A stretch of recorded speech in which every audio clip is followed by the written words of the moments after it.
I am the god of light. I create a divine civilization. Greetings, fellow multiversal adventurers. It's an honor to have you back in this saga that has us all hooked. Official channel statement: this story is 100% epic fiction, so please don't attempt real magic. The results aren't guaranteed and insurance won't cover it. The rights to this masterpiece belong entirely to its brilliant original author. We are just a barge sharing it with you. Do you want to keep being part of this amazing community? Join our ninja army of subscribers on YouTube and give this content a like. And for true fans, our Patreon has exclusive ninjutsu waiting for you. Chapter 451 Goal. Sweep first place. Elder Suxing was clearly furious, unleashing a torrent of abuse at Wu Wei on the crystal screen. Cheating. This is cheating. Guardian Moyu, I suggest that Brat be disqualified. Moyu frowned deeply, clearly having never witnessed anything like this in her entire career. In every Immortal Destiny tournament, every participant strived diligently, aiming for the best possible performance. After all, the Elder's selection of inner disciples wasn't solely based on rankings, they also examined the disciples' character. Back when Moyu, Suxing, and Ling Sun participated in the Immortal Destiny tournament together, they all performed exceptionally well, demonstrating unwavering loyalty to their teammates and displaying wit, passion, and bravery in battle. Ultimately, the three of them joined forces to defeat an 11th level demon, entering the inner sect together and being accepted as disciples by the elders, thus achieving their current success and status. But with Wang Dong's performance, who, besides the blind Ling Su, would accept him as a disciple? Even if we take a step back and assume he happens to win the championship, I doubt any elder would be willing to accept him as a personal disciple. Helpless, Moyu could only look at Ling Su and say, Ling Su, what do you have to say about your disciples' participation in this competition? Hell, Ling Su sneered, the three of us were a team back then. Moyu, you were the one who delivered the final blow against that level 11 demon, and all the points went to you. Moyu blushed and immediately retorted, didn't I compensate you and Suizing? The level 10 demons we fought together later were evenly distributed among you. How do you know my disciple won't compensate his other companions? Ling Su snorted, besides, even if he didn't compensate, he didn't break the rules, did he? Moyu, Suizing, if you disqualify my disciple and embezzle my bet, I won't stand for it. I'll even go to the palace master to fight you to the end. This. Suizing and Moyu exchanged glances. Although that kid was indeed shameless, fooling those Wang family disciples into being so willing to sacrifice for him, he would probably be despised by the elders in the end. But he really hadn't broken the rules. Trials are like battlefields, there's no rule that you have to act alone. War, by its very nature, is ruthless. HMPH. Suizing sneered repeatedly. Even so, no matter how many tricks that kid plays, he can't possibly defeat an 11th level demon with his followers. Every champion throughout history has fought and slain an 11th level demon single-handedly. That's true, Moyu added calmly. For this Immortal Fate trial, my Ting-Mei has already prepared, slaying an 11th level demon to win the championship and join the sect's direct disciples. However, Suizing, judging from your tone, your disciple Yuchi Jialiang has also prepared. I didn't know that, Suizing chuckled. Jialiang has been independent since childhood. He often makes his own decisions. I didn't realize he was so discreet, Moyu smiled knowingly. We'll have to wait and see. Time passed, and all the participants worked tirelessly for their future. Several days had passed since the trial began, and disciples who had participated were gradually being teleported out of the trial arena and back to the mirror space of the Immortal Destiny platform. The mirror space was a scene of diverse emotions. Some were cheering with joy for accumulating 1,000 points in the inner sect trial, thus gaining entry to the inner sect. Others were suppressing their grief and silently weeping over the loss of loved ones. At this moment, two white lights flashed in one of the mirror spaces, and two figures were teleported out of the trial arena. Both were young and handsome, but now they were covered in blood and seriously injured. One of them collapsed to the ground as soon as he emerged, his face deathly pale, as if he would faint at any moment. However, even with such severe injuries, compared to those disciples who had unfortunately perished in the trial arena, they were already very fortunate. After catching his breath for a while, the white-robed youth on the ground finally caught his breath, his face beaming with undisguised joy. Ha, cousin, we did it, we did it. We've got the qualifications to become inner disciples. Yes, we did it. The youth next to him took a deep breath, his figure swaying slightly as he leaned on his sword, but he managed to stand firm. Compared to the white-robed youth on the ground, his condition was much better, though he also had a deep, bone-revealing wound in his chest and abdomen, with wisps of demonic energy surging from the wound, clearly indicating a serious injury. But at this moment, both of them seemed to have forgotten their injuries, their entire bodies radiating excitement. If Wu Wei were here, he would definitely recognize these two at a glance. They were Shi Yunfeng and Shi Yunhao from the Shi family of Daong Prefecture. After entering the trial grounds, Feng Jingshuo and the Fang family disciples formed one team, while the two of them led the Shi family disciples in another. Although they experienced many dangers and faced numerous difficulties, they finally managed to accumulate 1,000 points each, gaining the qualifications to become inner disciples. Cousin, that was so close. I almost thought we wouldn't make it out.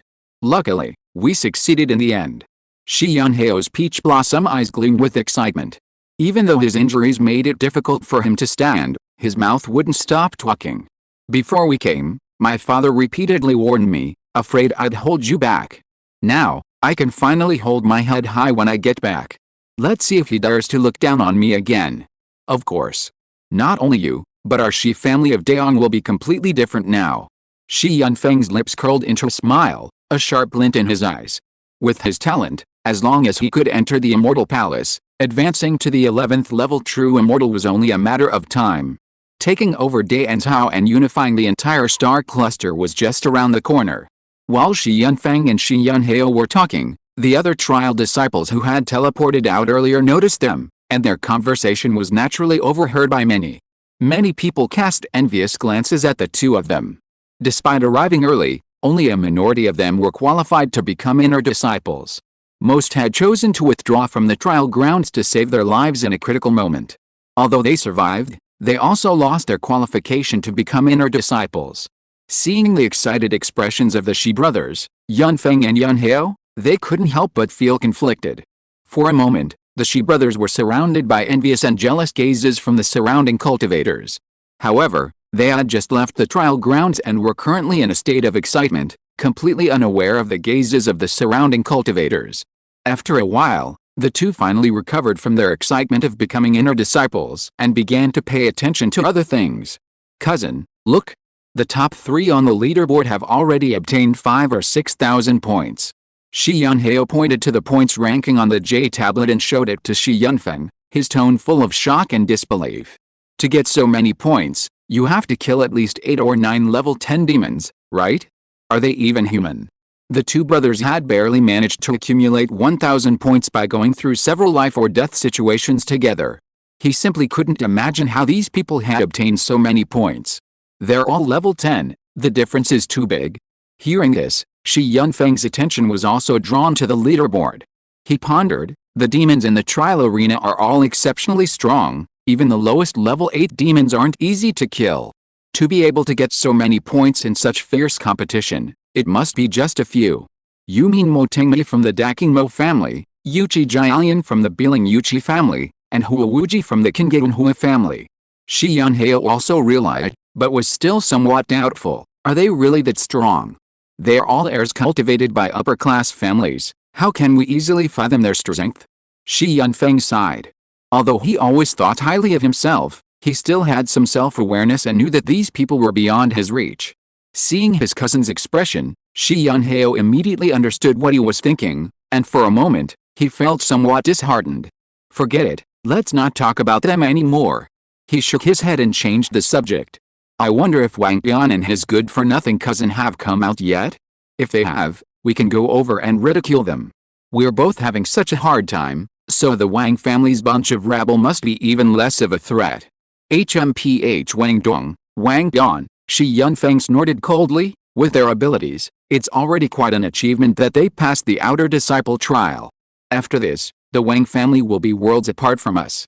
I want to see what they can use to fight against our Shi family. Cousin, you overestimate them too much? If you ask me, with Wang Dong's ridiculously weak strength, he probably won't even pass the outer disciple trial. Shi Yunhao chuckled coldly. Of course, it would be best if they both perished in the trial grounds, so we can save a lot of trouble when we take over Dansao in the future. Trial disciples can check their rankings through jade tokens, but they can't see the names of anyone else besides themselves. Therefore, the Shi brothers naturally assumed Wang Dong and Wang Bian's rankings must be very low, unaware that while they were discussing the Wang brothers, their rankings had already far surpassed theirs. Meanwhile, in the inner sect trial arena, Wu Wei lazily lay in a luxurious carriage, idly enjoying various delicacies, but gradually grew increasingly bored.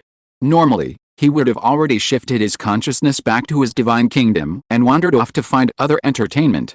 However, he was still in the trial, with countless eyes watching him, both openly and secretly. He never dared to underestimate the immortal palace. After all, that's how the old god of light was killed. Therefore, he had no choice but to stay obediently in the trial arena, with fewer and fewer new surprises. Snap! Wu Wei casually wielded his flying sword, slaying a weakened level 10 demon from afar. His jade token, representing his participation in the competition, flashed with light, granting him another 630 points. That demon was quite powerful. Wang Bian and Honke had put in considerable effort, but ultimately it couldn't escape its fate. Congratulations, boss. Congratulations, boss. Huangfu Honke trotted over, beaming with congratulations. You've surpassed that arrogant Huawuji in the rankings and successfully advanced to second place. After some training, Huangfu Honke had shed much of his spoiled brat aura, and his appearance and demeanor had become much more refined. Congratulations to you too. Wu Wei replied with a smile. Congratulations to you too, Honke, you're fifth now, right? Not bad, not bad. Wang Bian also did well, getting sixth place. Everyone's ranking is very high. Huangfu Honke also said with deep emotion, yeah, if it weren't for following the boss, I wouldn't have this ranking. To be honest, I know my own limitations very well. I never dreamed I'd achieve such results in this Immortal Fate tournament. I'm not far from Huawuji. HMPH. Wu Wei glared at him with dissatisfaction. Honke, what a disappointment. Look at you, getting cocky with just a little achievement. Yes, the boss is right. I said I'd get first place, and you'd all take the top spots. The boss is mighty. The boss is awesome. Chapter 452 Crimson Dragon of Purgatory. HMPH. I've never seen such a shameless and arrogant brat. On the Immortal Destiny platform, although Suizing was already used to Wu Wei's shameless methods, he still couldn't help but complain every time he saw it. This time, Suizing sneered repeatedly. Unfortunately, this brat's tricks will not succeed at all. There were many crystal screens around the Immortal Destiny platform, monitoring some key targets. Among them, the most eye-catching thing was not Wu Wei and his group. Rather, it was a fierce battle in one of the crystal screens. In the crystal screen, Mo Tengmi used the law of heaven and earth, transforming into the body of a battle immortal, and was fighting a fierce battle with a Purgatory Crimson Dragon native to the Purgatory Demon Star. That Crimson Dragon was also quite formidable, already possessing the strength of an 11th level true demon. The powerful bloodline within its body made it strong and mighty. Its pair of crimson wings were raised high, and its body was wrapped in raging flames, its majesty like that of a world-destroying demon king descending. However, Mo Tengmi's battles with it were all head-on clashes, devoid of any fancy moves. By unleashing her full strength, she gradually gained the upper hand. The terrifying demon grew increasingly frenzied, roaring incessantly. The two engaged in a fierce battle that was described as earth-shattering. Even Ling Su exclaimed in admiration, "Everyone says that Mo family's Tingmei is unparalleled in combat, but I never expected this child to be so outstanding. 5,000 points are practically guaranteed." More than that, Suxing said, "This Crimson Dragon of Purgatory has a very powerful bloodline and formidable combat strength. Its final score will probably exceed 6,000 points. Your cheating kid can't even come close." Helinksa retorted sarcastically, "My kid is indeed no match for Tingmei, but your Yuchi Jialian seems to be in even worse shape, right? Is he ranked 7th or 8th? Suxing, this is so different from your previous boasts." Suxing blushed, embarrassed. "I said before that our Jialian has been independent since childhood, he must have his own plans." However, while saying this, he kept glancing at Yuchi Jialian's crystal screen, both puzzled and somewhat anxious. While Moyu and his two companions were arguing about the ranking of disciples on the main platform of the Immortal Destiny, Wu Wei and his group also passed through the vast Kyogero forest in the inner sectoral field and arrived at a mountain range full of strange rocks. The Valley of Longevity is just ahead, Huang Fu Hongke said to Wu Wei and Wang Yan, who were around him, after glancing at the map his family had given him. According to our family records, there's a rare immortal herb in the Valley of Longevity called jade mushroom grass, which is remarkably effective at expelling poison and healing wounds. However, an 11th level red dragon dwells in the valley. It was severely injured but survived the last trial, and it should still be there now. 11th level demons are already difficult to deal with, let alone an old demon that has survived trials every 300 years, Wang Yan frowned slightly. Even if we have to kill an 11th level demon for the sake of a direct disciple spot, we don't need to pick such a tough nut to crack, especially since we don't need the jade mushroom grass. Cousin, why don't we just go around it? He looked at Wu Wei, asking for his instructions. Wu Wei, however, felt that they didn't need to be so cautious. Having passed the test of the Heavenly Gate, Wang Yan had long since undergone a complete transformation. His equipment was also quite good, and in terms of strength, he might not be much weaker than Mo Tingyi and Yuchi Jialian. The remaining members of the Wang family were also formidable, and with him in charge, killing an 11th level demon would be no problem. He turned on the wind tracing fan and shook it, about to speak, when suddenly his eyes narrowed, and he abruptly turned his head towards the direction of Longevity Valley. At the same time, a series of thunderous roars came from the direction of Longevity Valley. Boom! Boom boom boom! Amidst the violent roar, a mountain peak in their field of vision exploded. The surging energy wave swept out like a storm, and the surrounding space trembled slightly. The mountains in the inner sectoral grounds were far more solid than those in the outer sectoral grounds, yet they still couldn't withstand the explosive roar. The power of the attack that the mountain was enduring was unimaginable. Everyone, including Wang Yan and Huang Fu Hongke, had a slight change in expression. Before anyone could react, a colossal creature burst through the flying debris and soared into the sky with a deafening roar. It was a massive dragon. Judging from its appearance alone, it closely resembled a void dragon, with a long, winding body, crimson scales wreathed in flames, and an aura as terrifying as a volcano about to erupt. Its roar seemed to tremble even the heavens and earth. However, this powerful demon was now in a rather disheveled state, with hideous wounds on its head and body, and the joints of its tail were clearly deformed, indicating that it had suffered a great loss in the battle. As soon as it rushed out of the valley, it immediately tucked its tail between its legs and fled in panic, as if some terrifying being was chasing it from behind. Where do you think you're going? At this moment, a cold shout suddenly came from the Valley of Longevity. As the voice rang out, a figure shot into the sky like an arrow. The figure was enveloped in surging energy fluctuations, with a fierce gale following closely behind, making the form somewhat blurred, with only a vaguely discernible black robe. However, the figure's imposing presence was as majestic and domineering as a mountain peak, inspiring awe in all who beheld it. In the blink of an eye, the figure caught up with the crimson dragon, raised both hands, and slammed a hammer down hard on its back. Bang! A loud crash resounded, the crimson dragon shuddered, blood gushing from its mouth and nose, its body plummeting uncontrollably. Soon, the human and the dragon were locked in combat again. Seeing this, Wu Wei couldn't help but raise an eyebrow. Was this really necessary? Why wasn't that the Mo family's junior sister? Huang Fu Hongke exclaimed exaggeratedly, his expression as if he had discovered a new continent. Wang Yan was also somewhat surprised. Mo Tingyi's strength is actually this formidable? I didn't realize it at all before. Under normal circumstances, a level 10 immortal shouldn't possess such formidable power, Wu Wei said thoughtfully. She must have awakened a power-type ancient bloodline, and it must be the most top-tier one. Perhaps she also had the effects of special pills or immortal techniques that amplify her power. Otherwise, an 11th level red dragon wouldn't have suffered such a great loss. I see, Huang Fu Hong suddenly realized. So she didn't use her full strength when dealing with those two lava giant dragons, and only revealed her trump card now against an 11th level red dragon. No wonder everyone says Mo Tingyi is a once-in-a-millennium genius. He hadn't really felt it before, but now, comparing them, he felt the difference. Wang Yan, however, didn't share his sentiments. After witnessing the power of his master, he was no longer impressed by these so-called geniuses. Even though he found that Mo Tingyi's strength exceeded his expectations, he was only slightly surprised. He stared at the two figures locked in combat for a while, then turned to Wu Wei and asked, "Cousin, should we snatch it?" Huang Fu Hongke couldn't help but glance at Wang Yan upon hearing this.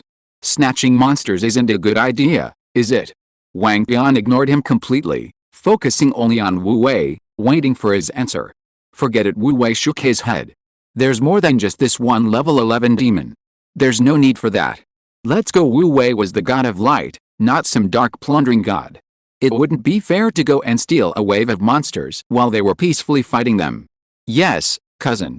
Wang Yan agreed, then turned to call out to the Wang family members and prepared to head in another direction with the carriage. However, they had only just turned around when an angry roar abruptly interrupted their actions. Roar! With an angry roar, the Crimson Dragon, covered in wounds, suddenly went berserk, violently turning its head and biting down on Mo Tingmei's octagonal plum blossom bright gold immortal hammer. An incomparably powerful force exploded in the Crimson Dragon's mouth, instantly breaking several of its sharp teeth and tearing open its mouth, blood and flesh flowing freely.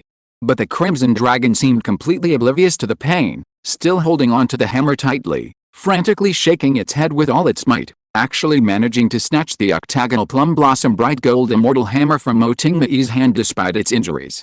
Mo Tingmei's expression changed drastically, and she hurriedly reached out to grab it, only to see a sharp claw viciously clawing at her, the gleaming claw blade containing terrifying energy fluctuations, directly slashing into her weakest point, her abdomen. PFFT, the claw pierced flesh, instantly tearing several horrific bloody holes into her battle-blooded body. Blood gushed out, instantly soaking her clothes. Mo Tingmei shuddered, her face turning deathly pale, and even her movements became sluggish. This was the first time she had suffered such a loss since the start of the battle. However, the Crimson Flood Dragon wasn't in much better shape. Having forcefully withstood the power of the eight-sided plum blossom bright golden immortal hammer and forcibly seized it, the Crimson Flood Dragon had gained a certain advantage, but it was also left dizzy and seeing stars.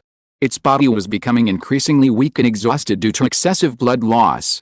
It knew that with its current broken body, if it couldn't escape this time, it would be finished. Taking advantage of its remaining strength, the Crimson Flood Dragon mustered all its remaining power and charged forward headlong in any direction. In its disorientation, it didn't have time to carefully discern its direction and didn't realize it was charging straight towards Wu Wei and the others. "Cousin." Wang Yan, seeing the Crimson Flood Dragon charging towards them, subconsciously turned to look at Wu Wei, seeking his opinion. Wu Wei glanced at Mo Tingmei, who was chasing after the Crimson Dragon, and shook his head. "Don't worry about it, that stupid dragon won't escape." Although Mo Tingmei's injuries were not light, her condition was much better than the Crimson Dragon's. In her current state, she would catch up with the Crimson Dragon soon. He wouldn't interfere. With that, he waved his hand and prepared to lead the main force to turn around and leave. However, the Crimson Dragon was too badly injured, and its consciousness was somewhat hazy at this moment, acting entirely on the instinct for survival. In its dazed state, it saw the carriage ahead and sensed the aura of the two level 10 Azure Fire Phoenixes pulling it. Its sensitive nerves instinctively sensed danger, and without thinking, it slashed down with its claws. Chapter 453 Junior Sister, Take Care. Whoosh! The dragon's claws were ferocious, their sharpness chilling. A terrifying aura enveloped the entire carriage, as if it could tear it and Wu Wei inside to shreds at any moment. Wu Wei subconsciously opened his folding fan, looking innocently at the claw. To be honest, he really hadn't intended to attack this Crimson Dragon.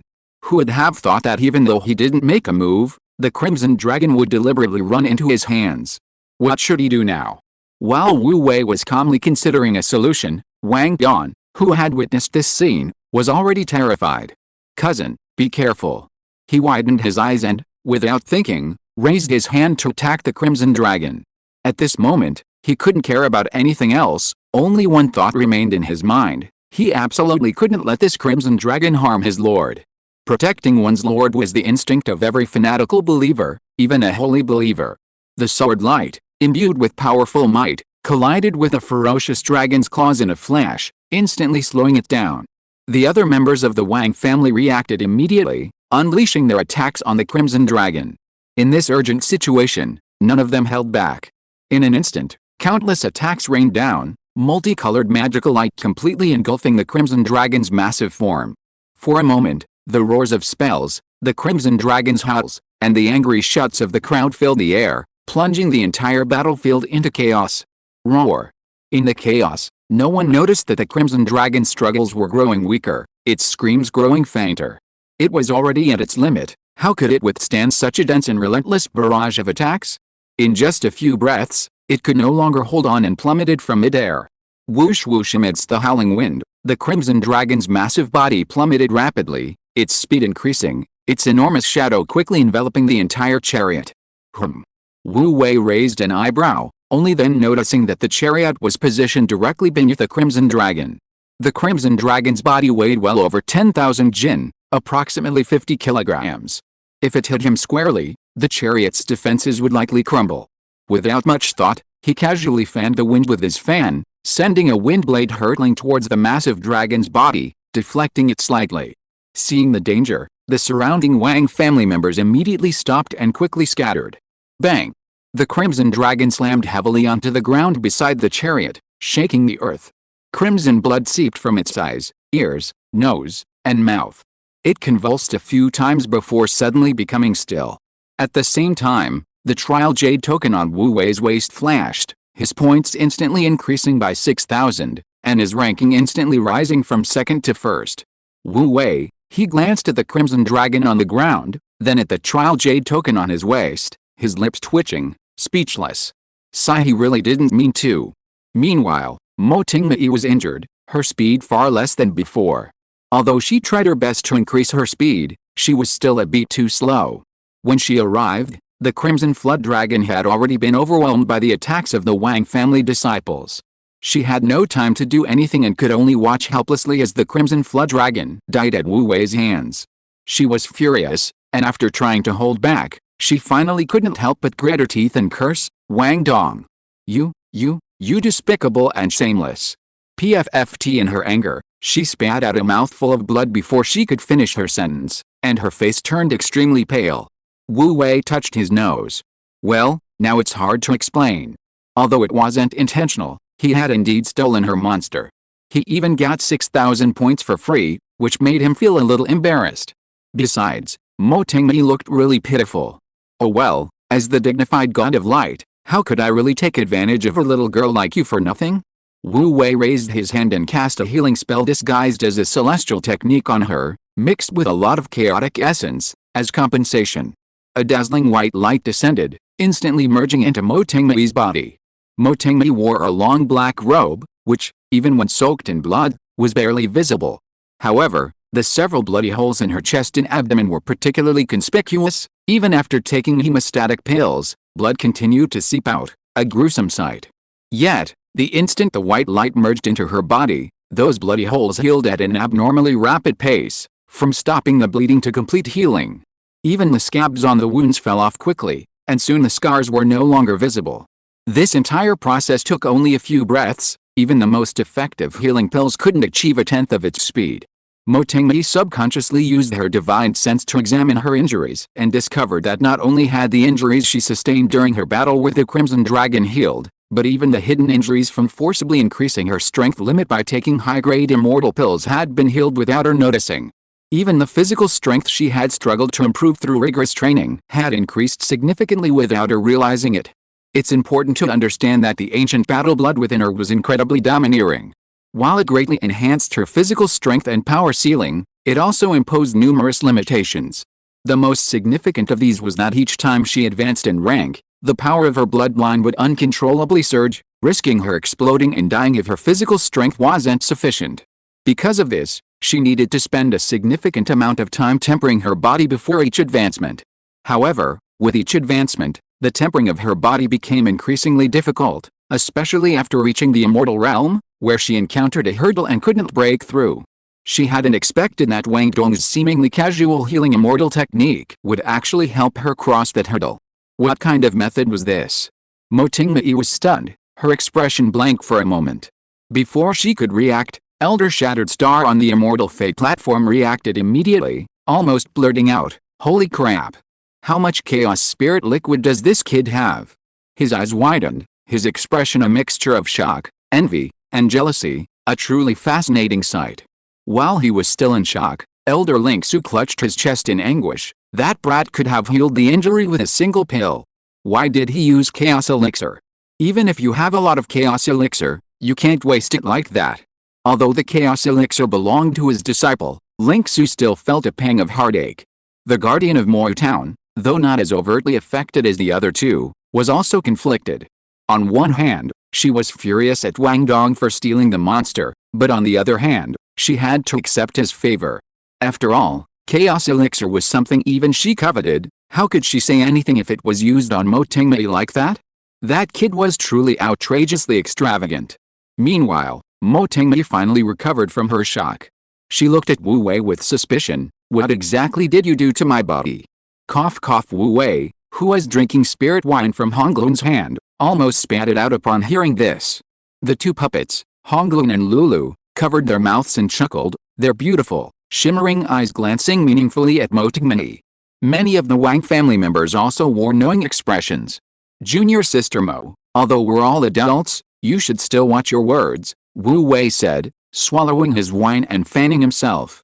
You saw it too. The situation just now was completely accidental, and I didn't mean to. I treated your injuries from fighting the Crimson Dragon and even helped you regulate your constitution, removing impurities. We're even now. The scene was so chaotic just now, whether it was intentional or not isn't up to you to decide, Mo Tingmei retorted. Having already witnessed Wu Wei's shamelessness, she had no reason to believe his words. She composed herself, her brows furrowing as she gave a cold laugh. Besides, would you be so kind? I'm just telling the truth. Whether you believe it or not is your choice. Wu Wei leisurely fanned himself, his expression calm and collected.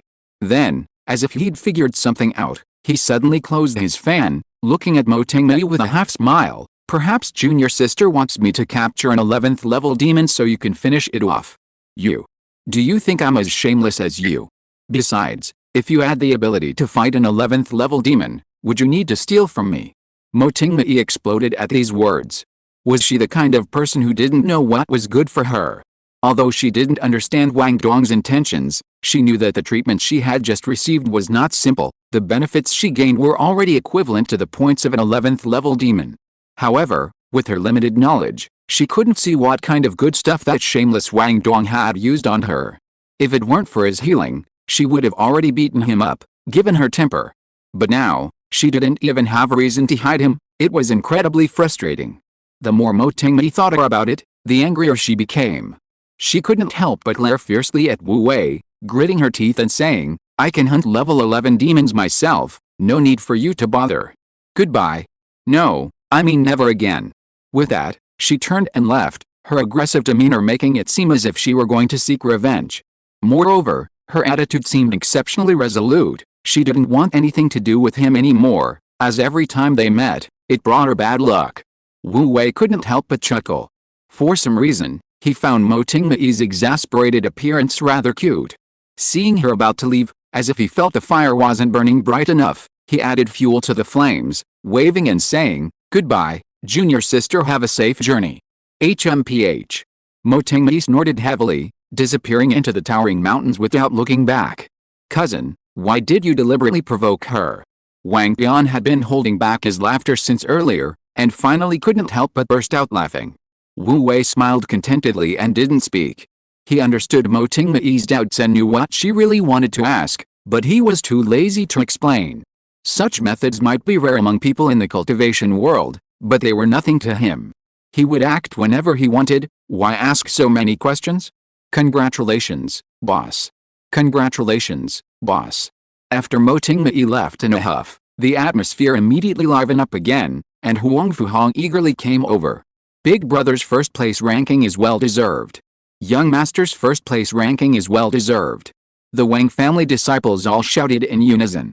What was even more surprising was that the way they looked at Wu Wei was genuine admiration, and they genuinely felt that Wu Wei's first place was only right. On the main platform of the Immortal Fate, Su Yizing was so angry that he glared and his beard bristled. Shameless. Utterly shameless.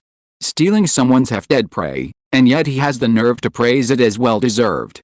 That brat Wang Dong didn't fight a single proper battle from beginning to end.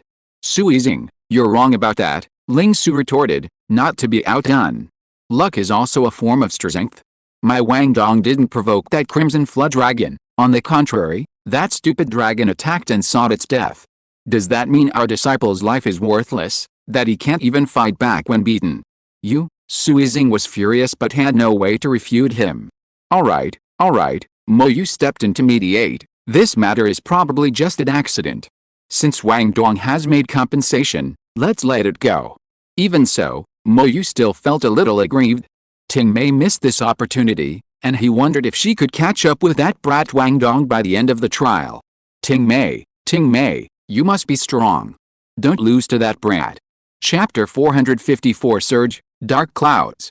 Before they knew it, more than half of the month-long trial period had passed. Most of the disciples who participated in the trial had already emerged from the trial arena, and the mirror space on the Immortal Destiny platform had become lively again. However, compared to before the trial began, the number of people in the mirror space was significantly less, probably less than half of what it used to be. Many had remained forever in the trial arena, becoming one of the countless skeletons beneath the purgatory demon star. Even among those disciples who successfully returned alive, some were joyful and some were sorrowful. Only a minority of the trial disciples were able to accumulate enough points. The vast majority were forced to leave the trial arena due to their severe injuries. Compared to those disciples who remained forever in the trial arena, they were certainly fortunate, but they also lost the opportunity to enter the Immortal Palace. If someone were to carefully observe the situation within the mirror space, they would discover that the emerging trial disciples had unknowingly divided into three distinct groups. One group had already obtained inner disciple qualifications, another had obtained outer disciple qualifications, and the largest remaining group consisted of those disciples who hadn't even passed the outer disciple trials. Besides their injuries and dejection, they had gained nothing. Such was the cruelty of the immortal sex trials. At this moment, the number of disciples still in the trial arena was quite small. Besides those trial disciples who hadn't accumulated enough points and were unwilling to give up, only those promising candidates aiming for direct disciple status remained, such as Yuchi Jiayang and Mo Tingmei. Meanwhile, deep underground, an ancient and massive seal was slowly rotating, its crimson light flowing, and a terrifying, boundless pressure, like a vast ocean, was spreading out in waves. This seal must have existed for a very long time. Not only is its aura ancient and primitive, but the foundation upon which it was laid is also slightly damaged, and even the flow of energy within its mysterious patterns has become somewhat sluggish. Yet, even so, its power remains undiminished. The seal slowly rotates, a crimson halo emanating from its mysterious patterns, illuminating its surroundings while radiating its power. The seal is located in a vast underground cavern. The cavern is entirely composed of a vein of mystic stone, and the massive seal is placed in the very center of the cavern, integrated seamlessly with the entire structure. Huff huff huff low, labored breathing intermittently escapes from the seal, the hoarse voices seemingly suppressing extreme pain, echoing endlessly in the empty cavern, causing an inexplicable unease. The crimson light flickered, and wisps of black smoke surged like tides within the cavern, appearing incredibly eerie and mysterious against a backdrop of the panting breaths, as if it had existed since time immemorial. Suddenly, a soft footstep echoed from the darkness. With each footstep, a tall figure slowly emerged from the shadows. Outlined by the crimson light, the figure's silhouette gradually became clear. It was a demon nearly twice the height of a human, its body covered in hard black scales. Its legs were incredibly thick, with a completely different, inverted shape. Its eyes, like those of a snake, shone with ferocity and coldness, sending chills down one's spine. In its hands, it held several cultivators upside down. The cultivators' robes were tattered, their bodies riddled with wounds, appearing as if they might die at any moment. Drops of blood dripped from their bodies, hissing and releasing plumes of white smoke the moment they touched the scorching ground, a gruesome sight. In an instant, the already eerie atmosphere in the cave became even more sinister, even the black smoke in the air seemed to carry an ominous aura. In a few steps, the towering demon had reached the seal. He placed the cultivator he was holding beside the seal, then knelt down respectfully, his forehead touching the ground, his posture humble and devout.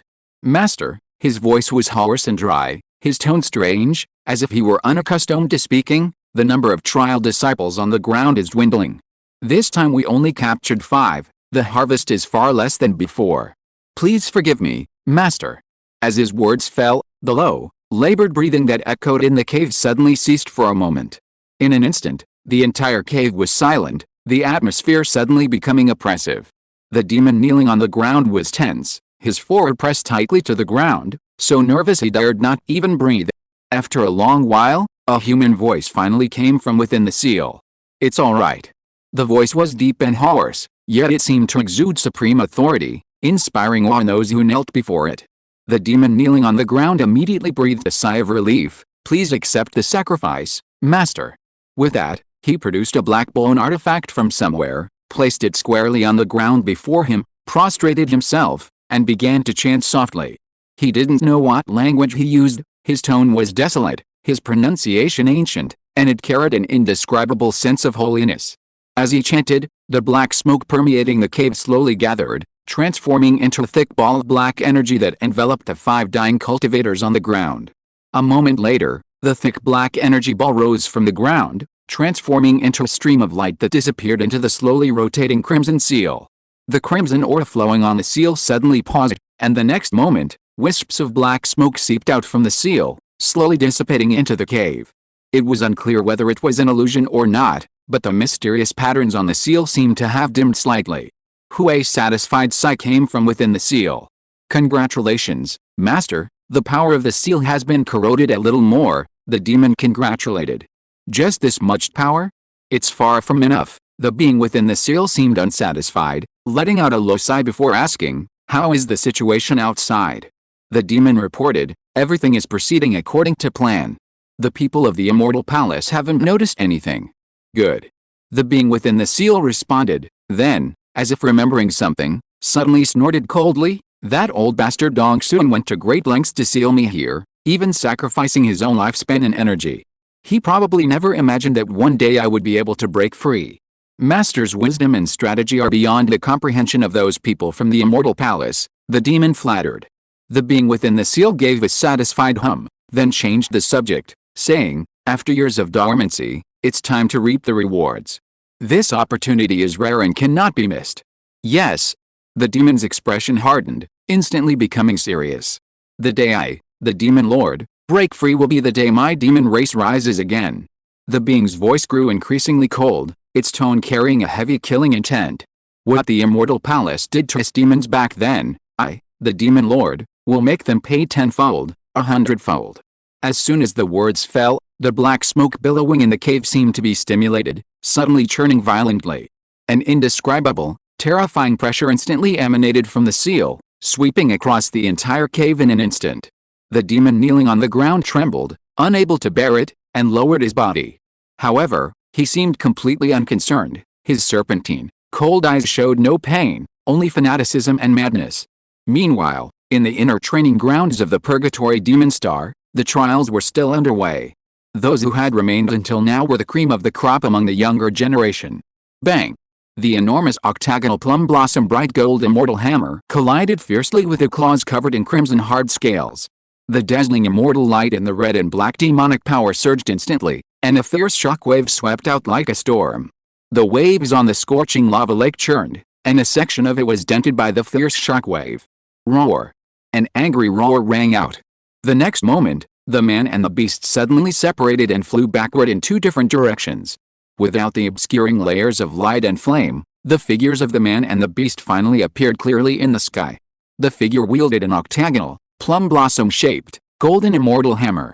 Her slender, graceful figure, accentuated by her dark robes, couldn't conceal her imposing and domineering presence, sending shivers down one's spine. This person was none other than Motingmani. On the other side, a burly demon, resembling a charging bull, was covered in crimson scales. With dragon-like eyes, tiger-like brows, deer-like antlers, and a long beard, its entire body burned with crimson energy flames. Its aura was domineering and its power unparalleled. It was none other than a fire kiln tainted by demonic energy. Moreover, it was a robust, adult fire kiln, at least level 11.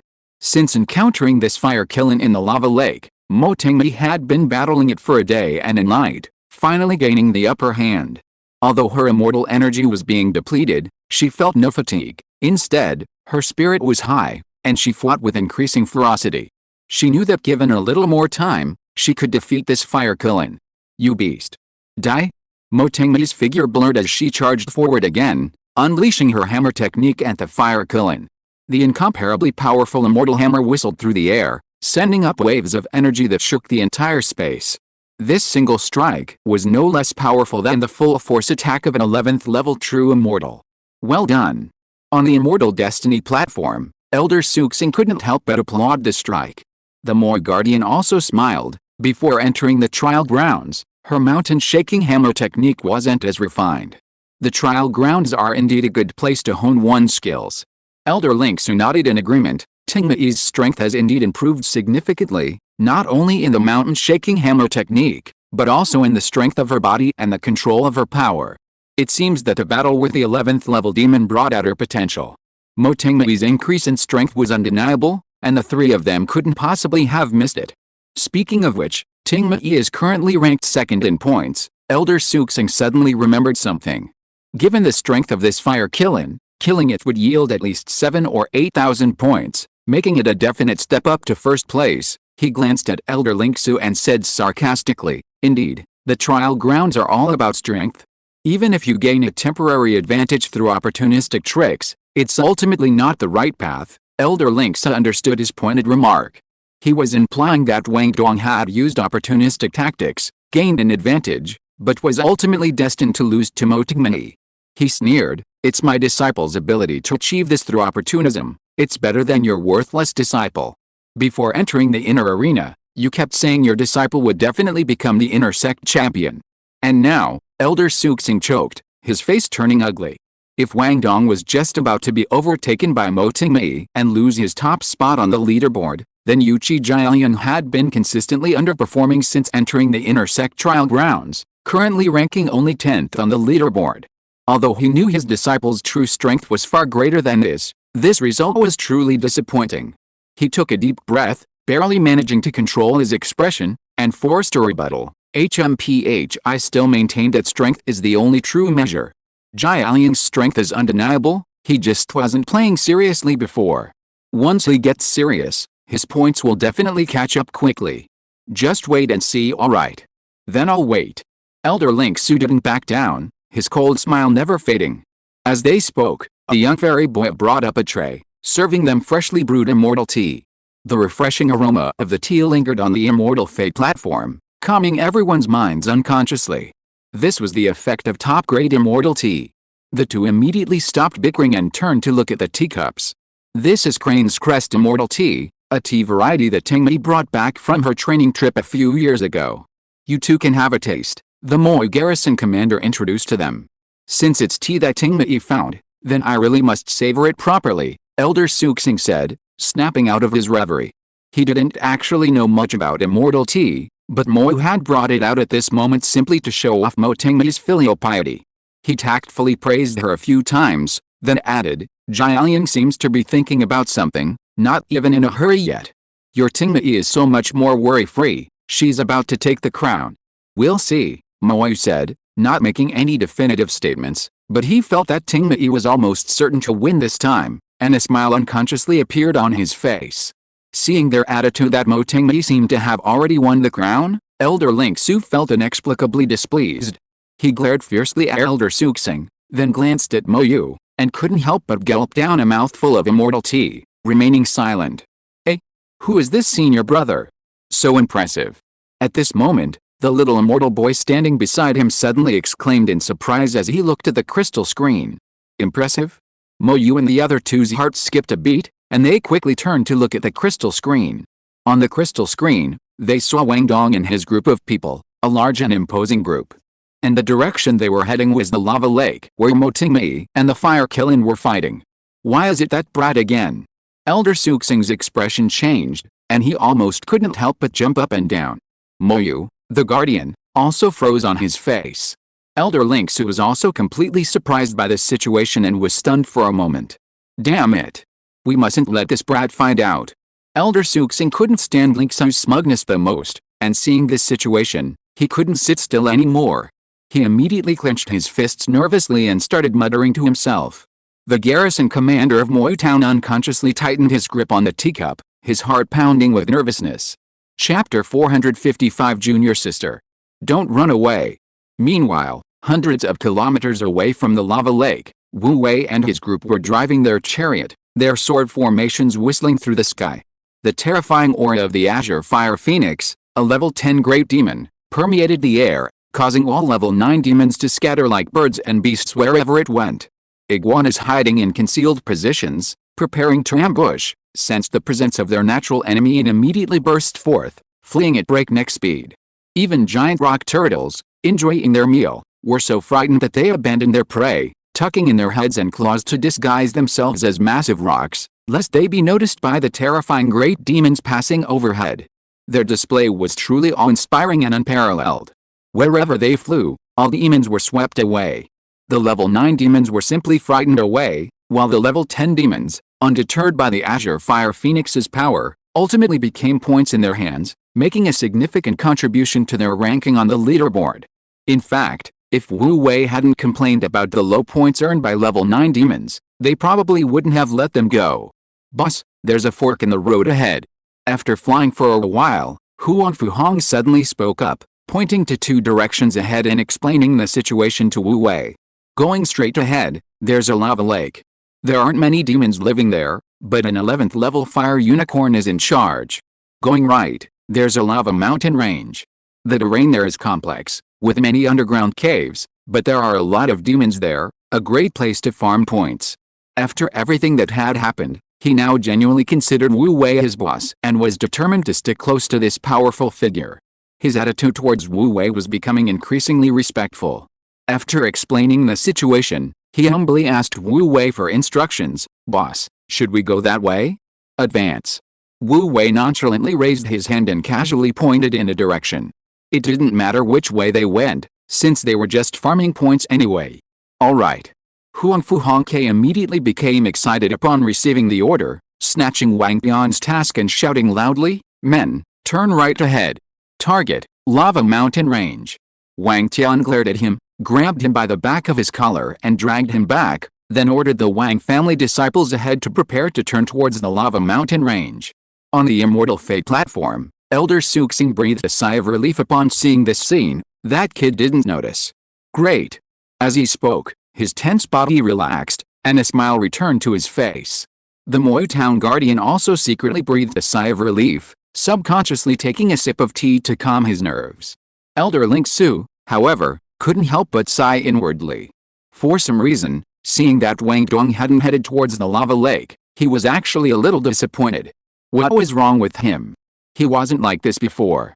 As they were talking, in the inner sect trial grounds, the Wang family disciples had already adjusted the direction of their sword formation, preparing to head towards the Lava Mountain Range. Wait! Just then, a deep voice came from behind. Everyone looked in the direction of the voice and saw that it was Wu Wei, who had just given the order.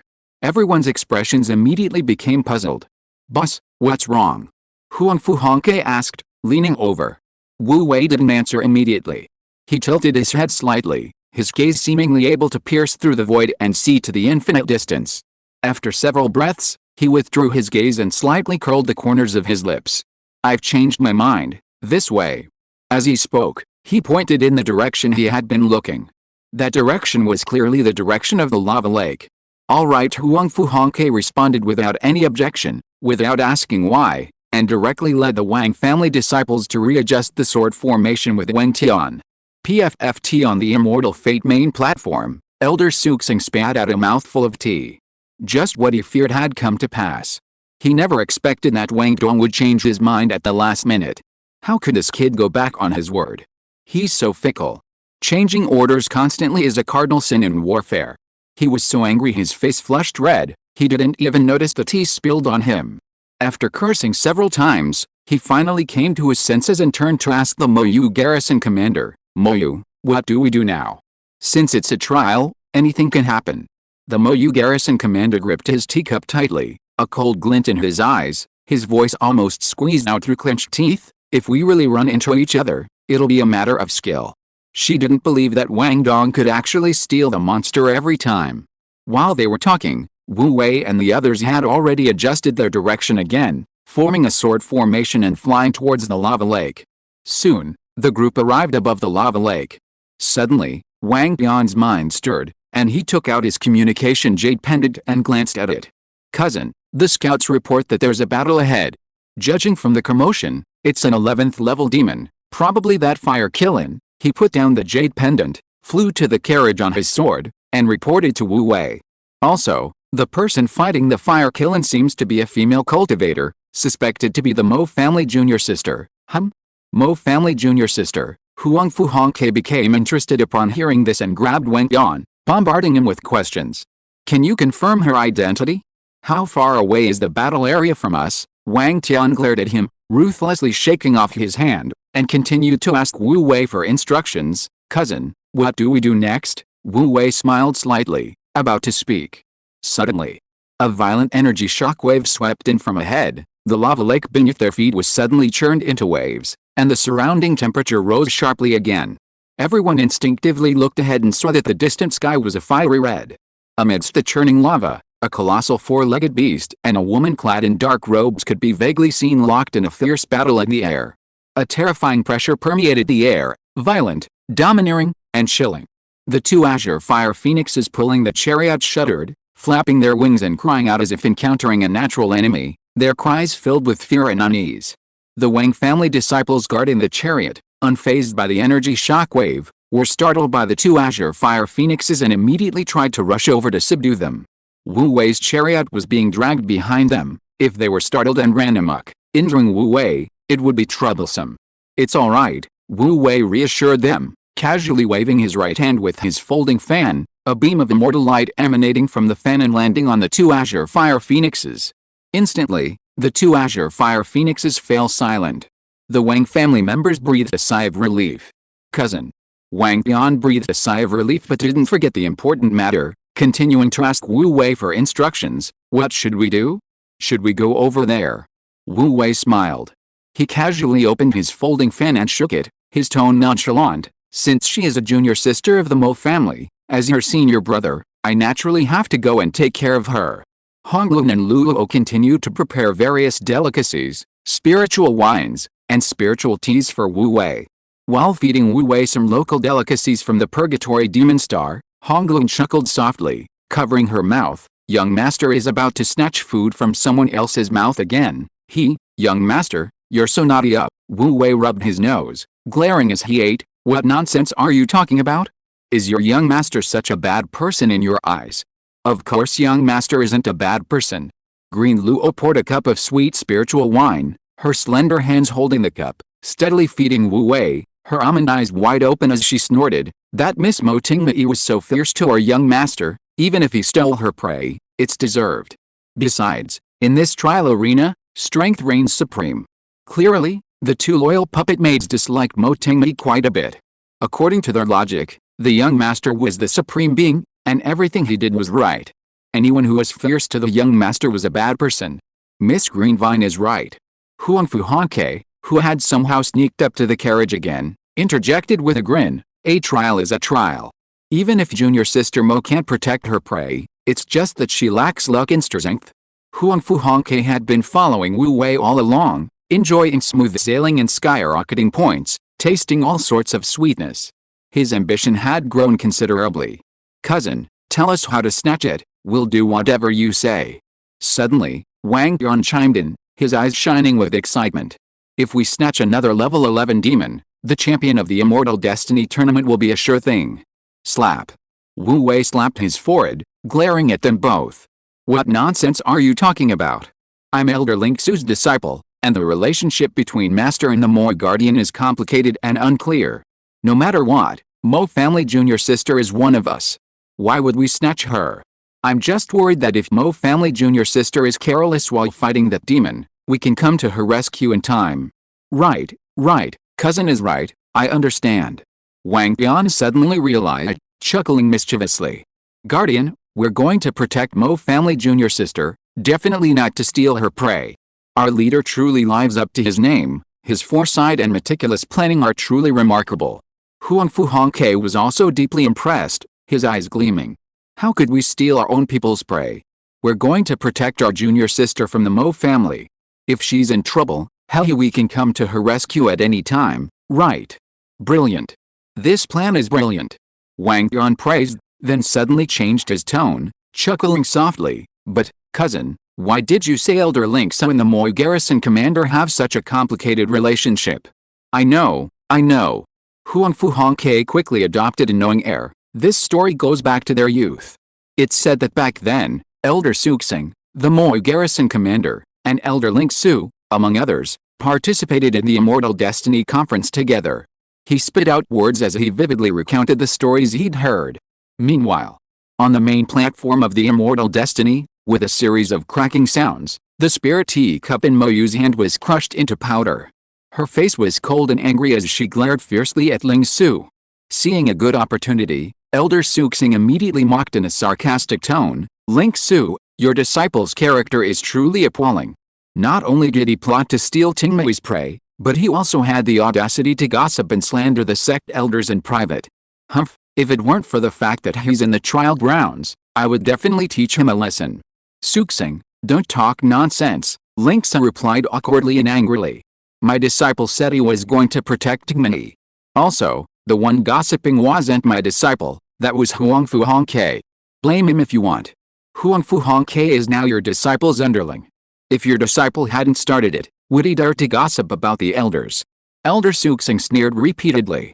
"And, he says he'll protect the elders, and that's it? Look at those people from the Wang family of Day and Hao. Under his tutelage, none of them are good people. They must be trying to appease Tingmei first, and then secretly take action. Shattered Star, this is slander. Shut up, all of you." The garrison commander of Moy Town shouted angrily, "If they really want to protect the Dharma, then so be it. But if they really want to hinder my Tingmei's future, this garrison commander will definitely make them pay. And you, Ling Su, I'll settle this score with you later." Thump. Ling Su's heart trembled slightly, and he suddenly felt a chill on his neck. He could only pray silently, "Disciple, oh disciple, please don't drag your master down any further. My old heart can't take it." At the same time, on the Purgatory Demon Star, Huang Fu Hongke continued his endless stream of gossip, which Wu Wei found increasingly annoying. He waved his hand to stop him, saying, "All right, stop making up these old folks' rumors. Let's move out." Huang Fu Hongke and Wang Bian quickly shut up. Then, Huang Fu Hongke cautiously asked, "Boss, how should we get there? Should we sneak around or?" Wang Bian gave Huang Fu Hongke a disdainful look. "Hongke, watch your mouth. What kind of person is our cousin? Sneaking around like this is disrespectful." "Brother Tian makes a good point," Huang Fu Hongke said admiringly. "Then let's go openly and honestly. Let's go, guys." "Awesome." A group of Wang family members, their faces beaming with excitement, marched off towards Mo Tingmei. Meanwhile, Mo Tingmei, locked in fierce combat with a fire Kilin, seized an opening and suddenly roared, her voice shaking the heavens and earth. Her octagonal immortal hammer transformed into layers of afterimages, striking the fire Killin's back with a deafening crash. The fire Killin, as massive as a star-studded bull, roared in agony and was sent flying backward, its bones shattering, scales flying through the air. Blood spurted from its mouth landed on the crimson rocks, sizzling and melting them into lava. Even with Mo Tingmei's composure, she couldn't help but feel a surge of joy. This single blow had severely injured the fire Killin, finally securing victory. All she needed to do now was hold her ground and prevent the fire Killin from launching a desperate counterattack. Victory was within reach. Just as Mo Tingmei was preparing to pursue and completely subdue the fire Killin, a sudden commotion arose behind her. A powerful aura of numerous experts surged towards them from afar, making no attempt to conceal it. Mo Tingmei whirled around, and the scene before her astonished her. The auras of those powerful figures were all very familiar, they had clearly seen them before. However, the most eye-catching was the unique and luxurious double dragon chariot. Who else but Wang Dong, that spoiled brat, could drive such a prestigious chariot in the Immortal Destiny Tournament trial grounds? In an instant, Mo Tingmei's face darkened, her initial excitement plummeting to rock bottom.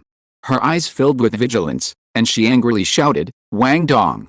What are you trying to do?" From within the double dragon carriage came Wu Wei's warm and cheerful laughter. "Don't be afraid, junior sister Mo. We're just here to protect you. You continue, don't worry about us. We'll help you in a crisis." Clang clang. Huang Fu Hongke and Wang Bian's magical weapons appeared one after another, flying tacitly to the left and right, blocking Mo Tingmei's retreat. They almost simultaneously chuckled wickedly, yes, boss is right. Junior sister Mo, we're here to protect you. You continue, we'll help you in a crisis." Their laughter echoed throughout the sky, their wicked ambitions blatantly obvious.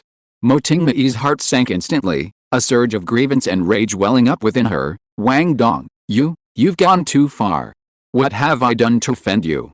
Junior sister Mo, you've misunderstood. I really? Wu Wei interrupted mid-sentence, hurriedly shouting, Junior sister, be careful. Suddenly, the heavily injured fire-killing hide somehow regained its footing, roaring before charging towards Mo Tingmei like a raging bull in the void.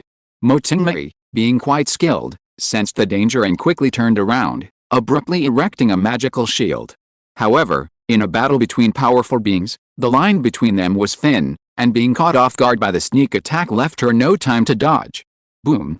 The fire-killing, with its desperate charge, slammed into Mo Tingmei's shield. The terrifying energy impact shattered the shield like an eggshell, sending Mo Tingmei flying. Rumble! 100-foot-tall crimson rock was smashed to pieces.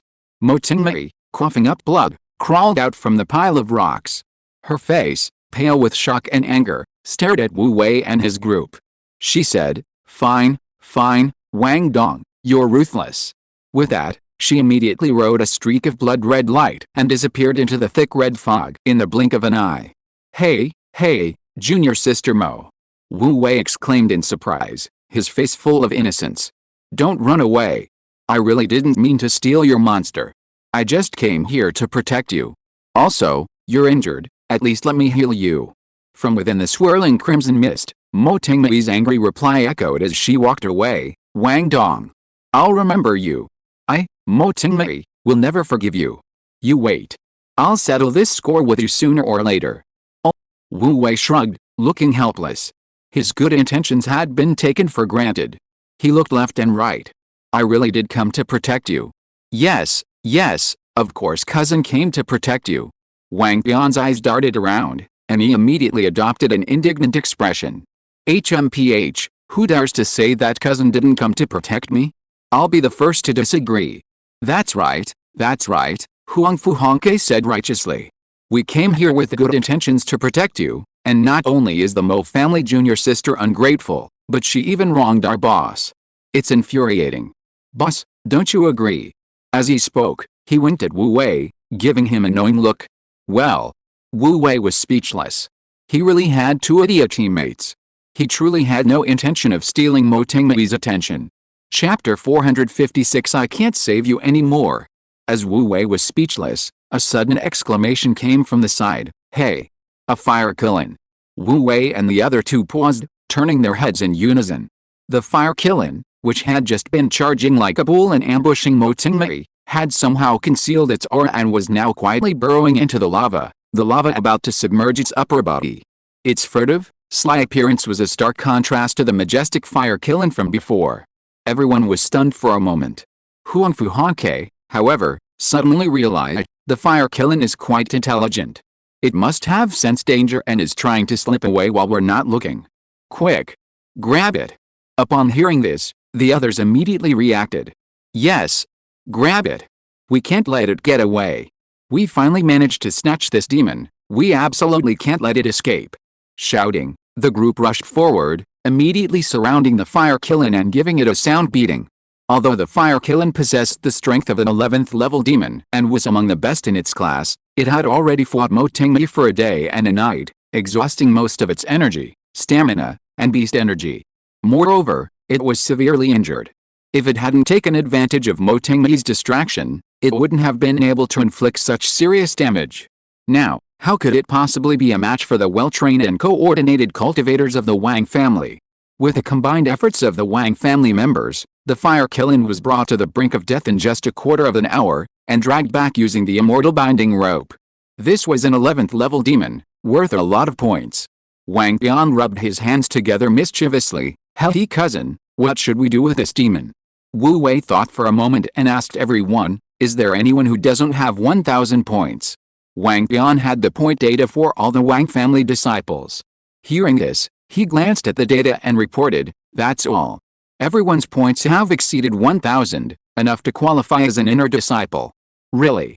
That's great. Huang Fu Hongke's eyes lit up. He already had quite a few points, and if he added the fire-killing, he would qualify to become a personal disciple. He quickly looked at Wu Wei expectantly and pleaded, "Since everyone has enough points, why don't you give me the points for this fire killing?" As he spoke, he seemed to realize that his request was a bit excessive, and quickly added, I can buy it with heavenly spirit stones." "That's fine."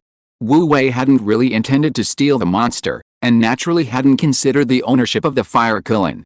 Since the Wang family disciples no longer needed points, Huangfu Hongke's suggestion was indeed a good one. He asked Huangfu Hongke, "How many heavenly spirit stones are you prepared to offer?" Huangfu Hongke hesitated for a moment. 10 stones." Before Wu Wei could even say anything, Wang Bian rolled his eyes at him. "This fire kiln represents the qualification of a direct disciple. You think you can get it for 10 heavenly spirit stones? You're dreaming.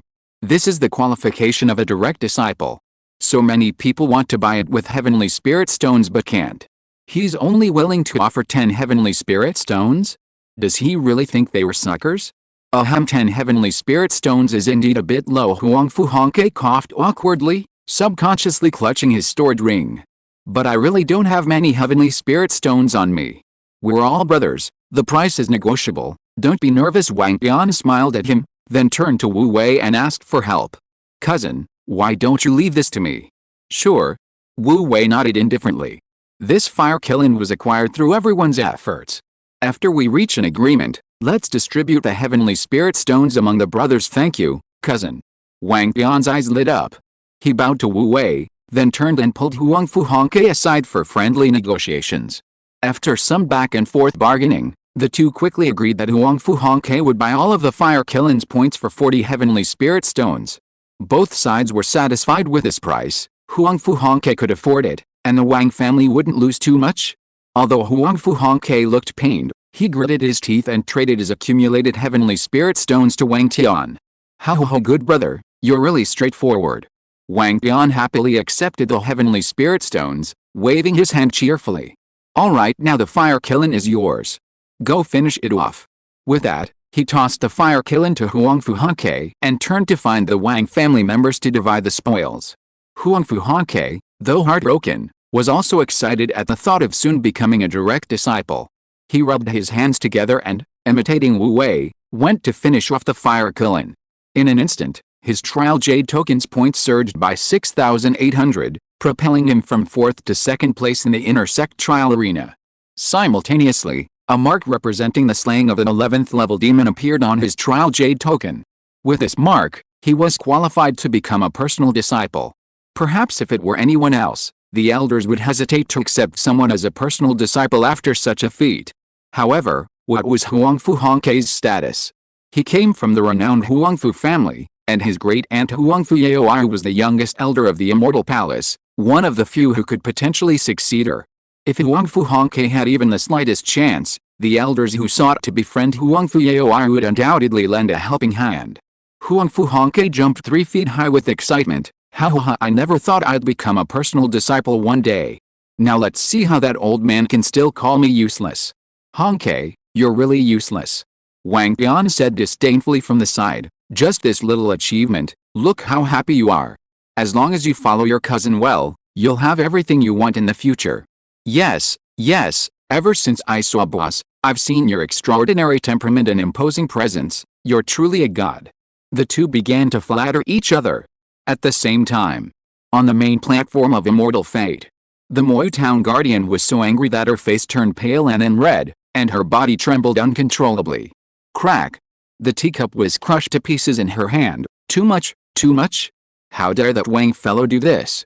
That fire kiln tainted with the aura of purgatory was Mo Tingmei's last chance, but unexpectedly, it was snatched away by Wang Dong and his group using despicable and shameless methods.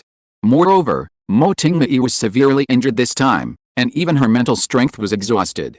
She probably won't have such an opportunity again. It seems that the champion of this Immortal Fate tournament will be out of Mo Tingmei's reach. No wonder Mo Yu is so furious. HMPH. I knew it. That kid is definitely not a good person. Elder Suxing chimed in. This elder suggests that the vile kid's participation qualification be cancelled. Upon hearing this, Elder Ling Su, who was originally somewhat guilty, was displeased. Which competition rule are you using to make such absurd remarks? To put it another way, My disciple Wang Dong's original intention was to protect Tingmei. Tingmei overreacted and was ambushed by the fire kiln. Ling Su, you're quite good at defending your disciple. Sui Zing sneered. That brat knew we were watching, he was just making excuses. In any case, I will definitely report this matter to Fairy Yaoyu and let her decide.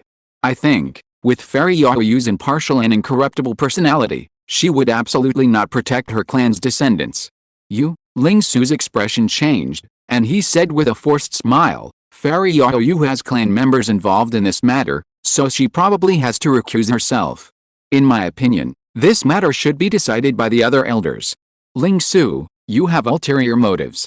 The other elders probably don't want to offend Elder Yaoyu, right? Sui Zing, you are the one with ulterior motives, deliberately letting Elder Yaoyu decide. She has relatives and descendants involved, and any decision she makes will be criticized. Enough. Stop arguing. Mo Yu coldly sneered, I have already made a decision on this matter. I have recorded the whole thing and will report it to the Palace Master to seek justice for Tingmei. Reporting to the Palace Master. Sui Zing and Ling Su were both shocked, exchanging glances. They felt things had escalated. The Palace Master was one of only 2 level 14 experts in the entire Misty Palace. Ling Su, in particular, wanted to persuade him further, but remembering Mo Yu's temper, he swallowed his words, only thinking, Wang Dong, I hope you won't act recklessly anymore. If this continues, even my life won't be enough to save you. Chapter 457 Dragon Place Teasing Shrimp and Shallows. While the elders on the Immortal Destiny platform were lost in their own thoughts, deep within the Purgatory Demon Star lay a vast, seemingly endless lava lake. Upstream of this lava lake stretched a boundless, eroded mountain range. Boiling lava gushed from fissures in the earth, flowing through this area and down the riverbed to the lava lake downstream. Viewed from above, the dense network of lava rivers crisscrossed like the lines of a chessboard, fragmenting the entire mountain range. Over the years, erosion had sculpted the riverbeds deep underground, forming numerous caverns in a complex, intricate landscape. Even those familiar with the area could easily lose their way. For novices, it was like a maze, where a slight misstep could lead to disorientation. However, given the abundance of demons within this lava mountain range, and the absence of powerful level 11 demons, it remained a favorite hunting ground for the trial disciples. On the banks of a lava river in a molten mountain range, there was a small cave barely large enough for 2 or 3 people. The cave was secluded, yet nestled right next to the lava river. Bubbling sounds constantly rose from the river's bottom, making the cave not only incredibly hot but also filled with a suffocating sulfurous odor. Apart from crimson flame worms and red leaf mandarin ducks, species adapted to extreme environments, no other creatures could be seen in the cave. The occasional bubbling sound from the lava river didn't seem noisy, instead, it added to the tranquility. Suddenly, a barely perceptible buzzing sound echoed in the silent cave, and the previously stable space rippled. The next moment, a figure shrouded in blood-red energy burst forth from the ripples and landed in the cave. This figure was slender, dressed in dark robes, none other than Mo Tingmei. However, compared to her imposing presence during her battle with the fire kiln, she now looked quite disheveled. Her dark clothes were already soaked in blood without her noticing, and she reeked of blood.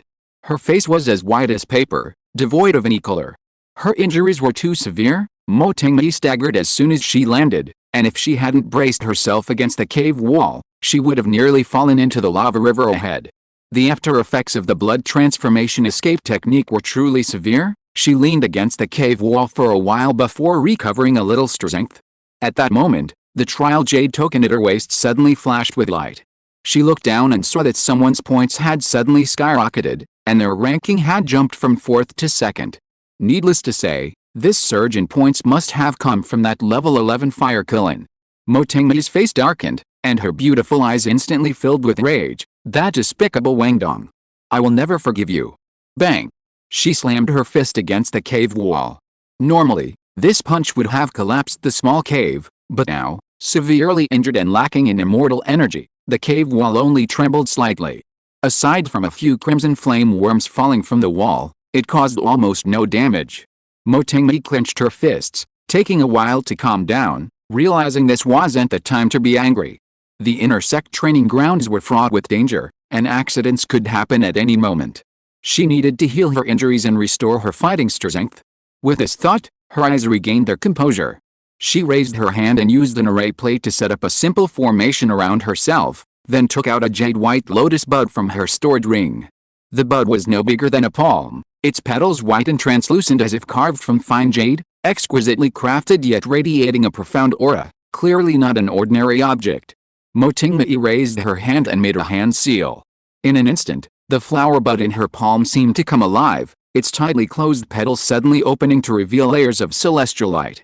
The vast celestial light instantly filled the entire cave.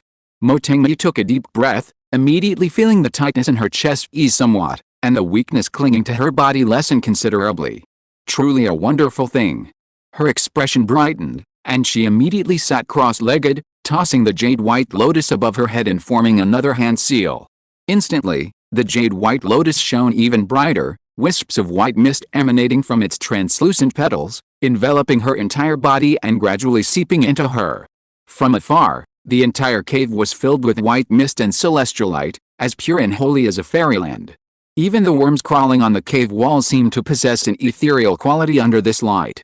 Motingmei, sitting cross-legged within, seemed to be bathed in a halo, exuding an otherworldly aura. On the main platform of the immortal destiny, Elder Linksu raised an eyebrow upon seeing this scene. You actually gave the marrow jade immortal lotus to Tingmei. Who else could I give my treasure to if not Tingmei? Seeing that Motingmei had emerged from the blood escape technique unharmed, Moyu's tense mood relaxed considerably. He brewed another cup of immortal tea and said expressionlessly, "Besides, the trial is dangerous. I can only feel at ease with Tingmei having the marrow jade immortal lotus. The after effects of the blood escape technique are no small matter. Ordinary healing elixirs have limited effect," Elder Suxing remarked from the side. "Fortunately, Moyu, you gave the lotus to Tingmei beforehand, otherwise, her injuries would have been quite troublesome."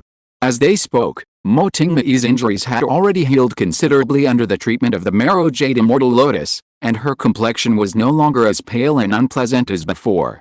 Given a little more time, the injuries left by the fire kiln and the after effects of the blood escape technique would be completely healed by the powerful healing effects of the marrow jade immortal lotus.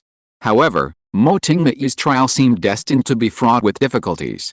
Just as she was focused on healing and had no time to spare, ripples spread across the once tranquil lava river. A giant toad, as large as a bedboard, suddenly rose from the lava and swam to the shore on its hind legs.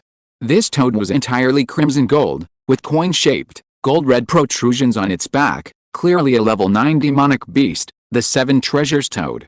The Seven Treasures Toad had simply been passing by, seeing many crimson flame worms living on the nearby rock walls, and was preparing to feast. However, as soon as it reached the vicinity of the cave, it keenly sensed an unusual aura. Its long tongue flicked out, and it quickly located the source of the scent, following the aroma towards the cave where Motingmei was healing. Inside the cave, a jade lotus, as if carved from white jade, slowly rotated. Motingmei sat cross-legged, bathed in the white mist emanating from the jade lotus, completely unaware of the impending danger. Suddenly, a loud croak of a toad rang out outside the cave, and a giant, crimson gold toad, as large as a bedboard, appeared in the lava river outside the cave. Its massive body was stuck outside the cave, only its slightly smaller head managing to squeeze through the entrance. Its red glowing eyes were fixed on Motingmei and the jade lotus above her head, its gaze filled with greed. Motingmei abruptly opened her eyes, and with a swift movement of her right hand, the 8-sided plum blossom bright gold immortal hammer appeared in her palm. However, before she could act, the Seven Treasures Toad launched its attack. Its enormous mouth suddenly opened, and its long tongue shot out like an arrow. The tongue moved with incredible speed. Before the sharp whistling sound could even spread, the long pink tongue had already struck the makeshift array that Motingmei had set up with lightning speed. The power contained within the tongue, amplified by its dizzying speed, instantly unleashed terrifying force. Crack! A crisp sound rang out. The hastily erected array only offered a slight deflection before shattering like an eggshell. The long pink tongue, still undeterred, hurtled straight towards Motingmei, who was sitting cross-legged. The whistling tongue pierced through the air, radiating a chilling aura, and was about to strike Motingmei. Given Motingmei's current condition, a hit would undoubtedly worsen her injuries. Motingmei's expression hardened, and she immediately withdrew her immortal lotus and spun around to dodge. However, the space within the cave was far too cramped, and even though she dodged in time, she was still grazed by the tongue. A wide, Bloody gash appeared on her left arm. Mo Tingmei's face darkened.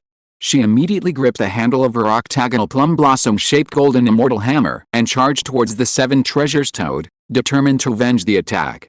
However, just as she reached the toad, the coin-shaped protrusions on its back suddenly burst open, releasing bursts of purplish-red poisonous gas. She paused, immediately retreating. However, despite her severe injuries, while her brain reacted swiftly as always, her body's reaction speed was inevitably a beat slower, and she inadvertently inhaled a mouthful of poisonous gas. She groaned, her face turning pale again. Normally, she could easily suppress the toxicity of this gas, which wouldn't significantly affect her movements. However, at this moment, her injuries were too severe, her immortal energy was thin, and her breathing was unstable, making it incredibly difficult to suppress the poison. Her movements unconsciously slowed, and before she knew it, she was grazed by the seven treasures toad's tongue again. Mo Tingmei's expression was extremely grim. It was just a level 9 7 treasure toad. Before, she wouldn't even need half an incense stick to kill one, she wouldn't even consider it a threat. But now, she couldn't even defeat a single 7 treasure toad, and was even being suppressed. How ridiculous. She was filled with resentment and unwillingness, and her resentment towards Wang Dong reached its peak at this moment. If it weren't for Wang Dong, if it weren't for the 2 battles against level 11 demons that had exhausted her trump cards, how could she have fallen to such a state? However, even though she had given it her all, she was gradually falling into a disadvantageous position under the dual attacks of the 7 treasure toads' poisonous gas and tongue. She knew that if no miracle occurred, she would surely die. If she didn't want to die, her only choice was to crush her trial jade token and withdraw from the trial. But she was unwilling. On the Immortal Fate platform, the hearts of the 3 guardians of Moi were also in their throats, their expressions extremely tense. But even though they were elders, they were not allowed to enter the trial arena and break the rules. Was everything about to end? Is this once-in-a-millennium genius destined to stop at the trials? Suddenly, at this very moment, an unexpected change occurs. Chapter 458 Magic Movement. A sharp, howling wind suddenly erupted from outside the cave. Amidst the howling, a streak of purple light descended from the sky. In an instant, dazzling purple light filled everyone's vision, its sharp edge cutting through every inch of space like a blade. Even at close range, one could feel its terrifying power. The 7 treasures toad was startled. If it had hair, it would be standing on end. It instinctively tried to dodge, but its entire focus had been on dealing with Mo Tingmei, and it hadn't paid any attention to the situation outside the cave. Now, even if it wanted to dodge, it was too late. It had barely pulled its head out of the cave when the sharp purple light pierced its body and instantly penetrated it. Boom! A loud explosion rang out, and a large hole was blasted in the 7 treasures toad's back. Instantly, blood splattered, and bits of flesh flew everywhere. Croak! The 7 treasures toad cried out in pain, letting out a shrill scream. The turn of events was so sudden that Mo Tingmei was slightly taken aback. She quickly grabbed her octagonal plum blossom bright golden immortal hammer and chased after it from the cave. At that moment, a purple streak of light flew out from the back of the 7 treasures toad, tracing an arc upwards in the air. Mo Tingmei subconsciously followed the trajectory of the purple light and looked up, only to see a figure standing on the rock wall directly above the cave. The figure wore a blue, fitted outfit, the tailored cut outlining his lean and upright figure, full of power. Especially when he stood tall on the rock wall, with a dark volcanic rock as a backdrop, his blue robes fluttering in the wind, and the flickering red light reflecting off him, his aura was particularly outstanding and memorable. This person was none other than Yuchi Jialian, whom she had seen on the Immortal Fate platform before. Mo Tingmei was clearly stunned. She never expected that she would be saved when she was about to despair, and she never expected that the person who saved her would be Yuchi Jialian. Just as Mo Tingmei was lost in thought, Yuchi Jialian noticed her gaze. In the midst of battle, it wasn't the time for conversation. He merely nodded slightly to Mo Tingmei before leaping down from the cliff and engaging the 7 treasure toad in fierce combat. In less than half an incense stick's time, he cleanly and swiftly killed the toad. Junior Sister Mo, are you alright? Having easily dealt with a poisonous fire elemental 7 treasure toad, Yuchi Jialian landed gracefully beside Mo Tingmei, his expression filled with concern. At this moment, Mo Tingmei's pretty face was deathly pale, seemingly exhausted. She forced herself to sit up and bowed gracefully, saying, "Thank you so much, Senior brother Yuchi, for saving my life. You flatter me, Yuchi Jialian hurriedly replied modestly. Even if I hadn't arrived by chance, junior sister would still have been able to deal with that 7 treasures toad. Even if we take a step back, crushing the jade token would have allowed her to leave the trial. Cough cough. Mo Tingmei was about to speak when she spat out a mouthful of blood. The blood sizzled on the crimson rock, actually corroding it. First, she was poisoned by the fire killen's fire poison, and then by the 7 treasures toad's deadly poison. The combination of these 2 toxins was too much for even someone as strong as Mo Tingmei to bear. Junior sister, your poisoning is quite severe. I have a 9-turn golden lotus pill here, which has some effect in removing the poison, Yuchi Jialian said, taking out a pill. 9-turn golden lotus pill, incomparably precious, cough cough. Mo Tingmei replied weakly, I. In the end, it's just an external thing. Yuchi Jialian said calmly, junior sister, do you look down on your foolish brother? This. Mo Tingmei's eyes softened, no longer being coy, and she took the pill, saying, thank you, senior brother. At the same time, the image of Wang Dong appeared in her mind. Immediately, her brows furrowed, filled with shame, anger, and indignation. He and Yuchi Jialian were both human. How could the difference be so great? One was like a cloud in the sky, and the other was like mud on the ground. Enough. Thinking too much is useless. Let's heal the poison and wounds first. Immediately, she took the pill and continued to sit cross-legged in the healing immortal artifact Marrow Jade Immortal Lotus to heal her wounds. Yuchi Jialian was naturally protecting her cautiously, afraid that another demon might appear and disturb Mo Tingmei's healing. With the 9-turn golden lotus pill and the Marrow Jade Immortal Lotus, Mo Tingmei's injuries were rapidly improving. On the main platform of the Immortal Fate, Mo Yu and the other 2 relaxed upon seeing this scene. Elder Suxing, in particular, began to gloat. We all took on disciples, but the difference is quite significant. My Yuchi Jialian is of pure character, far superior to those lazy and dissolute playboys. Mo Yu, the garrison commander, nodded slowly, his face also showing great satisfaction. At least Mo Tingmei hadn't been eliminated, so there was still a glimmer of hope. Ling Su, I'm not trying to criticize you, but you've really lost your eye when it comes to taking on a disciple. Suxing glared at Ling Su mockingly. You'd better be more careful in the future. HMPH. Ling Su's face darkened, and he retorted angrily, it's just a mere 9-turn golden lotus pill. My Wang Dong even gave Tingmei Chaos Spirit Liquid, worth 10 times, no, dozens or even hundreds of times more than a 9-turn golden lotus pill. Suxing's expression froze for a moment, but then he became arrogant again. Who's arguing with you about that? That brat Wang Dong just got lucky and picked up some rare treasures. The key is his character, don't you understand character? Ling Su was speechless, unable to argue back. On the shore of the lava lake on the Purgatory Demon Star, Mo Tingmei slowly finished her cultivation, and the Marrow Jade Immortal Lotus swiftly transformed into palm-sized lotus bud, landing in her delicate hand. After some treatment, Mo Tingmei's face was still somewhat pale, but her injuries had healed by about 50–60%, and the toxins in her body had been completely eliminated. Thank you very much, senior brother, for the medicine and protection you have bestowed upon me. Mo Tingmei slowly bowed and said, I will never forget this kindness. Junior sister, you are too kind. Don't take this small matter to heart. Yuchi Jialian hurriedly returned the bow, and at the same time congratulated her. Looking at the rankings earlier, the leader has already killed the first level 11 demon, and since junior sister was poisoned by the fire killen, it's clear that she killed that famous level 11 fire killen. Congratulations, junior sister. Your position as leader is secure. Upon hearing this, Mo Tingmei's face immediately turned extremely ugly. Senior brother, the number 1 on the rankings is not Tingmei. The rankings only show the rankings and points, but the names are hidden, which explains why Yuchi Jialian had a misunderstanding. What? Is that so? Yuchi Jialian exclaimed in surprise. Then who exactly won the championship? HMPH. Mo Tingmei was increasingly unwilling and embarrassed. After a slight hesitation, she briefly recounted the event and told the truth. That's outrageous. That's too much? Yuchi Jialian exclaimed indignantly. That Wang Dong, I could tell at a glance he was a shameless spoiled brat. I wanted to keep my distance from him from the start, but I never imagined his moral character would be so far below expectations.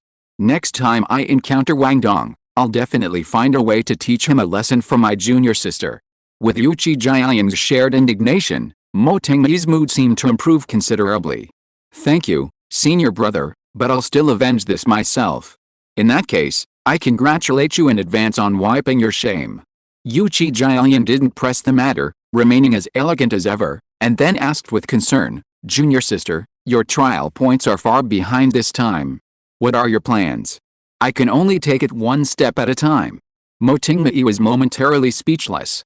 Level 11 demons weren't something you could just find anywhere, each one was exceptionally cunning and difficult to deal with.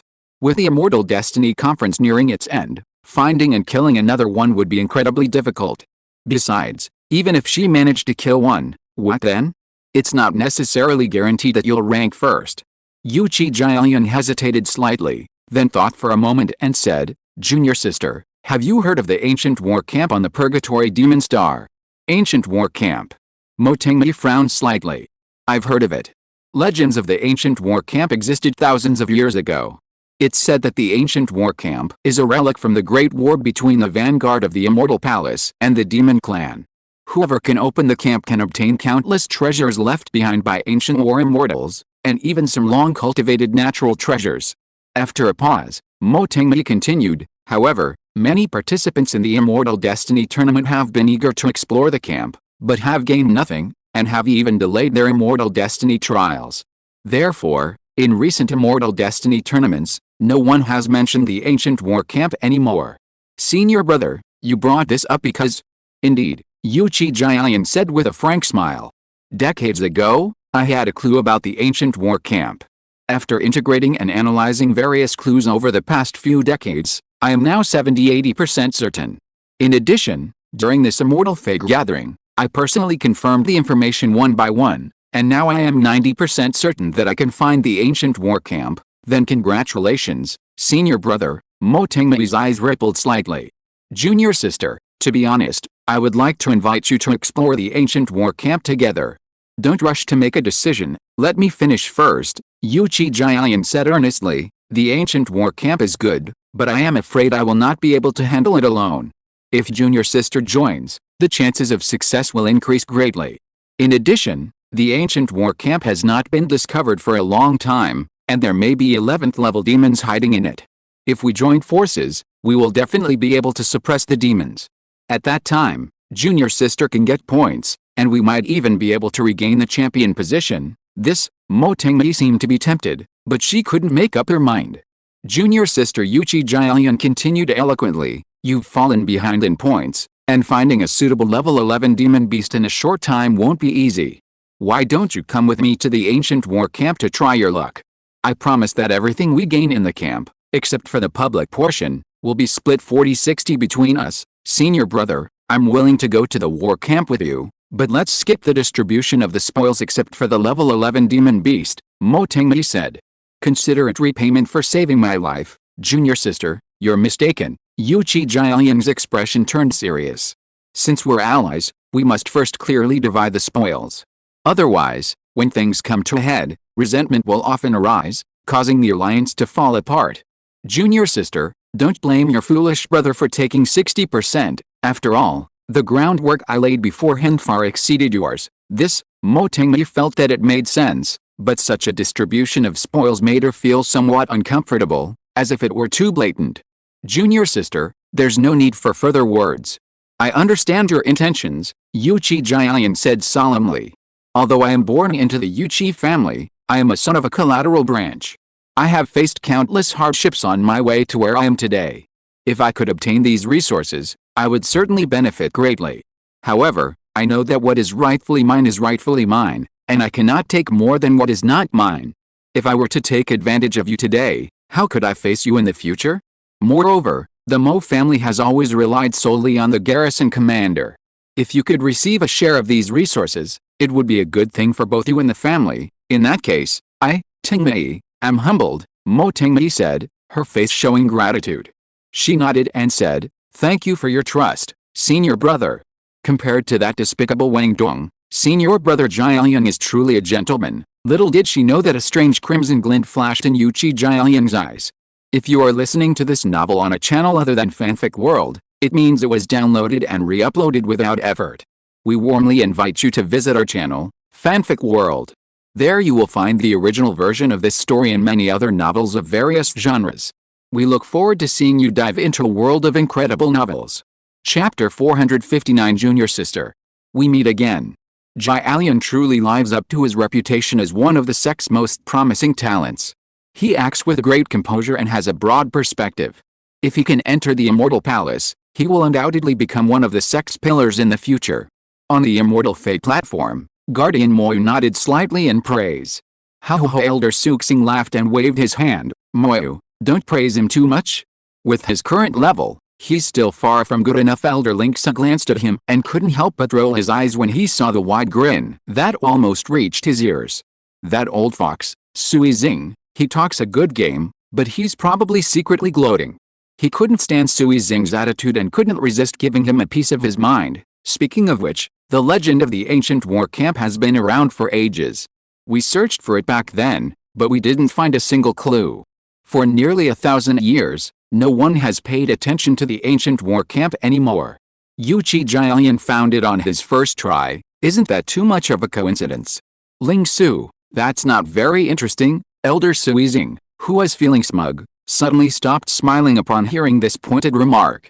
He turned to Ling Su and said, aren't these kinds of things common in the cultivation world?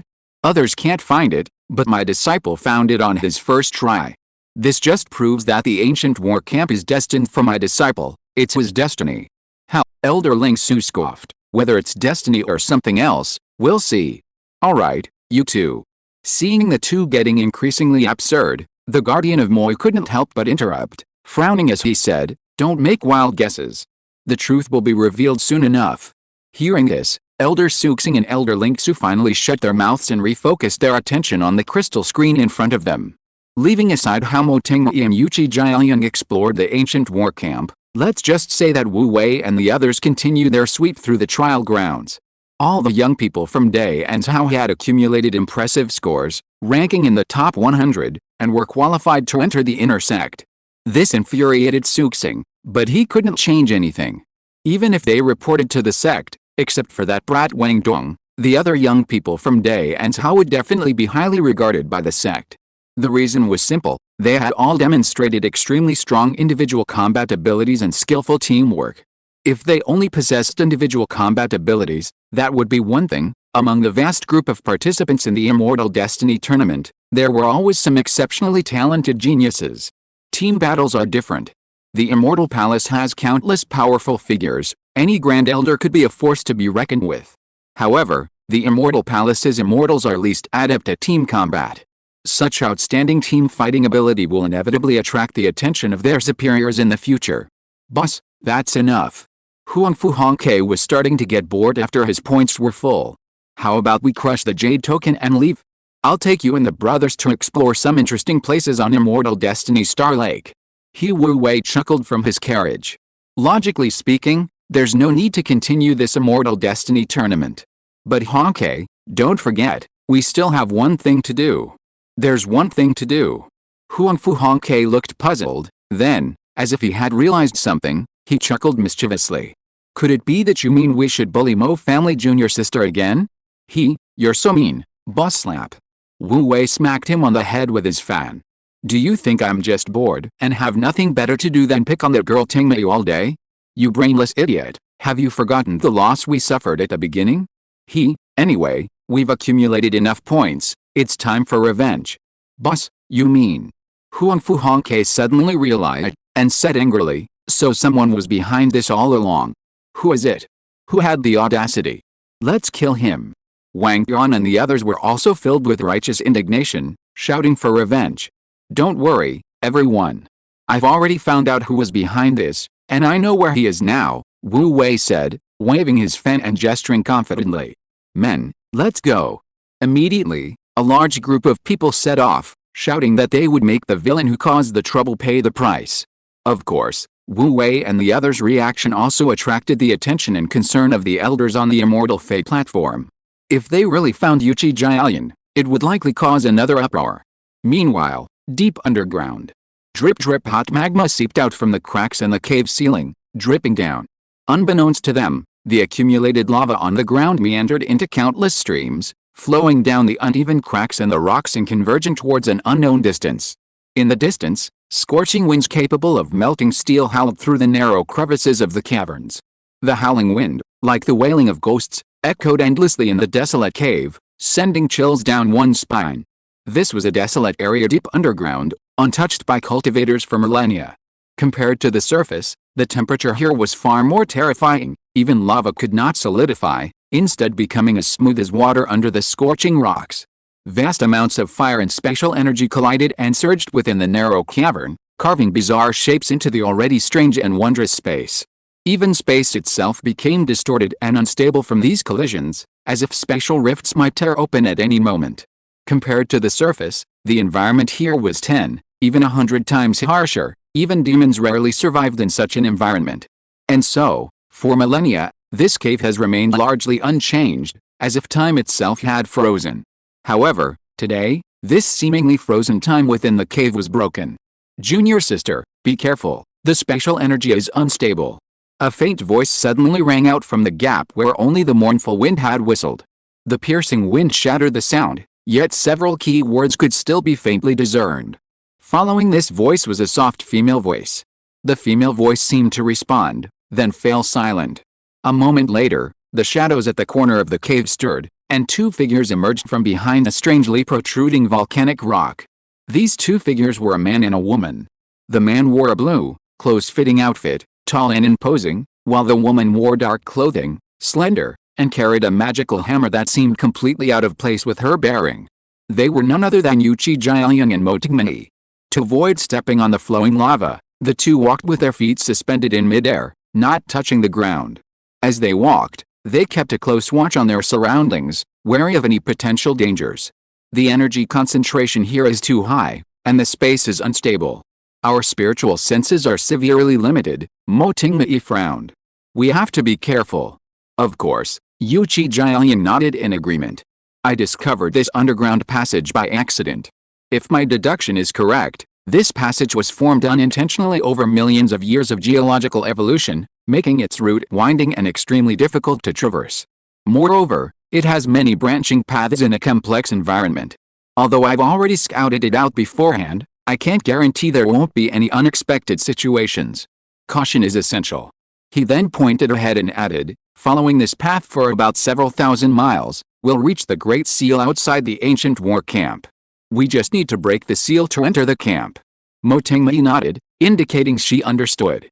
The underground passage was complex, with many sections only wide enough for one person to pass at a time, and some even requiring one to stoop to get through.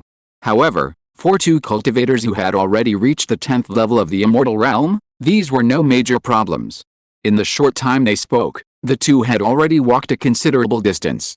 The initially narrow passage gradually widened, and an underground river appeared at the edge of their vision. From a distance, the river didn't appear narrow, nor was the current particularly swift. The sound of rushing water could even be heard from afar. If it weren't for the molten lava flowing in its bed, this underground river would look much like any other ordinary river. Suddenly, Yuchi Jiaoyang glanced at the lava river and smiled. Junior sister, your points have arrived. Mo Tingmei looked at him questioningly. Yuchi Jiaoyang didn't explain, but instead unfastened a short spear about half an arm's length from his wrist and tossed it away. The spear instantly transformed into a purple streak of light, shooting towards the lava river, its imposing sharpness instantly filing every inch of the surrounding space. Mo Tingmei's eyes flashed, instantly recognizing the short spear as the one that had severely injured the Seven Treasures Toad and saved her from danger. In that brief moment of distraction, the purple streak of light had already reached the top of the lava river, turned a corner, and plunged down. Boom! A deafening explosion erupted, instantly sending waves crashing into the underground lava river.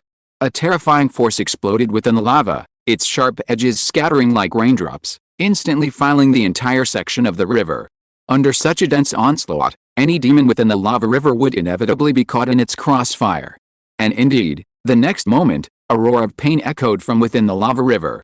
A demon covered in lava leaped out, glaring angrily at the culprit behind it all, Yuchi Jiaoyang. It wasn't large, and at first glance, It resembled a human, but its legs were bent backwards, its eyes were crimson, and its skin was sticky like mucus, with only a few areas covered in black, hard scales. Crimson lava dripped down its body, making it look exceptionally ugly. However, despite its ugliness, the aura it exuded was incredibly powerful. The moment it appeared, a violent pressure filled the entire cave, making it seem extremely dangerous. Mo Tingmei's eyes sharpened. It's a Hellfire Demon. Level 11. Hellfire demons are native to the Hellfire Demon star. They are born from lava, grow in lava, and their internal temperature is even higher than lava. Fighting a Hellfire Demon is extremely dangerous. Even a mere touch could severely burn someone who isn't strong enough. The most troublesome thing is their incredibly powerful regenerative abilities. Unless you can kill them instantly, their injuries will heal quickly, making them very difficult to kill. Back when the Purgatory Demon Star was ruled by the Purgatory Demon Clan, they lived here, enslaved by the Purgatory Demon Clan for generations. Legend has it that after reaching level 12, Purgatory Demons would grow black, hard scales all over their bodies and possess rudimentary intelligence, able to communicate with humans. However, these are just legends. Since the Purgatory Demon Star was occupied by the Immortal Palace and the Purgatory Demon Clan disappeared from the universe, no one has seen a Purgatory Demon of level 12 or higher since. She had encountered some Purgatory Demons on the planet before, but they were all level 9, not even level 10, let alone level 11. She thought there were no strong Purgatory Demons left, but unexpectedly, she encountered one here. It seems these Purgatory Demons have been hiding deep within the magma, which is why they haven't been discovered.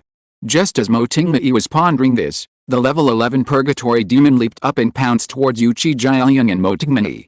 Its protruding mouth suddenly opened, revealing a mouthful of ferocious sharp teeth. Screech. A piercing scream, almost piercing eardrums, instantly filled the entire cave. Junior sister, be careful. This sound can affect one's soul. Yuchi Jiaoyang's eyes changed slightly, and he immediately warned her. Mo Tingmei's brow twitched, and she decisively used her immortal energy to seal the acupoints in her ears. At the same time, she grabbed the 8-sided plum blossom bright gold immortal hammer and rushed forward. In just an instant, her figure appeared in the path that the Purgatory Demon was bound to take, and she swung the hammer down hard. Bang! With a muffled sound, Mo Tingmei and the Purgatory Demon were sent flying backward at the same time. A terrifying energy shockwave instantly swept through the cave, and the already restless energy in the cave became even more chaotic, and even the space itself became slightly unstable. Bang! In the chaotic shockwave, the figures of the Purgatory Demon and Mo Tingmei crashed into the cave wall almost simultaneously. The Purgatory Demon flipped over and landed lightly on the ground, while Mo Tingmei touched the cave wall with her toes and immediately regained control of her body. However, Mo Tingmei's injuries hadn't fully healed, and her immortal energy circulation was far less smooth than usual. Even with the blessing of her ancient battle physique, she was still struggling against the 11th level Purgatory Demon. Upon landing, she involuntarily took an extra step back, her breathing unsteady.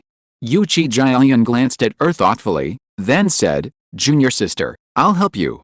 With that, he raised his hand, and the short spear that had been submerged in the lava flew back. He caught the spear with a flick of his wrist and then leaped into the fray. Yuchi Jiaoyan was already a top-tier 10th level immortal.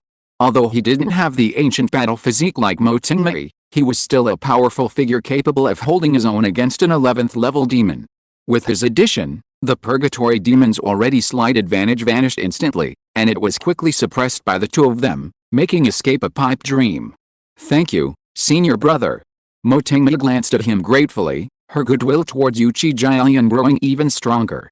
She had truly lacked experience before, unaware that some people's character could be so despicable. Now, with this contrast, she understood how rare it was to find a gentleman like Yuchi Jiaoyan, who possessed both strength and good character. Before they knew it, more than a dozen rounds had passed. Under their combined attack, the level 11 Hellfire Demon was quickly battered and bruised, on the verge of death. Even its extraordinary self-healing ability couldn't reverse the decline. The Hellfire Demon's weakness is its heart. Only by destroying its heart can we suppress its self-healing ability and kill it completely. Seeing that the situation was completely under control, Yuchi Jiaoyan immediately reminded Mo Tingmei, "Junior sister, I'll help you control it. You quickly attack its heart." Mo Tingmei was stunned, her beautiful phoenix eyes instinctively turning to Yuchi Jiaoyan. How could she not understand what Yuchi Jialian meant? He clearly wanted to give her the points. A surge of emotion welled up within her. Senior brother, you clearly need the points more than I do. Yuchi Jialian smiled, nonchalantly replying, we agreed beforehand. I'll help you get the points, and you help me break the formation. Besides, once we enter the ancient war camp and obtain its resources, I'll have more trump cards and be stronger, making it easier to get points. It won't hinder my chance to secure a direct disciple position. That's true. Mo Tingmei thought about it and realized it made sense, feeling much more at ease. In that case, junior sister won't stand on ceremony.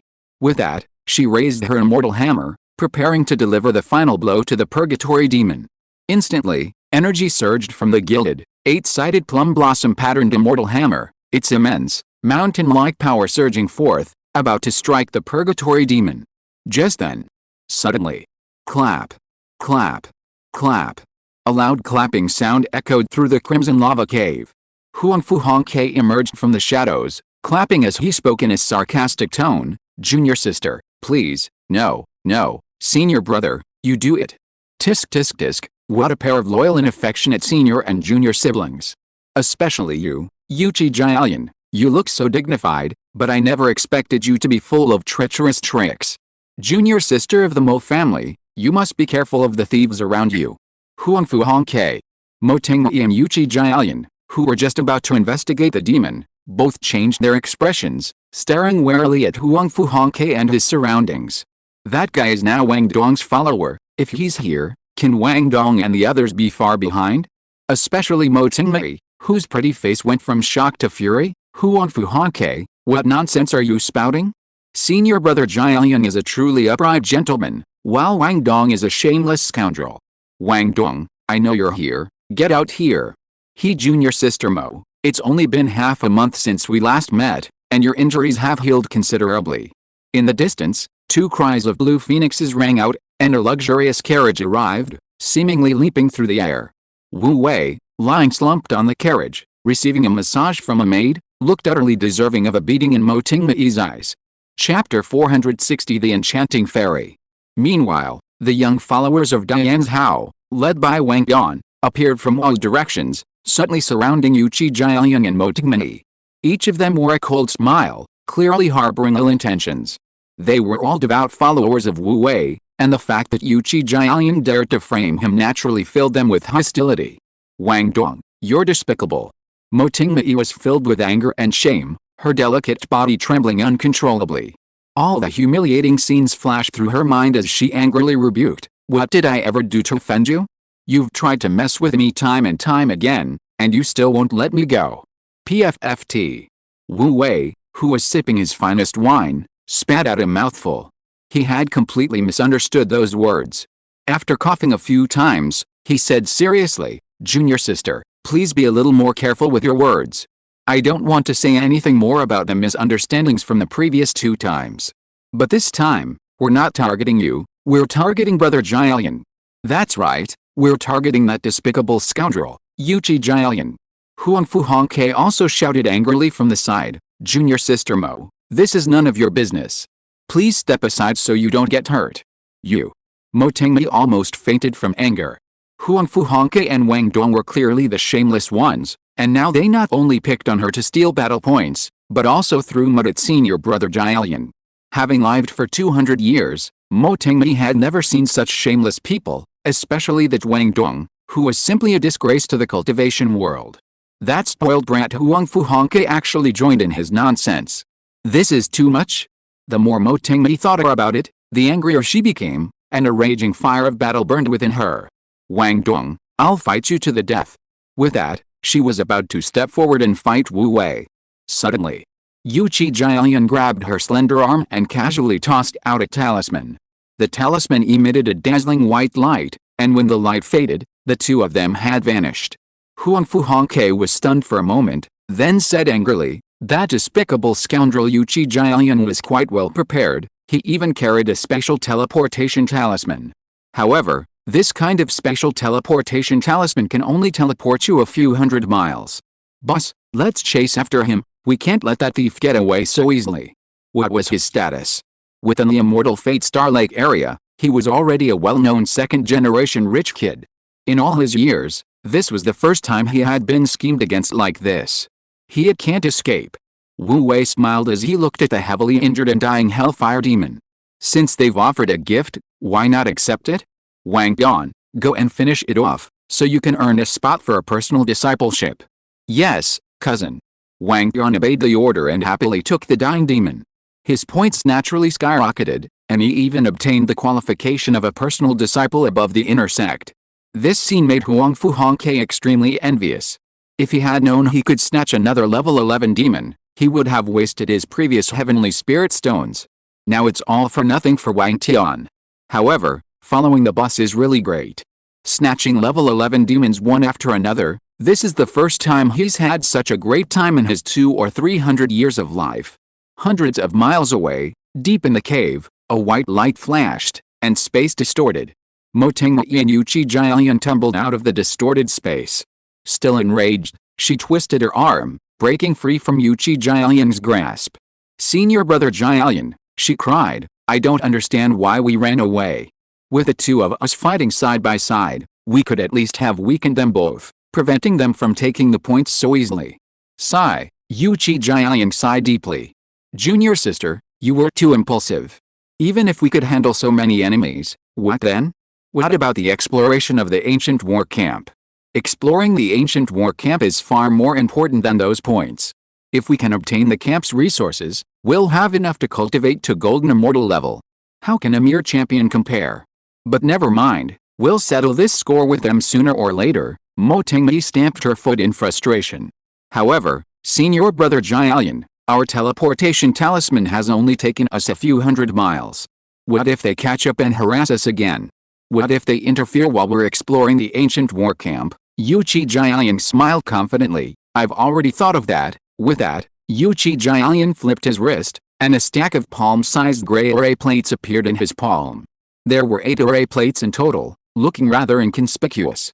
With a flick of his wrist, the 8 array plates flew out instantly, automatically separating and firmly embedding themselves into the cave wall in 8 directions. A deep buzzing sound suddenly echoed in the cave. The 8 array plates vibrated simultaneously, and streams of gray energy shot out from the array plates, instantly filling the space within a radius of several feet. These gray energies were interconnected, seemingly sharing some kind of connection. A subtle, mysterious aura flowed within, causing the entire cave to undergo some profound changes. This entire process lasted only a few breaths. The gray energy vanished without a trace, and the cave quickly returned to its original state, as if nothing had happened. Mo Tingyi's eyes lit up, an illusion array. Indeed. Yu Qi Jialian nodded confidently. This illusion array was something I obtained with great difficulty from the Fairy of Illusion. It should hold them off for at least a few days. Excellent. Mo Tingyi's eyes shone even brighter. A few more days would be enough for us to explore the ancient war camp. Well said.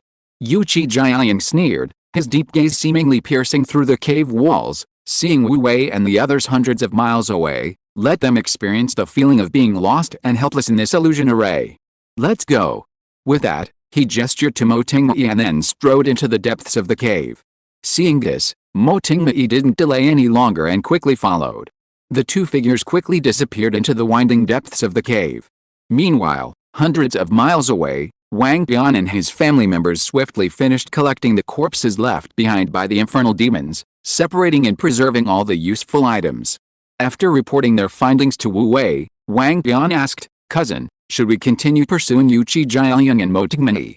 Of course we should, Wu Wei replied without hesitation, raising an eyebrow. We've already got the points, why chase after her? Huangfu Hongke hesitated, glancing at Wu Wei. After all, the Mo family junior sister is the most valued junior of the Mo garrison commander. Would it be a bit much to kill her?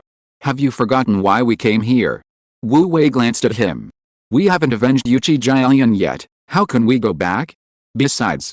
He paused, a knowing sneer in his eyes. In the situation just now, Yu Qi Jialian only needed to hold us off for a moment to buy Mo Tingyi time for her final attack, the only cost being a minor injury. But he chose to retreat without hesitation. Don't you think there's something wrong with that? You mean? Huangfu Hongke was stunned, as if he had realized something, but couldn't quite put his finger on it. Wu Wei didn't expect him to understand immediately. After a pause, seeing that Huang Fu Hongke was still thinking, he simply stated the answer directly, therefore, he must have a bigger scheme. Hearing this, while Huang Fu Hongke was still pondering, Wang Bian reacted first. I understand the only thing that could make them choose to give up the points of an 11th level demon without hesitation is a greater benefit. And obtaining that benefit might not be easy, so they need to preserve their strength. Wu Wei gave Wang Bian an approving look, not bad. Quick reaction. Hearing them say this, Huang Fu Hongke finally realized. His eyes immediately lit up, then what are we waiting for? Let's hurry and follow. Wu Wei rolled his eyes at him. Didn't you say that it wouldn't be good to kill them all? What do you mean, kill them all? Huang Fu Hongke glared. We're clearly going to seek revenge on Yuqi Jialian. As for the Mo family junior sister, she must have been bewitched by Yuqi Jialian. As her senior brothers, we have an obligation to let her see Yuqi Jialian's true colors, lest she be tricked without realizing it. This guy really left Wu Wei speechless. He shook his head inwardly, saying nothing more, only casually unfolding his folding fan and waving it, saying, let's go, let's see what Yuqi Jialian's scheme is. Yes. Wang Bian responded, immediately going to make arrangements excitedly. The group quickly set off. The distance of several hundred miles passed in a flash. Soon, Wu Wei and his group caught up with the location where Yuqi Jialian had set up the illusion array. At first glance, the place where the illusion array was set up looked no different from an ordinary cave wall. Just as the group was about to unknowingly plunge into it, Wu Wei's voice suddenly came from behind. Wait! Everyone stopped in their tracks. Wang Bian habitually bowed to Wu Wei and asked, Cousin, what are your orders? Huang Fu Hongke also subconsciously asked, Boss, what happened? Wu Wei did not explain, casually taking out a low-grade spirit stone and throwing it in front of him. With a whoosh, the spirit stone transformed into a streak of light and shot forward, disappearing into the cave ahead in the blink of an eye. The whistling sound of the wind could still be heard fading into the distance. At first glance, the scene seemed perfectly normal. However, Wang Bian and Huang Fu Hongke frowned simultaneously. An illusion array. Wang Tian glanced at Wu Wei subconsciously, hesitatingly asking. That's right. Wu Wei nodded. The underground passage was rugged and complex, with an incredibly high energy concentration. Normally, a low-grade spirit stone wouldn't travel far before crashing into the cave walls. Even if it didn't hit the walls, it would be swept away by the turbulent energy currents within the cave, and might even be shattered. The scene just now was impossible. The only possibility was that they had unknowingly stepped into an illusion array, and the scene they had just witnessed was an illusion presented to them. This illusion array is no simple matter. Huang Fu Hongke, being from a prominent family, was knowledgeable and quickly realized something unusual.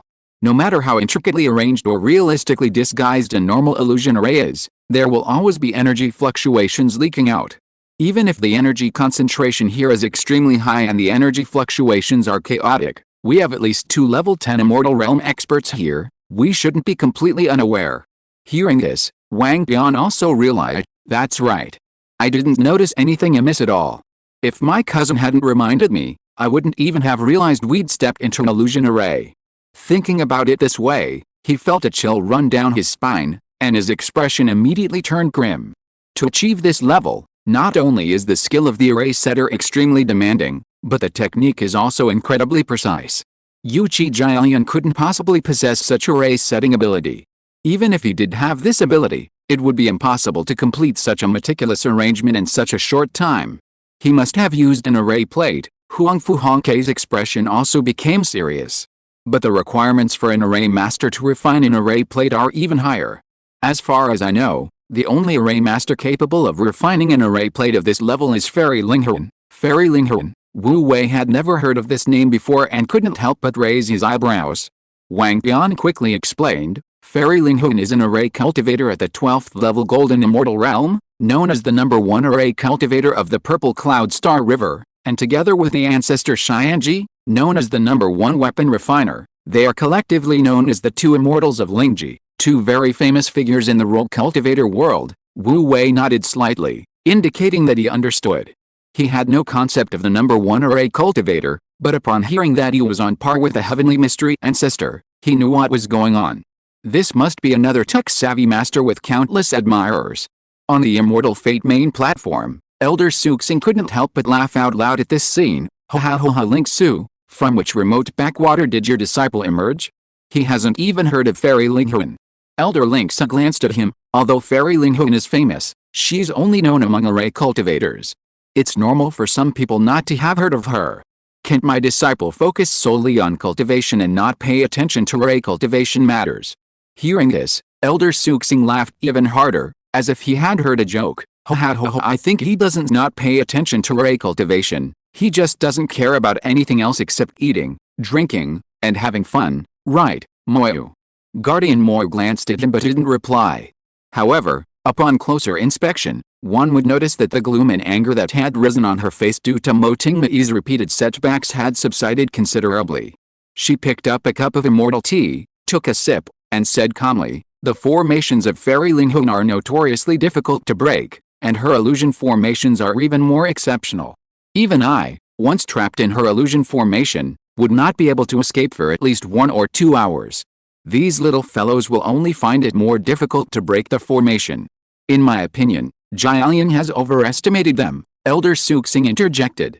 Given the understanding of formations of those Wang family brats and that Huangfu family brat, even if they were given 10 or 15 days, it would be uncertain whether they could escape. By then, it would be too late to break the formation. As he spoke, he couldn't help but glance at Linksa again, his eyes full of smugness. It seems that the champion of this trial is destined to be out of Wang Dong's reach. Hearing his and Guardian Moi's words, Elder Linksa's heart clenched tighter and tighter, and his expression grew increasingly grim. He didn't even bother arguing with Elder Suxing anymore. All he could think of was, it's over. Those 500 spirit stones are going down the drain. While the three were talking on the Immortal Fate platform, in the trial arena, the atmosphere among the Wang family disciples, after hearing Wang Bian and Huangfu Hongke's words, became somewhat dejected. Wang Bian couldn't help but ask Wu Wei, "Cousin, should we continue?" Before Wu Wei could speak, Huangfu Hongke beside him dejectedly chimed in, "The illusionary fairy's illusion array can trap even golden immortals. We're already inside it, getting out is practically impossible. Forget it, we've already reached our points, let's just go back." Upon hearing this, the expressions of the Wang family disciples became even more dejected. They had just been so excited to uncover Yuchi Jialian's hidden schemes, but now they had to turn back before they even got started.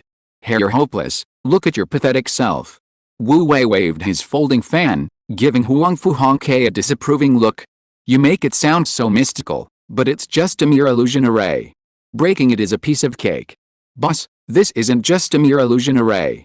It's a portable illusion array made by Fairy Linghuan herself. Although it's not high level," Huangfu Hongke weakly replied, "this isn't something an ordinary person can break." "Hongke, you blockhead, is our cousin an ordinary person?" Wang Bian was quite confident in Wu Wei. "But, no buts." Wang Bian decisively interrupted him. "If my cousin says he can break it, then he can break it. Let's just wait and see the show." At the same time, on the main platform of Immortal Destiny, Elder Suxing scoffed, "HMPH, that kid Wang Dong is really arrogant. He can break the array in half a day?" He stopped mid-sentence, but then noticed that Mo Yu and Linksu were staring at him. Startled, he swallowed the rest of his words. "Shattered Star, what will you say if Wang Dong breaks it?" Linksu pressed relentlessly. This Elder Shattered Star wanted to make a harsh statement, but he felt that Wang Dong was too unpredictable, and it would be best to avoid any unforeseen circumstances.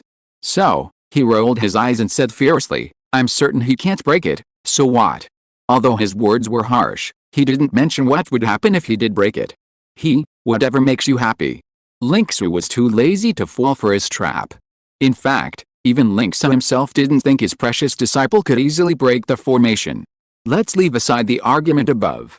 Under the expectant gazes of his underlings, Wu Wei smiled calmly and said, "This little illusion formation doesn't require my personal intervention. How about this, Green Vine, Red Phoenix, you two go and break the illusion formation." PFFT.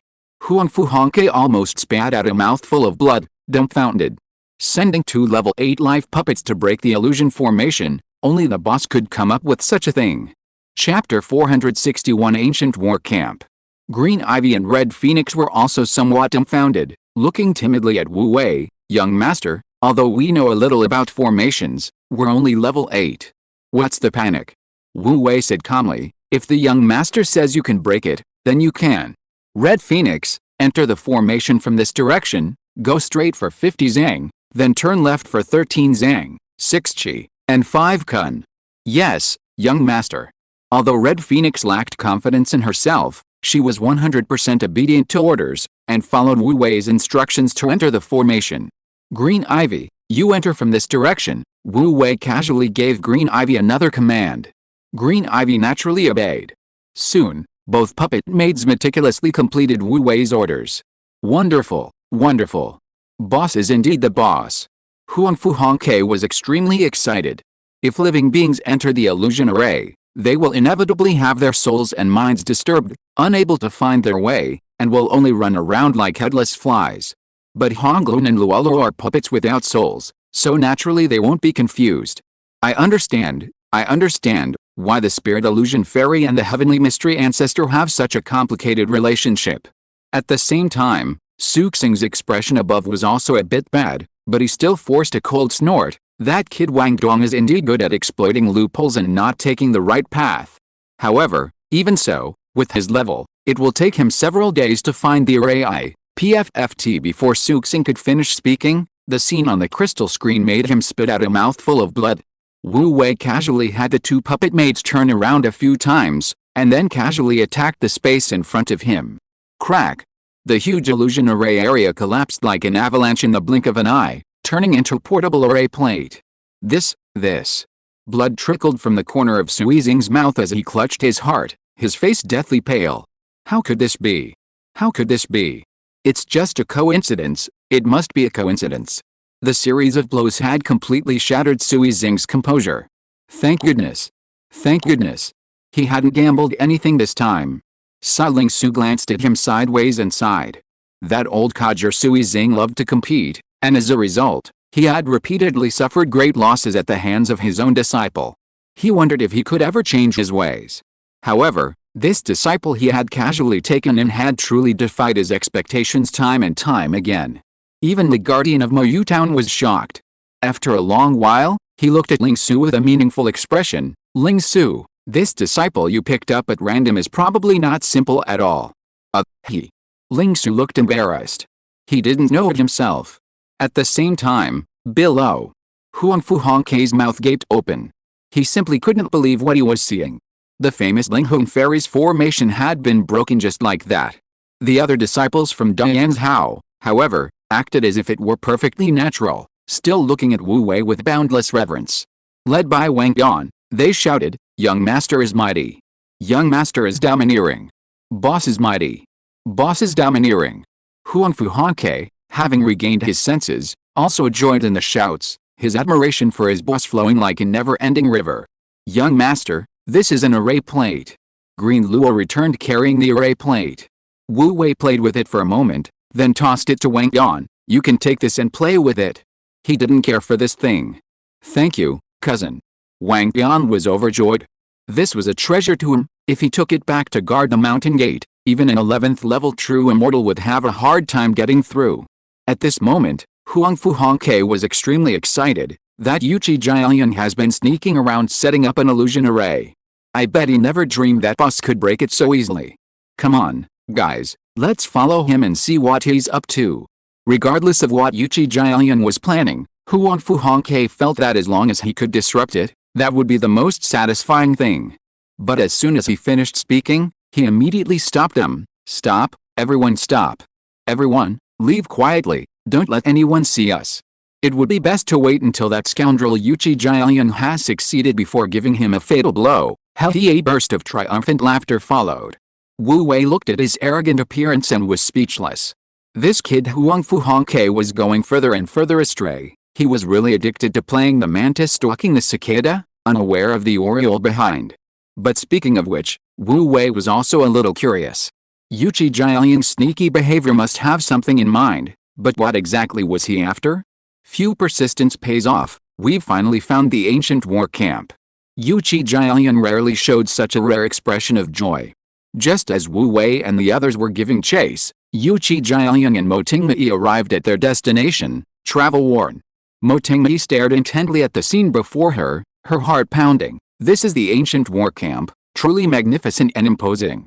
Before their eyes was a city, or rather, only half a massive, imposing city, with walls hundreds of feet high, adorned with countless ancient and weathered ruins. The mottled walls and gates were covered with enormous claw marks, dents, and other scars of fierce battle. The ancient, bronze-colored city gate was severely dilapidated, with only a bronze statue tens of feet tall still standing at the entrance, guarding this half of the war camp for hundreds of thousands of years. Why only half? Over the long course of geological changes, the ancient war camp had been deeply buried underground. The walls of the great city had merged with the solidified lava, leaving only its outline visible. If it weren't for a violent earthquake 1,000 years ago, Yuchi Jialian sighed, this ancient war camp would probably be buried deep within the Hellfire Star, never to be seen again. Just as Mo Tengmei and Yuchi Jialian were approaching the ancient war camp, suddenly, a violent earthquake shook the ground, and the bronze statue standing at the entrance trembled violently. Crack! Cracks appeared on its body, with layers of reddish rock crumbling and falling away, and its joints cracking and splintering. It lifted its foot and took a step forward, with a loud thud that made the earth tremble. The previously closed eyes suddenly snapped open, shooting out two beams of light that enveloped Mo Tengmei and Yuchi Jialian. A deafening voice rang out, "Who are you, daring to trespass into the territory of the 3rd Vanguard Battle Camp?" Ancient golden-armored divine general. Mo Tengmei and Yuchi Jialian exchanged glances, both seeing excitement in each other's eyes. They were both descendants of core members of the Immortal Palace, familiar with its combat strength and composition. The golden-armored divine general was naturally a commonly used war puppet of the Immortal Palace. However, this ancient golden-armored divine general differed greatly from the modern ones, its design being extremely rugged and domineering. Judging from the golden-armored divine general's tone, this ancient battle camp was called the 3rd Vanguard Battle Camp, so there was no doubt that this was the ancient battle camp ruins they had been searching for. Divine General, Mo Tengmei and Yuchi Jialian each took out their identity J tokens, indicating that they were direct descendants of the Immortal Palace elders. These identity J tokens are usually only issued by elders of the Immortal Palace, and their quantity is extremely limited, reserved for the most outstanding direct descendants of their families. Having such a token means one is practically 1 foot in the Immortal Palace's inner circle. According to the palace rules, their rank and privileges are equivalent to ordinary disciples. Ding Identity J tokens passed inspection. The golden-armored general's gaze swept over the Identity J tokens, instantly reading their information and privileges, and his hostility diminished considerably. Based on your status, you are permitted to enter the 3rd Vanguard Battle Camp. However, because your status is equivalent to that of ordinary disciples, you can only move within a limited area. Do not enter any restricted areas, or you will be punished according to palace rules. At the same time, the golden-armored general released a 3D map, marking several red areas, which were restricted areas for ordinary disciples. Thank you, Divine General. We are just going in to rest. We will absolutely not trespass into any restricted areas. Yuchi Jialian bowed respectfully. Rumble the ancient battle camp gate slowly opened. Yuchi Jialian nodded to Mo Tengmei and then flew into the battle camp first. Mo Tengmei hesitated briefly, then hurriedly followed. As soon as they entered, the city gate slammed shut again. Meanwhile, on the main platform of the Immortal Destiny Assembly, the crystal screen that had been observing Mo Tengmei and her companions suddenly crackled and lost its image. What's going on? Elder Suxing, who had been delighted to see them find the ancient war camp, wanted to follow their gaze and tour the mysterious camp. The legend of the ancient war camp had been circulating for a long time, especially popular thousands of years ago. The three of them had also tried to find the ancient war camp and make a fortune when they participated in the Immortal Destiny Assembly. Unfortunately, like the other participants, they had wasted a lot of time and gained nothing. The garrison commander of Moyu Town frowned slightly. It must be the isolation array inside the battle camp that's working. That's right. Elder Linksu nodded in agreement. Every battle camp isolates any spy. Our monitoring array and the connection between Tengmei and the others must have been blocked by the restriction. Then what do we do? Elder Suxing asked in disappointment. Are we just going to wait for them to come out like idiots? We were hoping to take this opportunity to see what was going on. Elder Suxing, since the ancient battle camp ruins have been rediscovered, they can't escape now. We can go in and take a look ourselves afterward. The garrison commander of Moyu Town frowned deeply after saying half of his sentence. Instead of worrying about that, we should worry more about that brat. Suxing's good mood suddenly plummeted. Yes, although his disciple Yuchi Jialian had discovered the ancient battle camp, the arrogant and domineering Wang Dong had already easily broken the illusion array and was heading towards the ancient battle camp. The situation might still change. Elder Shattered Star and Guardian Ink Feather both glared sharply at Ling Su. This. Ling Su chuckled helplessly. I didn't want things to develop this way. But ancient resources are for those with the right fate and ability. Ting Mei and the others have the advantage, so their chances are still very high. HMPH. Guardian Ink Feather glared at him fiercely. Meanwhile, inside the ancient war camp. This is the ancient war camp. After the two entered the camp, Mo Tingmei's initial excitement quickly plummeted. Inside the camp, most of the environment had merged with a solidified magma. The accessible areas were desolate, dilapidated, and ruined. Very few valuable treasures could be found. Only some fire-type rare materials could be considered a mere harvest. Junior sister, these are just ordinary areas of the ancient war camp. Precious strategic materials certainly won't appear here. The area ahead is a restricted zone. According to my previous research, that's the camp's resource treasury. Junior sister, let's go and explore. This. Mo Tingmei hesitated. Senior Divine General said that place is a forbidden zone, and we are not allowed to enter. Herr Yuchi Jialiang scoffed. It's just a low-level golden armored Divine General that has been phased out. At its peak, it probably only had the combat power of an 11th level true immortal. Now, after being dormant for hundreds of thousands of years, it's already remarkable that it can exert half of its combat power. Senior brother, do you intend to force your way in? Mo Tingmei's expression changed. We have already found the ancient war camp. As long as we report to the sect, we can get a reward. Why don't we? Junior sister, don't be silly. Yuchi Jialiang's voice suddenly became serious. This ancient war camp has long been lost and has become a ruin. It's not an active war camp. We can't just barge in. If we report to the sect, at most we will receive some rewards. Are you willing to let those rich resources pass us by? But, senior brother. There are no buts. Yuchi Jialiang said solemnly, a hint of sadness flashing in his eyes. Junior sister, since birth, you have been of noble blood, deeply valued and lavishly nurtured by your family. I, Yuchi Jialiang, am merely an insignificant illegitimate son. Every resource I've gained along the way has been hard-won, and many have even been obtained dishonestly. But if I hadn't fought for it, I would have long since turned into a pile of bones in a mass grave. If junior sister is unwilling to take the risk, then I will do it. The previously agreed upon distribution plan remains unchanged. With that, Yuchi Jialiang flew towards the forbidden area without looking back. Senior brother Jialiang. Mo Tingmei gritted her teeth, stamped her foot, and hurriedly chased after him. I'm willing to share the blame with you. Junior sister, you don't need to be like this. You have a much brighter future. Yuchi Jialiang sighed. Unlike me, I must obtain. Senior brother Jialiang, you don't need to say more. Mo Tingmei made up her mind. Senior brother saved me before. I absolutely cannot watch him risk his life alone. Even if something happens, it's better for two people to share the burden than one. Since junior sister insists, then thank you very much.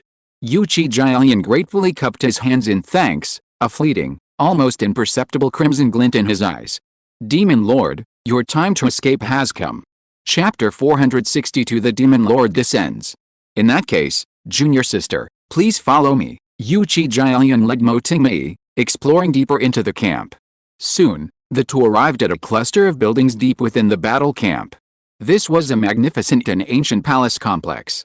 Most of the palaces had collapsed, but the remaining parts still retained their former glory. The entire palace complex was paved with specially made huge stone bricks, engraved with mysterious patterns, exuding an aura of profound mystery. Even after millions of years, these array formations and restrictions were still in operation, emanating waves of oppressive power, vast and majestic, like a silent deterrent. Mo Tingmei unconsciously softened her breathing. Judging from these restrictions, there should be an underground palace beneath. The treasure trove of resources we're looking for must be inside. Yuchi Jialiang observed the palace complex, a fiery glint in his eyes. Junior sister, these restrictions have fallen into disrepair over the years, and their operation has become sluggish. As long as we find the key nodes of the restrictions, it shouldn't be difficult for the two of us to open them. He then began to observe the palace complex. Found it. Suddenly, his eyes lit up, and he beckoned Mo Tingmei to the stone tablets outside the palace. Pointing to the engraved patterns on the tablets, he explained, "These stone tablets are located precisely at the key nodes of the restrictions. If I'm not mistaken, breaking just one tablet will disrupt the operation of the restrictions.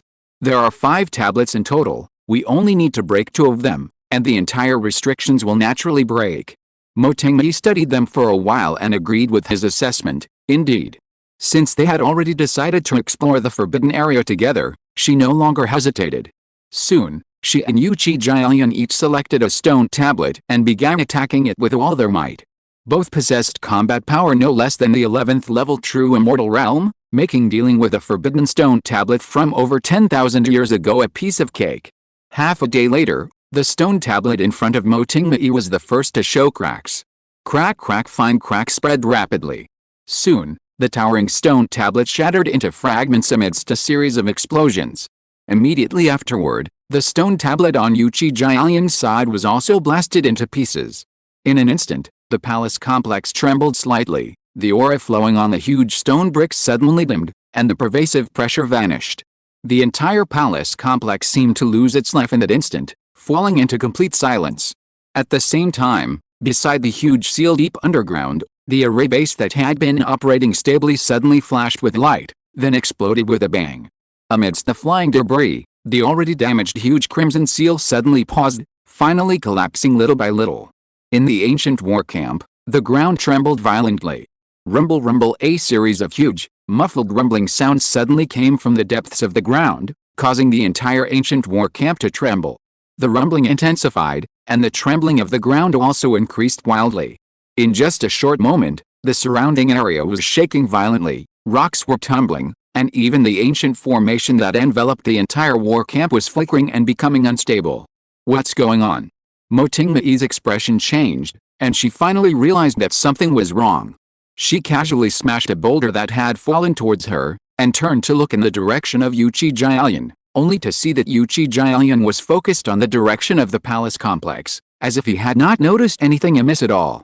She frowned, seeing your brother Yu Qi. However, she had just opened her mouth when a thunderous roar came from above. Who dares to trespass into this forbidden area? With a roar, a colossal puppet, dozens of meters tall, crashed down in front of the two, its long halberd pointing directly at Mo Tingmei and Yu Jialian. This puppet was bronze-colored, mottled, and rugged in appearance, yet exuded an extremely majestic and domineering aura. It was none other than the ancient golden-armored general who should have been guarding the entrance to the ancient war camp. The golden-armored general opened its eyes, 2 beams of light sweeping across Mo Tingmei and Yu Jialian, instantly confirming their identities. So it's you two. Seeing them, the hostility in its eyes lessened considerably, and the surging pressure on its body subsided somewhat, but it remained vigilant. Its halberd still pointed at Mo Tingmei and Yu Jialian, and a thunderous voice boomed, "Trespassing in a forbidden area is a crime of varying severity. According to the war camp's rules, you must be imprisoned to await further punishment. You two, surrender." With that, it prepared to attack. "My lord, please hold your hand." Mo Tingmei quickly retreated, trying to explain, "We two had no intention of violating the rules of the battle camp, it's just that the camp has been abandoned for many years. Junior sister, why waste your breath on it?" At this moment, Yu Jialian's attention was finally drawn to it. He sneered, suddenly abandoning his previous gentlemanly demeanor, his tone mocking. "A mere puppet that has long been obsolete dares to be presumptuous in front of me. You're courting death." As soon as he finished speaking, his aura suddenly surged. A surging energy wave spread out, and his size instantly increased, transforming into a Dharma body tens of feet tall in the blink of an eye. At the same time, a red rune quietly appeared on his chest and abdomen, then suddenly shattered. Wisps of black energy surged out from his dantian, instantly filing every meridian in his body. In an instant, as if some seal had been broken, his aura surged again by a large margin. His black hair flew wildly as energy surged, his eyes were piercing, and his aura was overwhelming, seemingly approaching that of an 11th level true immortal. However, his immortal energy was no longer as solid and profound as before. Instead, it had become ferocious and violent, like a peerless beast ready to devour its prey, sending chills down one's spine. Demonic energy. The golden-armored general's eyes changed, and a strong sense of hostility instantly rose from his body. He trembled his halberd and thrust it at Yuchi Jialian without hesitation. The halberd moved like lightning, a fierce wind howled, and even the space itself trembled violently, as if it had been instantly pierced through by the halberd. However, his halberd had only thrust halfway through when Yuchi Jialian's figure had already vanished from his spot. The next moment, ripples appeared in the space in front of him, and Yuchi Jialian stepped out from within, throwing a punch at him. Boom! A burst of violent demonic energy erupted instantly, shattering the already battered armor of the golden armored general into fragments. His fist, enveloped in demonic energy, slammed into the puppet's core behind the armor. Crack! The puppet's core, like a red crystal, instantly shattered into countless pieces. The golden armored general trembled violently, the light in his eyes dimming instantly. Even his thrusting halberd slipped from his grasp and fell to the ground with a clatter. As if in slow motion, the golden armored general's puppet body, dozens of feet tall, crashed to the ground, kicking up countless specks of dust. Yuchi Jialian withdrew his hand, his dark eyes cold and indifferent. His massive avatar stood amidst the ruins, bathed in the crimson light of the ancient war camp, appearing as if stained with blood, adding 7 parts ruthlessness and 2 parts bloodthirst, resembling a demon. This. Mo Tingmei stared wide-eyed at the scene before her in disbelief. Whether it was Yuchi Jialian's sudden attack, the golden armored general's outburst of demonic energy, or his inexplicably surged combat power, everything was completely beyond her expectations, leaving her caught off guard and unconsciously feeling a bit panicked. She instinctively took a step back, swallowing hard. "Senior brother, what's going on?" Yuchi Jialian glanced at her sideways and sneered. "Junior sister, can't you see? You've really fallen into the demonic path." Mo Tingmei couldn't understand, let alone believe it. "But why? I don't understand. You have exceptional talent, and Elder Suxing has painstakingly nurtured you. As long as you cultivate diligently, you'll naturally have a bright future. There's no need for you to take this crooked path. How could a prodigy like you understand?" Yuchi Jialian sneered. "My origins are merely that of a concubine's son from a small family in a border star system. From the moment I entered the cultivation world, everything I have is something I've fought for with my life. If it weren't for this demonic aura, do you think I could have gotten to where I am today?" "What?" Mo Tingmei was dumbfounded. Yuchi Jialian, however, had no intention of letting her go. "For you, falling into the demonic path might be a momentous event, but what does it matter to me?" He looked down at Mo Tingmei, his voice chillingly cold. "Compared to lying in the dust and being despised by others, this price is insignificant." Having shed his suave facade, he now revealed his sharp and ruthless true nature.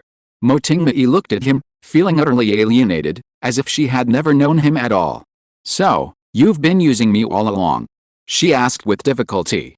"From the beginning, you never intended to release the restriction, did you?" "That's right. You're not completely stupid." Yuchi Jialian chuckled. "Unfortunately, the restriction is broken now. Even if you realize it, it's too late." Mo Tingmei looked at him, her heart heavy and uneasy, as if weighed down by a stone.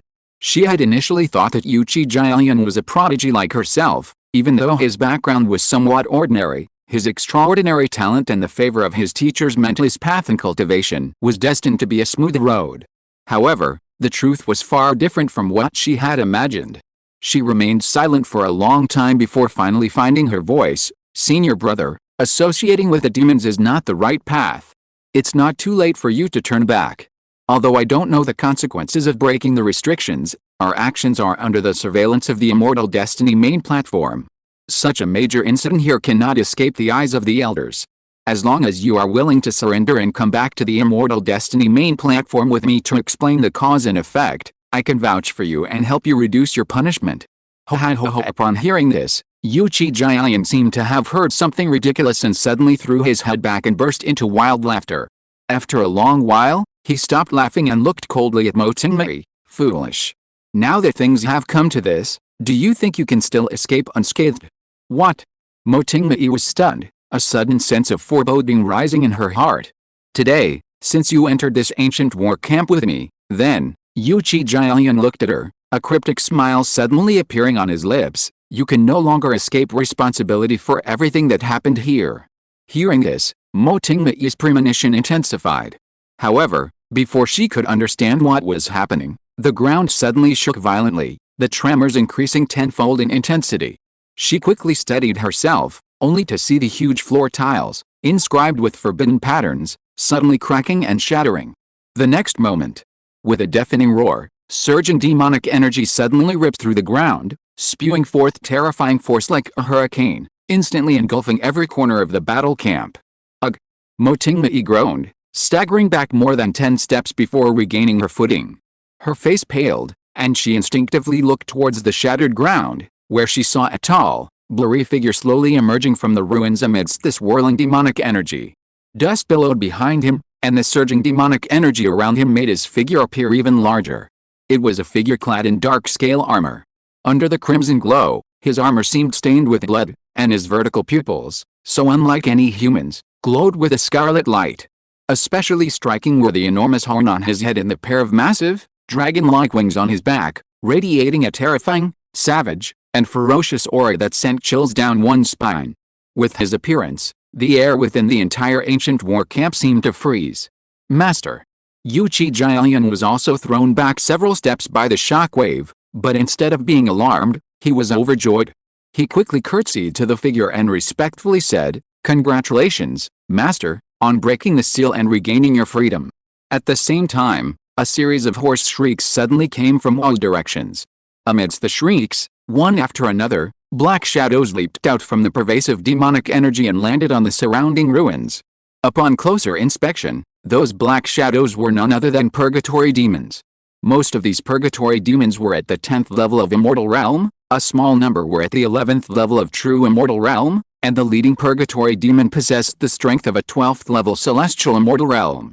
Led by the leading purgatory demon, they lay prostrate on the ruins, excitedly screeching at the figure in the center, as if welcoming the return of their king.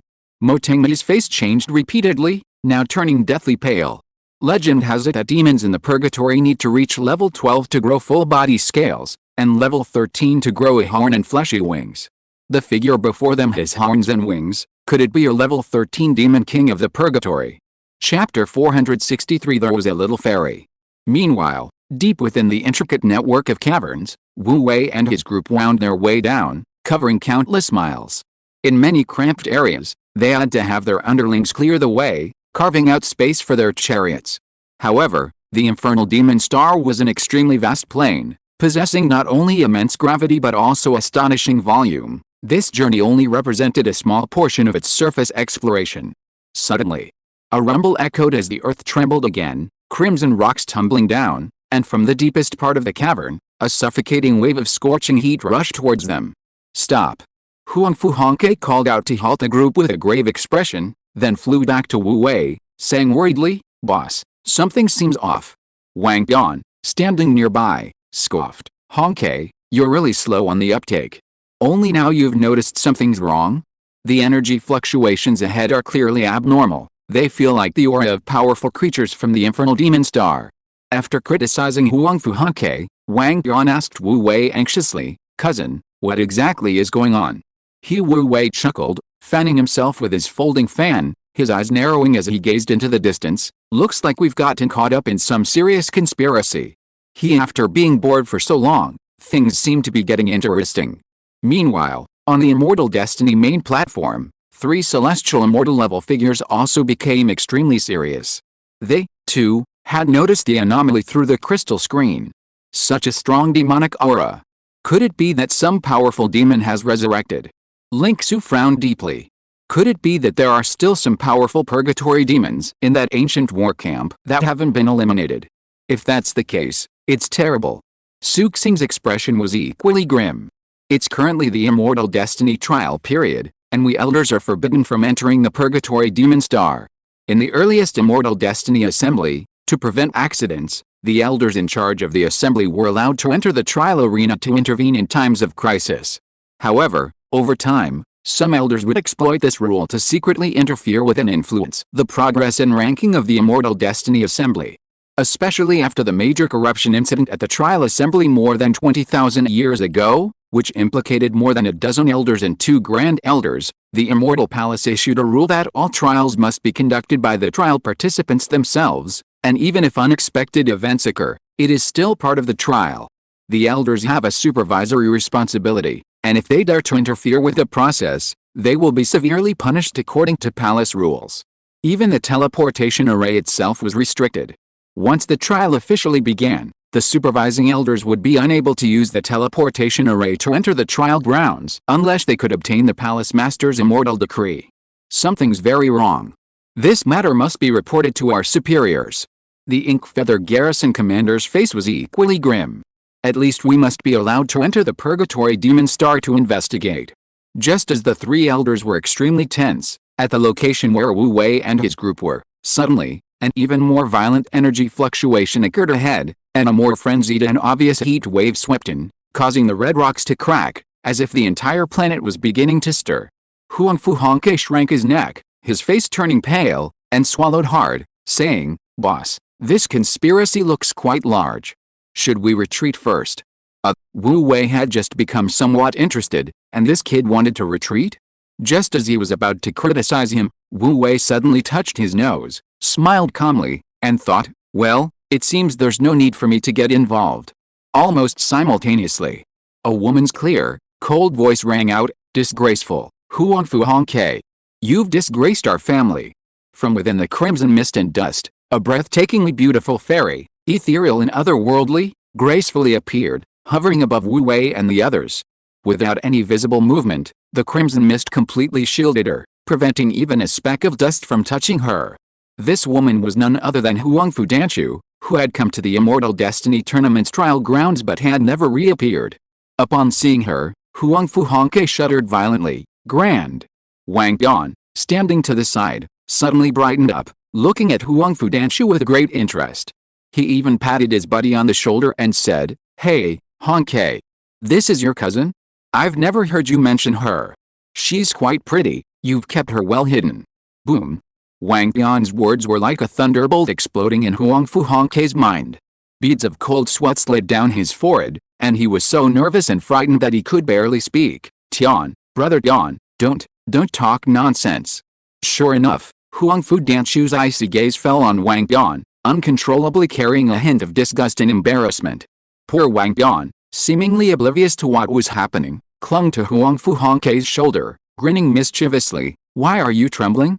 What's there to be afraid of with your own cousin? Oh, she's quite pretty, just a bit too cold and aloof, not gentle and virtuous enough. Otherwise, she'd be perfect for our cousin. Hey, what's your name, little sister?" Wang Bian was engrossed in his chatter, completely unaware that Huang Fu Hongke had broken free and dashed off to a distance, staring at him with pity. Even Wu Wei touched his nose, instinctively leaning back, as if to distance himself from the outspoken Wang Bian to avoid being implicated. Sure enough. Boom.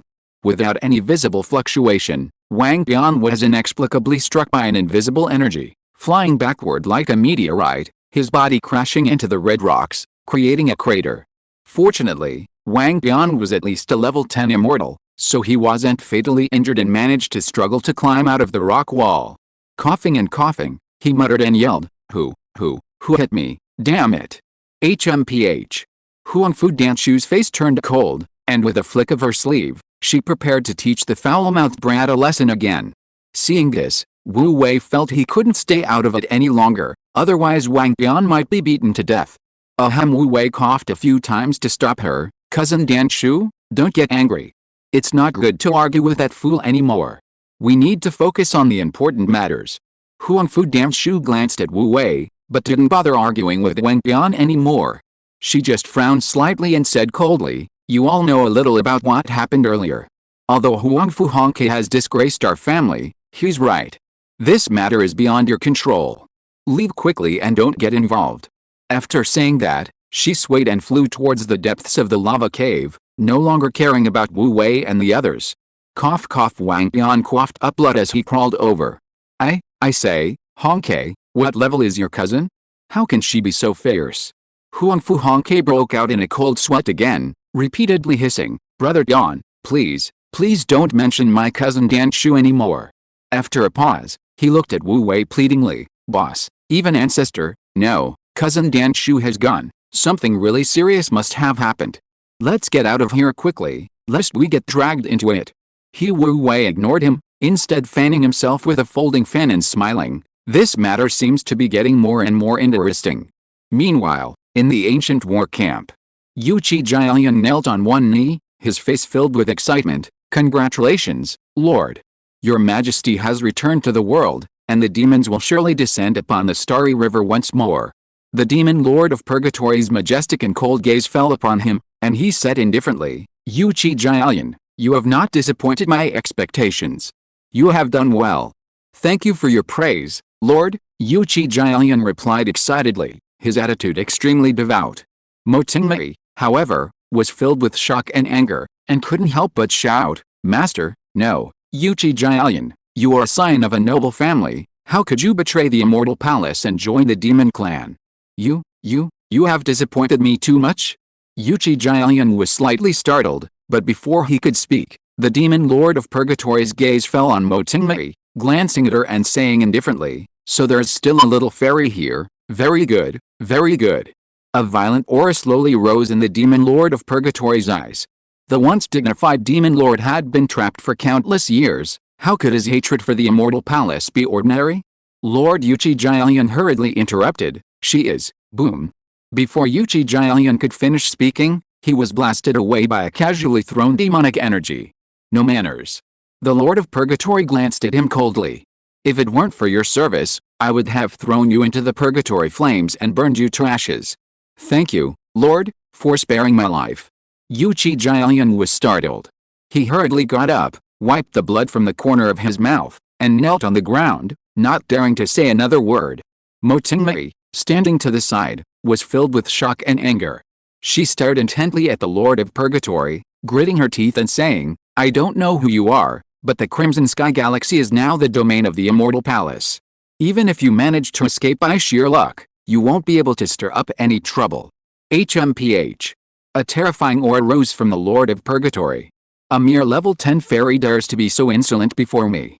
I'm hungry, so I'll fill my stomach with your immortal essence. With that, the Lord of Purgatory waved his hand. A surge of raging crimson demonic energy erupted, instantly coalescing into a gigantic crimson claw that lunged menacingly at Mo Tingmei. Even a casual strike possessed a power many times greater than that of any level 11 demon. Mo Tingmei was utterly enraged, her eyes flashing with a terrifying crimson light. With a swift movement, a pair of octagonal golden warhammers appeared in her hands. With a roar, she met the crimson demonic claw head-on. Boom! A deafening roar echoed as the crimson demonic claw shattered into fragments, dissipating into crimson, free-floating energy. However, Mo Tingmei was not unscathed. The violent energy backlash sent her crashing to the ground, blood trickling from the corner of her mouth, clearly indicating severe damage to her immortal body. Ancient battle blood interesting. The demon lord of purgatory glanced sideways, looking at Mo Tingmei with a slightly solemn expression. He casually conjured another crimson giant claw. This time, Mo Tingmei had almost lost the ability to resist. She was grabbed by the giant claw and lifted up into the air. He chuckled coldly, I didn't expect that a mere level 10 fairy would possess ancient battle blood. She is indeed qualified to become my demoness. Yuchi Jialian's expression changed again. He was about to speak but dared not. Only Mo Tingmei, though pale and bloodless, and held captive by the crimson claw, remained fearless and cursed loudly, Bah! You dare to challenge me? You stray dog, who crawled out of nowhere, daring to ask me to be your demons? Our immortal palace is full of experts and powerful warriors, how long can you be so arrogant? Immortal palace, haha, immortal palace, nothing but a bunch of despicable villains. The demon lord of purgatory laughed wildly, his laughter filled with sinister and vicious intent. If it weren't for that treacherous dog Dongsun's cunning tricks, how could I have been sealed? It's a pity that the drug Dongsun burned his own essence to seal me, ultimately destroying his soul and spirit, otherwise I would have made him suffer endless humiliation. HMPH, once I recover, I will raise your immortal palace to the ground, and as for you, little fairy, well, wait a minute, who's there? An incomparably powerful demonic aura, as if it were tangible, filled the entire space.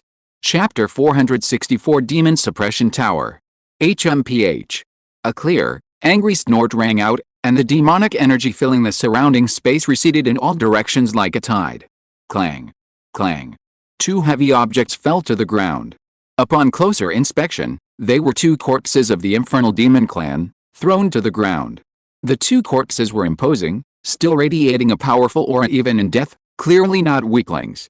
Even the infernal demon lord couldn't help but hold his breath upon seeing this, his demonic energy receding. Those were some of his few elite subordinates. What arrogance! A cold voice rang out again, and a celestial maiden with an ethereal beauty and extraordinary temperament seemed to descend from the void, her clear eyes looking down condescendingly at the demon lord of purgatory. I wondered who dared to speak so arrogantly. It turns out to be a remnant of a high-ranking purgatory demon clan stirring up trouble. A mere remnant of a defeated army dares to utter such wild words. How laughable. Upon seeing her, Mo Tingmei, who was captured by the demon's claws, was both delighted and alarmed.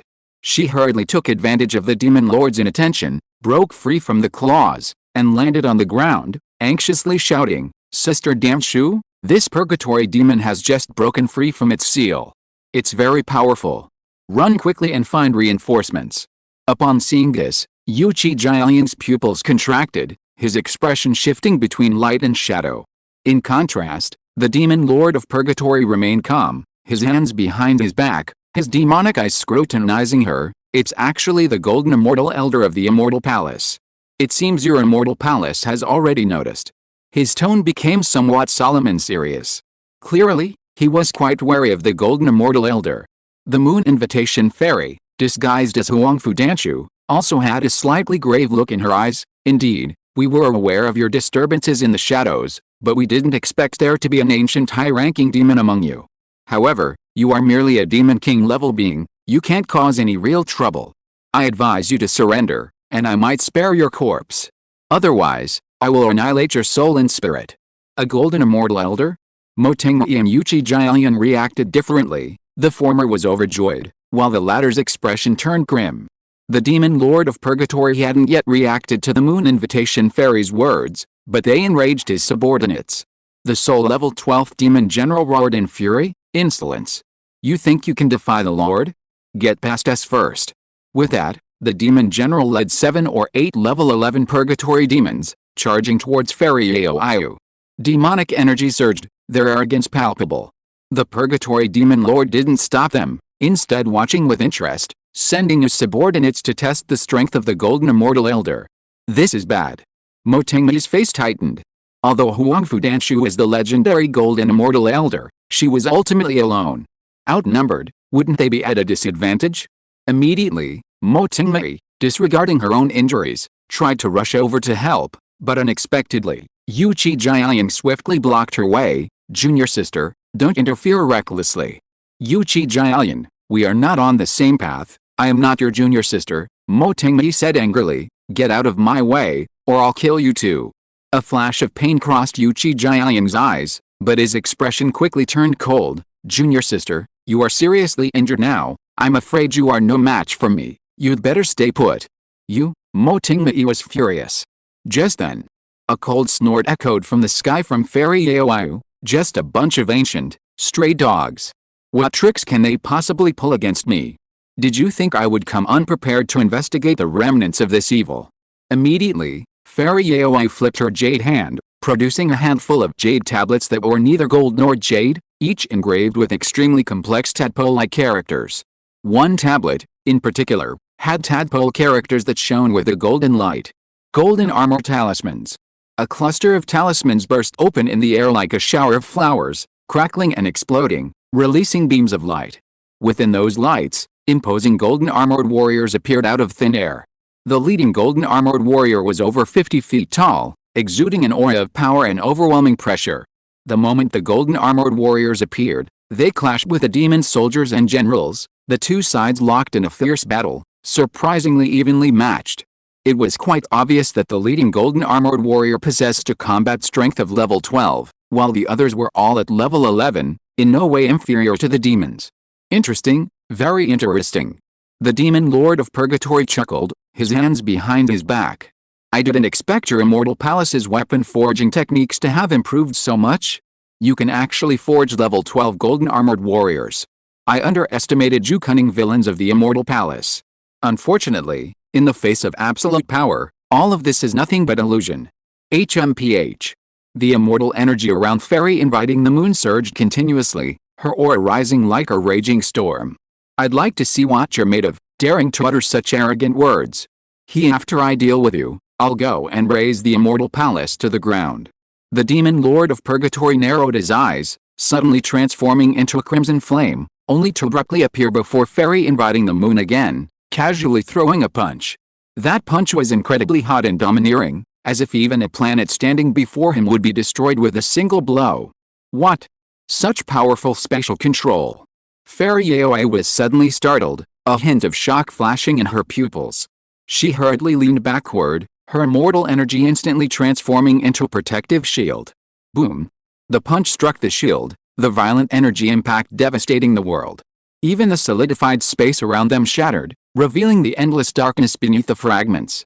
Under such a terrifying energy shock, both the demon lord of purgatory and Fairy Yaoi were sent flying a considerable distance, their expressions showing astonishment.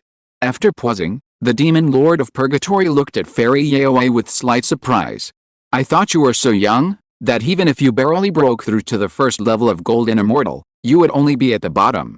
But I never expected that among the Golden Immortals I have seen, your strength is enough to be among the top." Fairy Yaoi was even more shocked.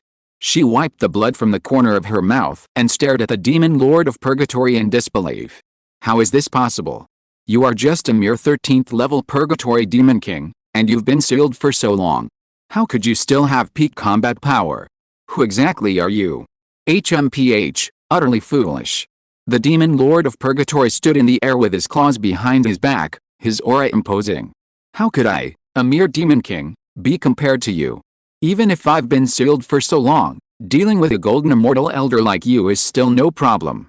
A level 14 demon lord."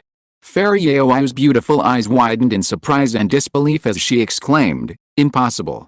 Back during the war between immortals and demons, your demon race only had one level 14 demon lord, who perished long ago along with our ancestor Dongxuan."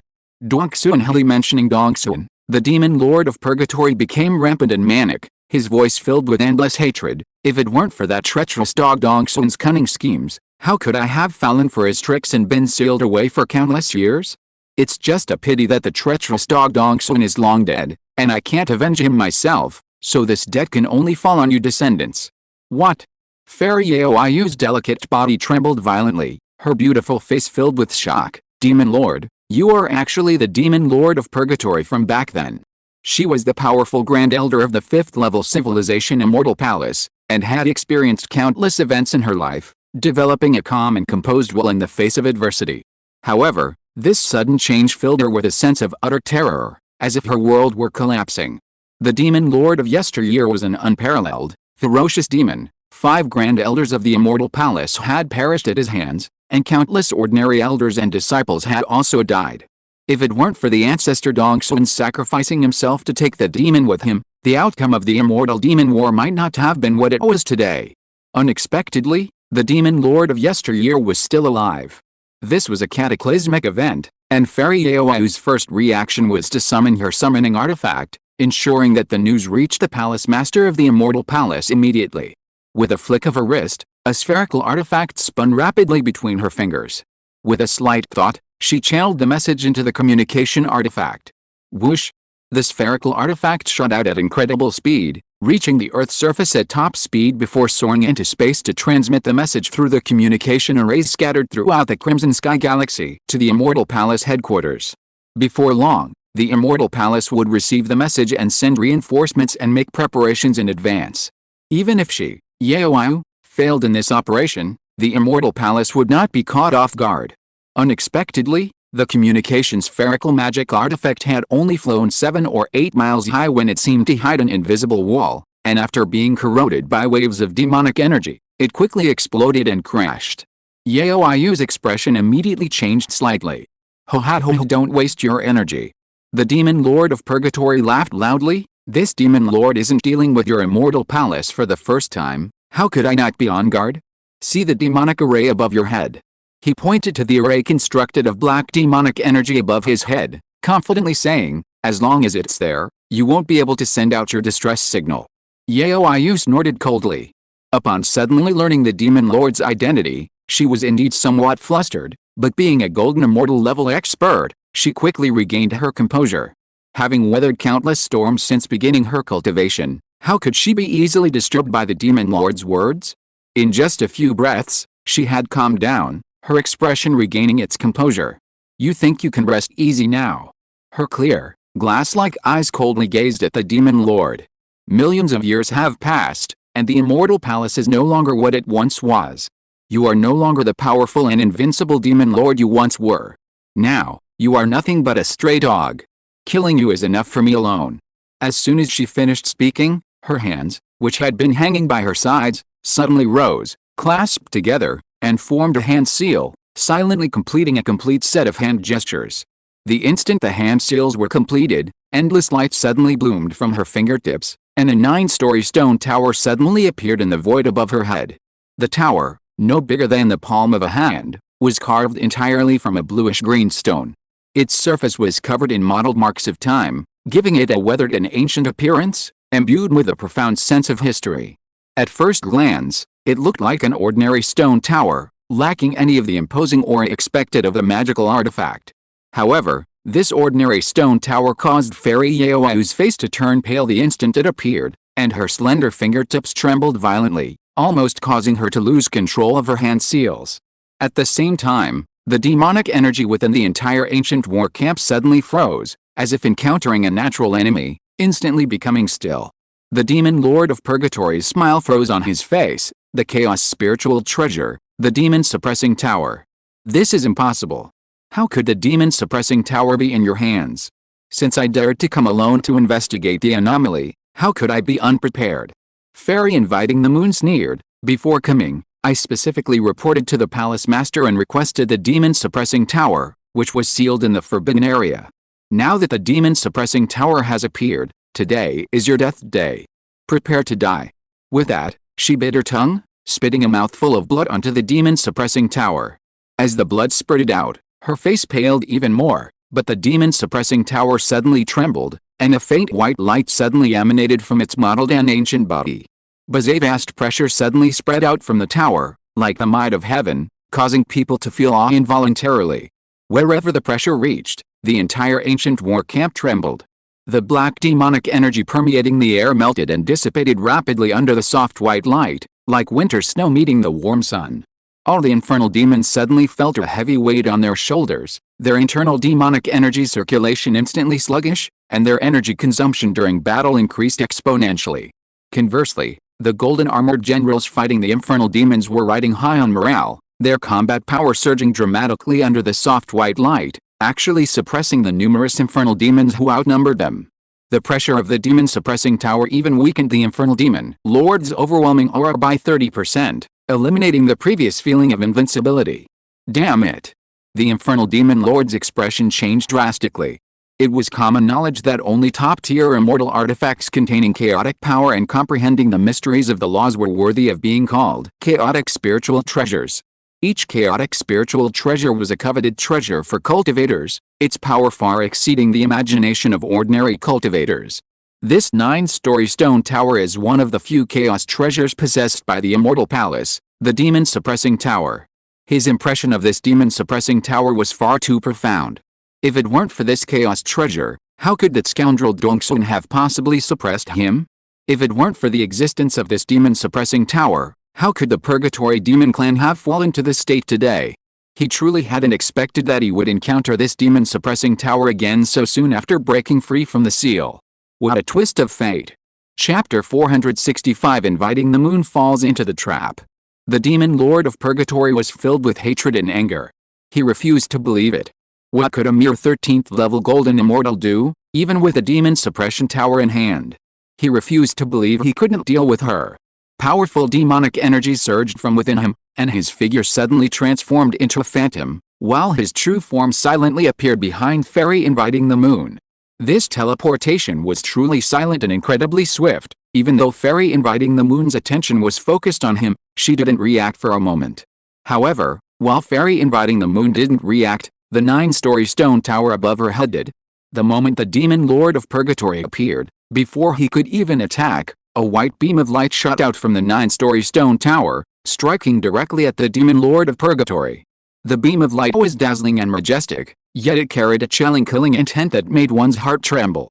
In the blink of an eye, the beam of light was already in front of the demon lord of purgatory. Damn it! The demon lord of purgatory was startled and quickly dodged. However, even with his swift reaction, he was still grazed by the white light, and a large hole was instantly burned into his dragon wing-like wing. The wound glowed white and showed no signs of healing in the short term. At this moment, Fairy inviting the moon's attack also arrived. The demon lord of purgatory had no time to adjust and could only continue to dodge. With the assistance of the demon suppression tower, a chaotic spiritual treasure, and Fairy inviting the moon's relentless and powerful output, the demon lord of purgatory was already covered in wounds in less than half an hour and was completely in a state of decline. If the battle continued like this, the demon lord of purgatory would undoubtedly be defeated. No, this is impossible. Yuchi Jiaying struggled to get up from the ground, his sharply defined face twitching, and his eyes flickering uncertainly. He had schemed and plotted his way to this point, finally breaking the seal and releasing the demon lord of purgatory. He thought that from now on, he could have his freedom, but now things were spiraling out of his control time and time again. He simply couldn't accept this outcome. HMPH. What's impossible? Hearing his words, Mo Tingmei, who was not far away, couldn't help but sneer. Those who do many evil deeds will surely perish. This is the territory of the Immortal Palace. How can we allow you to act recklessly? As she spoke, her movements were too large, accidentally aggravating her injuries. She gasped in pain, but she didn't care. She still stared excitedly at the stunningly beautiful Fairy Yaoyu. If she hadn't recognized Fairy Yaoyu at first, after the demon lord uttered the words Golden Immortal Level Grand Elder, how could she not understand who Fairy Yaoyu was? She was her idol, and the one she had fought so hard to become a disciple of. The opportunity to witness the battle between the Grand Elder and the Demon Lord of Purgatory up close was something countless people would kill for. How could she possibly let it slip by? Before she knew it, several more rounds had passed. The Moon Invitation Fairy grew stronger with each battle, her power and might increasing exponentially. She seemed to radiate an invisible aura, like a torch burning brightly in the night, its light blinding. Boom! The Demon Lord of Purgatory was struck squarely by a spell, slamming heavily onto the blue stone paved ground. A massive crater instantly formed in the ancient war camp, the incredibly powerful shockwave raging wildly, even causing the demonic array enveloping the entire camp to tremble violently. The Demon Lord of Purgatory, bearing the brunt of the attack, coughed up 3 mouthfuls of blood before barely recovering. His already pale face turned deathly as if he would breathe his last at any moment. Yet, even at this point, a smile appeared on the Demon Lord of Purgatory's face. Cough, cough. To unleash such power from a chaos treasure, one absolutely cannot achieve it with just essence blood. He clutched the gruesome wound on his chest and abdomen with one hand, his eyes filled with deep malice as he looked at Fairy Yaoyu. Let me guess, did you burn your divine soul?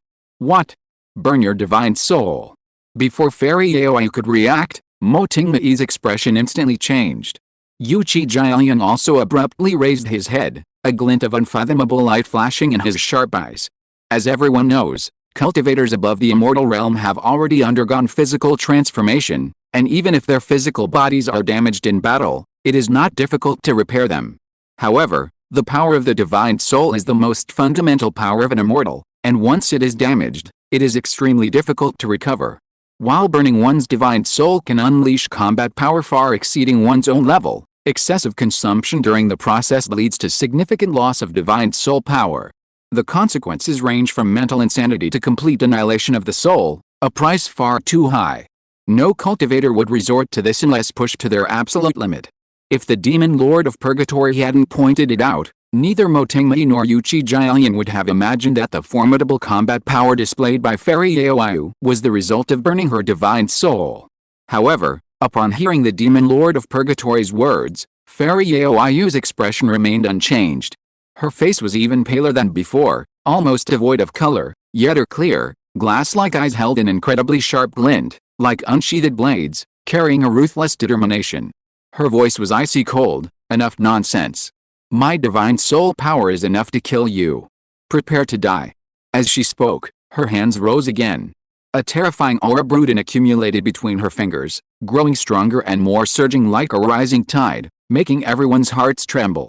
No one doubted that once she unleashed this attack, the Demon Lord, in his current state, would surely die. Motingyi and Yuchi Jialiang's nerves tightened involuntarily.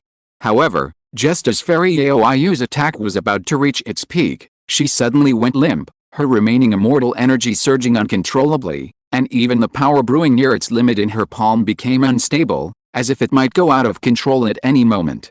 Fairy Yaoyu sensed something was wrong and hurriedly forced herself to throw the spell out. The spell, once released, instantly transformed into a streak of moonlight and flew towards the Demon Lord. However, in her haste, she didn't have time to aim at the Demon Lord, and the attack missed considerably, allowing him to dodge it with a somersault. Although the raging shockwaves and flying debris still inflicted considerable damage on the Demon Lord of Purgatory, it was not fatal. Fairy Inviting the Moon was disappointed, but at this moment she couldn't care less about such things. The uncontrollable surge of immortal energy within her body caused her to groan, her body falling uncontrollably from the sky. Even the Chaos Treasure, the Demon Suppression Tower, was no longer under her control and disappeared back into the void. A trickle of blood slowly seeped from the corner of her mouth. Against her pale skin, this crimson was glaringly obvious and shocking. "Elder, what happened? Are you alright?" Motingyi was startled, her face instantly changing. "Elder." Yuchi Jialian hadn't expected such a turn of events. He was first taken aback, then suddenly overjoyed. Could it be? His gaze involuntarily turned to the Demon Lord of Purgatory lying on the ground. Seeing their expressions, the Demon Lord of Purgatory couldn't help but burst into laughter. His injuries were extremely severe. This laughter aggravated his wounds, causing blood to gush out and his body to convulse involuntarily. He, however, seemed oblivious, slowly rising from the ground. Seeing that everyone's gaze was focused on him, he slowly spoke. "Didn't expect that, did you? I had a backup plan. Do you feel weak all over now, and your immortal energy completely out of control?" His gaze towards Fairy Yaoi was full of malice, sending a chill down Fairy Yaoi's spine, her expression growing even colder. She completely ignored the Demon Lord's words, directly taking out a bottle of antidote pills from her storage ring and swallowing one. However, the usually effective antidote pills failed to alleviate her condition. Her immortal energy continued to surge chaotically, and her weak limbs remained powerless, growing increasingly feeble with time, until she could barely lift a finger. Her body suddenly swayed, almost collapsing to the ground. Motingyi was startled and rushed over to support her. She herself was still seriously injured, and even her steps were unsteady. But at this moment, she couldn't care less about that. How could this happen? She exclaimed in shock and anger, then suddenly realized what had happened and glared fiercely at the Lord of Purgatory. "What exactly did you do to the Grand Elder?" "What did I do?" Hearing this, the Lord of Purgatory's smile deepened. He didn't answer Motingyi's question directly, but instead let his unrestrained gaze linger on Fairy Yaoi's curvaceous body, his eyes full of ambiguity. "When I was traveling through the Starry Sea, I visited a trading market run by a level 6 civilization, where I met a friend from a level 6 civilization. Before he left, he gave me a fragrant bead called intercourse incense."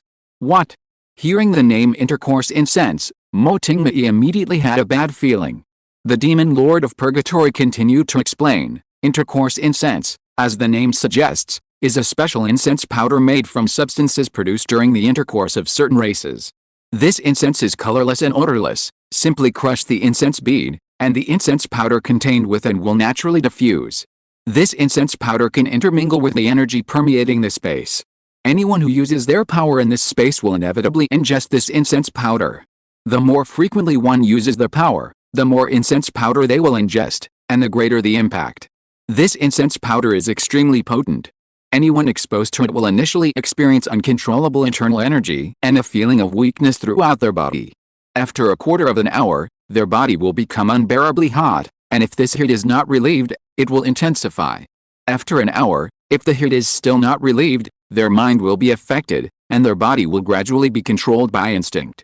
If the effects aren't relieved within a day, the power of the incense powder will gradually spread into the soul, causing the victim's soul to dissipate, ultimately turning them into a fool completely dominated by instincts and desire.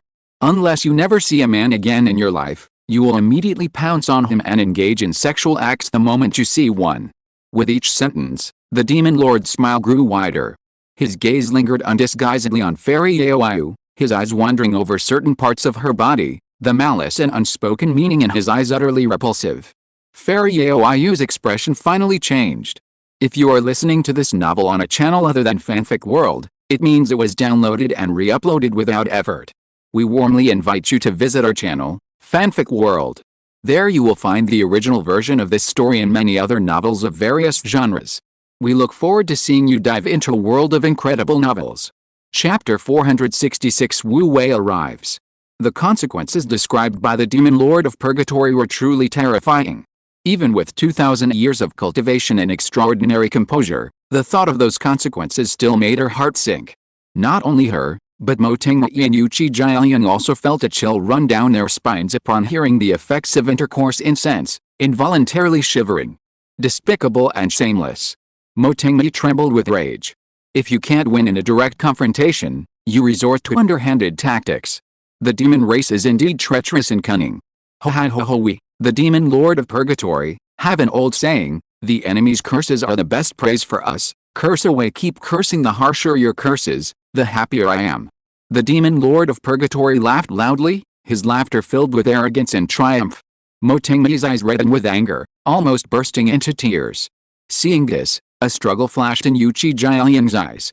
Unable to resist, he cautiously asked the Lord of Purgatory, Your Majesty, is there no antidote for this incense of intercourse? Antidote? Of course there is, the Lord of Purgatory chuckled. Unfortunately, I don't have it. The Immortal Palace might have it, or they might not, but they certainly won't live to see it. He then suddenly glanced at Yuchi Jialiang, his eyes dangerous. What, you want to plead for them again? Yuchi Jialiang felt a chill and quickly lowered his head. I wouldn't dare. I knew you wouldn't dare, the Lord of Purgatory sneered. To achieve great things, a soft heart won't do. Considering your merit in breaking the seal, I'll give you a chance to earn merit. You, go and arrest them both. Yes, Master. Yuchi Jialiang felt a pang of pity, but he lacked the courage to defy the Lord of Purgatory, and could only grit his teeth and agree. He knew that from the moment the seal was broken, he had no way out. Yuchi Jialiang, how dare you? Mo Tingmei was both angry and anxious. If you dare to touch us, I'll fight you to the death. With that, she raised her 8-sided plum blossom golden immortal hammer and stood in front of Fairy Aoiu, attempting to block Yuchi Jialiang with her own flesh and blood. However, no matter how strong her aura or how harsh her words, her pale face and swaying figure were utterly unconvincing. Yuchi Jialiang paused, but still drew his purple short spear. Junior sister, I'm sorry. He lowered his eyes. A surge of powerful magic gathered on the spear, and with a flick of his wrist, the purple spear hurtled towards Mo Tingmei. In an instant, a fierce wind howled, and the sharp edge stung Mo Tingmei's cheek. Yuchi Jialiang's attack showed no mercy. Mo Tingmei's eyes darkened, and she raised her immortal hammer to meet the attack. However, at that moment, Fairy Aoiu, who had been standing behind her, suddenly grabbed her arm and forcibly dragged her behind her. Then, with a wave of her wide sleeve, a surge of powerful immortal energy swept out. Boom! Before Yuchi Jialiang could react, he was sent flying more than 10 feet before crashing heavily into the ruins behind him. PFFT. Yuchi Jialiang shuddered and spat out a mouthful of blood. With a level difference of 3, a single blow had severely damaged his internal organs. The intense pain almost made him faint, and he couldn't even move his body. Blood and foam kept oozing from the corners of his mouth, contrasting with his pale skin and convulsing body, making him look horrifying. However, even so, it couldn't hide the shock in his heart. How is this possible? He forced his head to turn to the side, his eyes filled with disbelief as he looked at Fairy Aoiu. Grand Elder, Mo Tingmei was also shocked, her eyes widening involuntarily. It turned out that in those few short words, Fairy Aoiu had somehow temporarily suppressed the effects of the incense of intercourse and regained her fighting ability. At this moment, Fairy Aoiu stood majestically amidst the ruins, her robes billowing, her hair flying, and surging immortal energy coursing around her. Her aura was as grand and imposing as the bright moon in the sky, like the might of heaven, inspiring awe in all who beheld her. If it weren't for her still deathly pale face, her aura would have made her seem like a completely different person from before. To be able to temporarily suppress the effects of the incense of intercourse, I underestimated the power of the Immortal Palace. The Demon Lord of Purgatory hadn't expected this situation, and his face darkened immediately. However, if you think you can escape my grasp like this, you're being far too naive. With that, He coldly snorted and stood up, his wings unfurling with a whoosh, and his aura suddenly erupted. A terrifying aura swept through the ancient war camp, its power no less than, if not greater than, the power generated by Fairy Aoi burning her divine soul. Mo Tingmei's expression changed. How is this possible? Wasn't he seriously injured? Fairy Aoi's eyes also sharpened. The Purgatory Demon Clan's recovery ability is even stronger than I imagined. In just a short while, the Purgatory Demon Lord's injuries had already healed considerably. The internal injuries were barely visible, but the hideous wounds on his body had mostly healed. Even the huge hole in his wing had been reduced to a few small punctures. At first glance, it looked like he had only suffered minor injuries. The Purgatory Demon Clan's self-healing ability was evident. However, now was not the time to marvel at the Purgatory Demon Clan's recovery ability. While they were talking, the Purgatory Demon Lord's figure had already risen into the air, and a massive amount of demonic energy gathered above his head, suddenly condensing into a jet-black longsword. The longsword, over 10 feet long, was wreathed in black energy flames. A terrifying energy fluctuation spread outwards with its appearance, causing even space itself to tremble as if unable to withstand its power. Go! The Demon Lord of Purgatory raised his hand, and the demonic flame longsword, radiating terrifying might, attacked Fairy Inviting the Moon. The terrifying energy crushed through space, causing it to tremble violently and instantly creating folds in the air. Even before reaching Fairy Inviting the Moon, its terrifying power was already almost suffocating. Mo Tingmei was horrified, barely able to stand under the terrifying pressure. Elder, this is the Yangyang Demon Flame Sword. This is the most famous spell of the Purgatory Demon Lord. Many senior cultivators of our immortal palace suffered losses from this move. Fairy Aoi's expression was solemn, and she said in a deep voice, I'll hold him off. You find a way to leave here immediately. With that, she picked up Mo Tingmei and threw her out of the camp, but instead of retreating, she advanced directly towards the Yangyang Demon Flame Sword. Elder. Caught off guard and thrown out, Mo Tingmei staggered a step before barely regaining her balance. She turned her head and saw Fairy Aoi charging towards the Yangyang Demon Flame Sword under the dark red light of the sky. A chilling aura swept over her, her long, ink-black hair billowing behind her, her moon-white robes swaying wildly under the influence of surging immortal energy. From afar, she resembled a moth drawn to flame, resolute and unwavering. Mo Tingmei's heart clenched instantly. Elder. No. Her eyes reddened as she tried to rush back, but just as she turned, ripples of space suddenly appeared in the void before her. A pitch-black spatial rift abruptly appeared before her. Mo Tingmei's eyes widened in shock.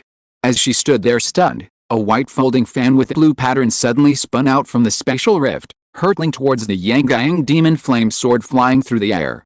Fairy Aoi, her nerves on edge, naturally sensed the disturbance behind her immediately. However, the fan was too fast. Before she could react, it grazed her cheek and struck the Yangyang Demon Flame Sword directly. Boom! With a deafening roar, the Yangyang Demon Flame Sword was instantly shattered. A terrifying energy shockwave swept out like a storm, even causing the space itself to tremble. Fairy Aoi's heart tightened, and her surging immortal energy immediately transformed into a shield in front of her, barely managing to block the oncoming shockwave. However, even so, she was still thrown back several meters before regaining her footing. Mo Tingmei's strength was far inferior to Fairy Aoi's, and she was also thrown back, staggering as she landed, almost falling to the ground. What happened? Having finally regained her footing, Mo Tingmei was in a state of confusion, both relieved that the Grand Elder was unharmed and deeply puzzled. At this point, who else would come? Could it be the Moi Guardian and the two inspectors on the Immortal Fate platform? Just as she was filled with doubt and uncertainty, a lazy voice suddenly came from the side. How could I miss out on such a lively scene? Mo Tingmei was startled and quickly turned her head. She saw a massive spatial rift appear amidst the raging shockwave, from which a group of people were pouring out. The shockwave continued to howl, the turbulent energy distorting the air and blurring vision, even limiting the effectiveness of divine sense. From Mo Tingmei's perspective, she could only see a blurry mass of figures. In the center of the crowd, there seemed to be an even larger shadow. She instinctively squinted, trying to make out what it was. However, before she could see clearly, a white folding fan with blue patterns descended from the sky, landing among the group. A long, strong hand reached out and easily caught it. The owner of the folding fan. Mo Tingmei's eyes widened suddenly, her beautiful pupils gleaming. To withstand a blow from the Yang Yang Demon Flame Sword, this folding fan was at least a top-tier immortal artifact. The owner of this folding fan was no ordinary person either, otherwise, they certainly wouldn't have been able to withstand the Demon Lord's attack. Who could it be? She held her breath, straining to see clearly, her heart filled with anticipation. As if sensing her eagerness, the raging energy turbulence gradually weakened, and her vision cleared. Amidst a bustling crowd, she saw a magnificent carriage. Two beautiful blue fire phoenixes pulled it, and on the carriage sat a large armchair. On the armchair, a handsome young man in white robes lazily fanned himself with a folding fan, leisurely observing her. That face was all too familiar to Mo Tingmei. Wasn't this the same scoundrel, the spoiled brat Wang Dong, who had repeatedly stolen her prey? Chapter 467 Who exactly are you? Mo Tingmei's expectant expression froze instantly. How could it be you? Wang Dong? How is this possible? Yu Jiaying struggled to sit up, and upon seeing this scene, he couldn't help but exclaim in disbelief. They had both personally experienced the power of the Yang Yang Demon Flame Sword attack. How could Wang Dong possibly withstand such a powerful move? Just as the two were in shock, in the sky, Fairy Yaoyu, who had been blasted away by the shockwave, also noticed the group of people who had suddenly appeared. Upon discovering it was Wang Dong, she raised an eyebrow, somewhat surprised. She had witnessed the power of that fan attack. If she hadn't seen it with her own eyes, she would never have believed that Wang Dong possessed such strength. It seemed she had underestimated this person.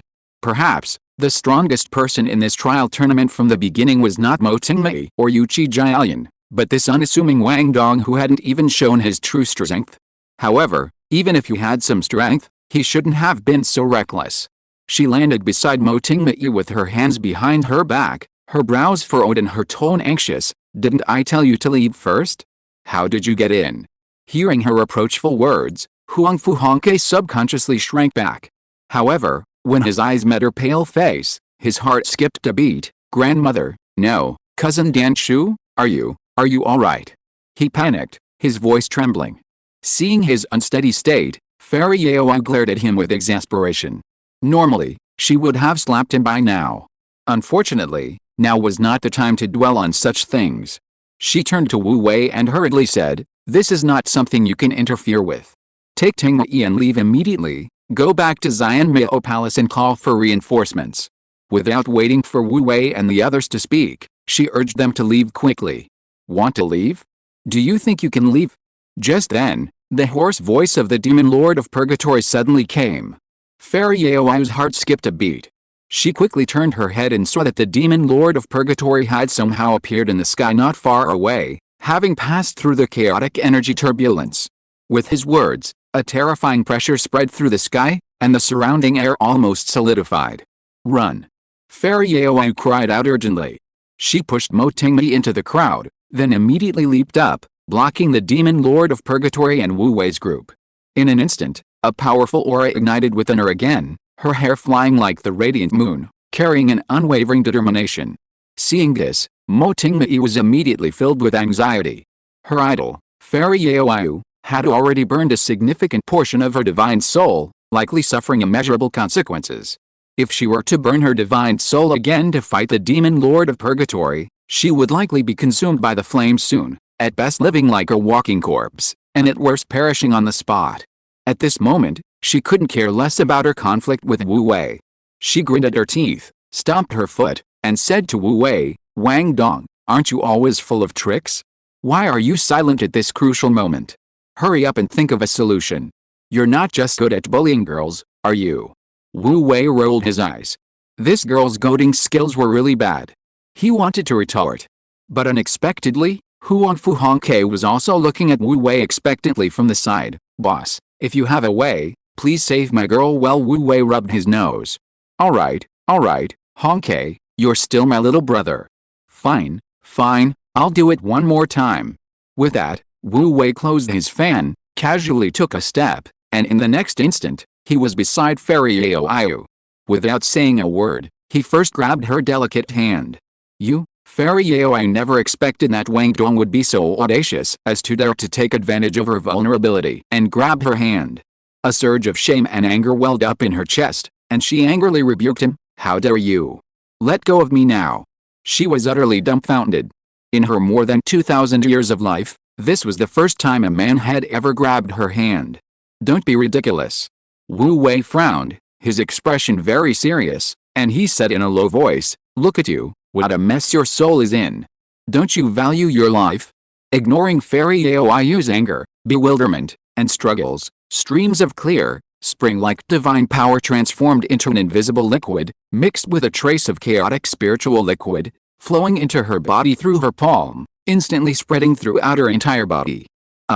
Fairy Aoiu's soft voice trembled, various tingling and soft sensations washing over her body, almost causing her to collapse uncontrollably into Wu Wei's arms.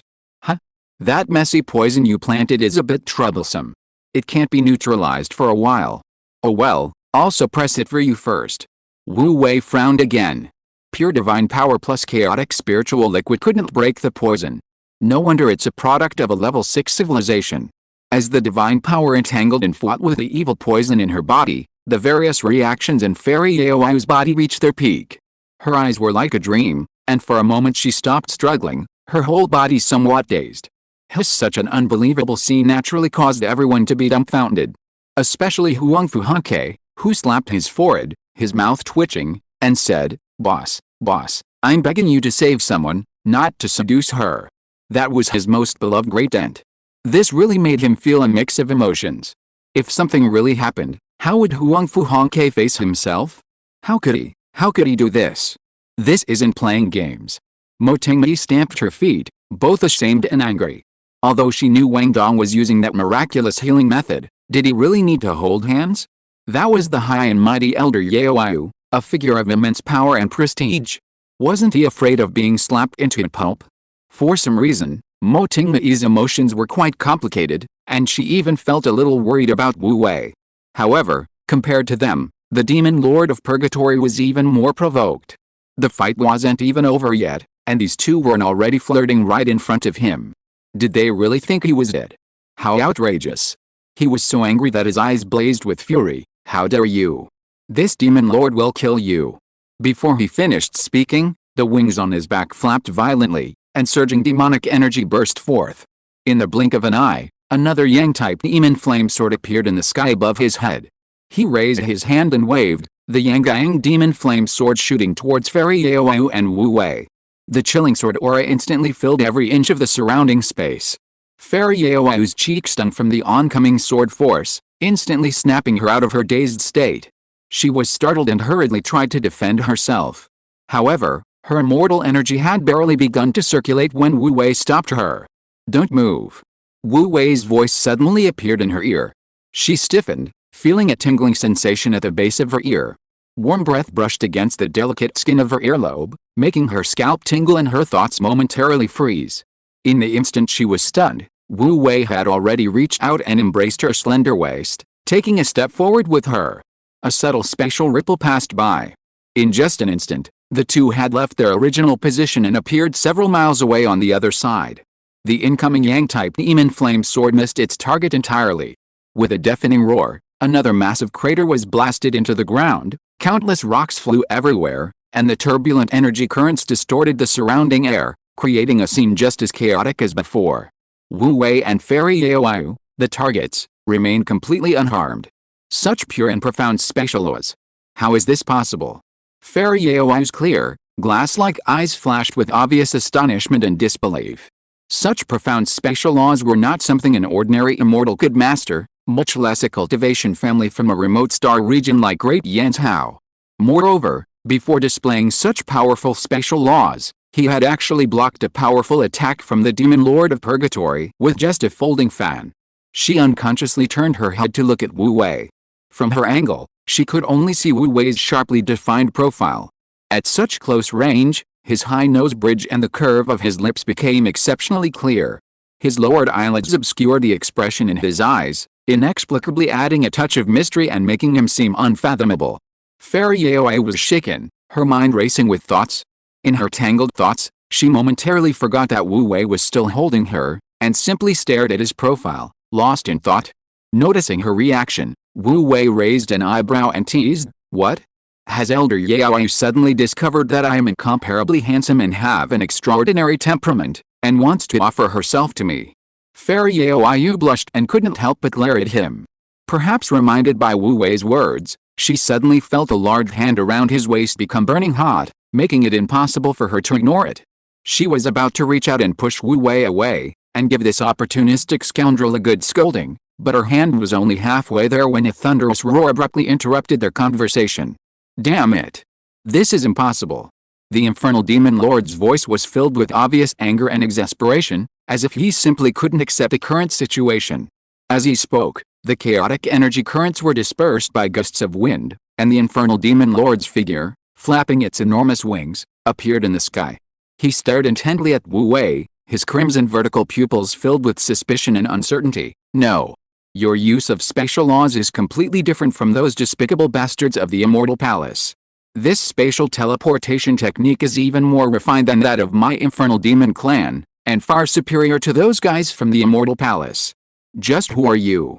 Chapter 468 Super Second Generation Rich Kid? Compared to the Hellfire Demon Lord's shock and disbelief, Wu Wei's own men were as excited as if they'd been injected with chicken blood. Huang Fu Hongke roared excitedly, "Boss is mighty. Boss is domineering." While excited, he also muttered to himself, "Boss is indeed mighty."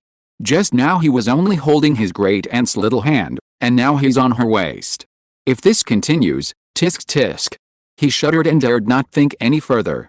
Mo Tingmei was equally shocked, surprised by Wang Dong's powerful control over the laws of space, but her attention was inexplicably drawn to the hand he had around Fairy Yaoyu's waist. For some reason, a sour feeling rose in her heart. As for Wang Yan and other direct subordinates of Wu Wei, a string of flattering words poured out, praising their boss as mighty and domineering, the best in the universe, etc. It was embarrassing to hear. Wu Wei coughed twice, freeing one hand and calmly pressing it down. Instantly, the clamor and noise ceased, and the surroundings became so quiet you could hear a pin drop. Then, Wu Wei glanced sideways at the Lord of Purgatory, saying with some impatience, "And who are you? Your strength is mediocre, yet your tone is incredibly arrogant." The Lord of Purgatory was stunned, utterly unable to believe this brat's arrogant tone. He, the mighty Lord of Purgatory, a former overlord who ruled an entire galaxy, although his strength had been somewhat diminished due to being sealed, this was the first time someone had told him whose strength was mediocre. More importantly, the boy's tone and manner were filled with condescending disdain, instantly igniting the rage of the infernal demon lord. Strands of crimson demonic energy spread out, and boundless pressure enveloped the entire space. He laughed in fury. "Fine, boy. I, the demon lord, have dominated for so long, even summoning a 6th-level civilization master, yet I've never seen such an arrogant and disdainful brat. I'd like to see what you're made of to dare to look down on me like this." Aside from the infernal demon lord's fury, Fairy Yaoyu, being one of his own, felt ashamed of Wu Wei's arrogant words. She blushed and glared at him, suddenly swatting away the hand that was wrapped around her waist, and said in a low, urgent voice, "Don't talk nonsense. That's the renowned infernal demon lord, possessing terrifying combat power of level 14 at his peak, not some nobody you imagine. Level 14 at your peak, sounds pretty strong." Wu Wei nodded seriously in agreement, but then added, "It's a pity that your current combat power is far below level 14. Fairy Yaoyu glared at him again. "That's still hundreds of times stronger than you. I see you have a deep grasp of the laws of space. You take Tingmei Hongke and the others and go first. You must spread the news of the return of the demon lord of Purgatory. And what about you?" Wu Wei looked at her with a half-smile. Fairy Yaoyu suddenly paused, her originally ashen face gradually regaining its luster. Her voice was deep as she said, "As the Grand Elder of the Immortal Palace, it is my duty, and I cannot shirk it." With that, a vast aura of immortal energy surged forth, its power spreading in all directions. She seemed to be a raging fire, burning fiercely. "Sigh, stop fooling around." Wu Wei sighed, ignoring her, still gathering her aura, and directly reached out and pulled her back into his arms. Just as Fairy Yaoyu was about to struggle, Wu Wei whispered in her ear, "It's not worth burning your soul over such a trivial matter." Fairy Yaoyu was immediately stunned. What did he mean by such a trivial matter? It concerned the demon lord of Purgatory. How could it be a trivial matter? However, before Fairy Yaoyu could figure it out, the demon lord of Purgatory, who had been completely ignored by the two, could no longer bear it. "Ah! You've infuriated me. Boy, no matter who you are, you're dead today." The demon lord was furious. He flapped his wings violently, and a massive amount of demonic energy surged out like a raging river. In the blink of an eye, 3 yang polarized demonic flame swords appeared above his head. With the demon lord of purgatory's current strength, 3 yang polarized demonic flame swords were the limit of what he could control. A slight mistake could cause him to lose control and injure himself. If he hadn't been truly enraged by Wu Wei, he would never have taken such a risk under normal circumstances. However, the effect of the risk was obvious. 3 yang-type demonic flame swords stood side by side in the air, their blazing flames making the air in the entire ancient war camp seem to grow heavy. Go! The demon lord's eyes flashed, and the 3 yang-type demonic flame swords flew mercilessly towards Fairy Yaoyu and Wu Wei. This time, he was prepared, directly using a secret technique to seal off the space around them. He was confident that no matter how exquisite that kid's special teleportation technique was, he absolutely couldn't escape his grasp this time. Not good. You'd better run. Fairy Yaoyu's expression changed. She instantly came to her senses, raising her hand to push Wu Wei away, but her hand was grabbed by Wu Wei the moment it touched his body. Wu Wei glanced down at her, a smile playing on his lips, and whispered, "Don't rush, watch me." He gently squeezed her delicate, boneless hand reassuringly, then raised an eyebrow. In a flash, a black shadow shot from his sleeve, charging towards the 3 yang-type demonic flame swords.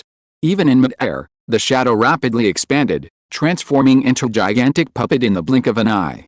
With a swing of its longsword, it directly met the 3 yang-type demonic flame swords. Boom! Boom boom! Boom boom boom! A series of deafening roars echoed, and terrifying shockwaves swept outwards, instantly turning the surrounding area into a dust storm, even plowing away a layer of the dark rock beneath the ground. However, this terrifying shockwave was blocked by the puppet before it could reach Wu Wei and Fairy Yaoyu. Despite being extremely close to the explosion site, the two were surprisingly unaffected, their clothes merely fluttering in the aftershocks. This is...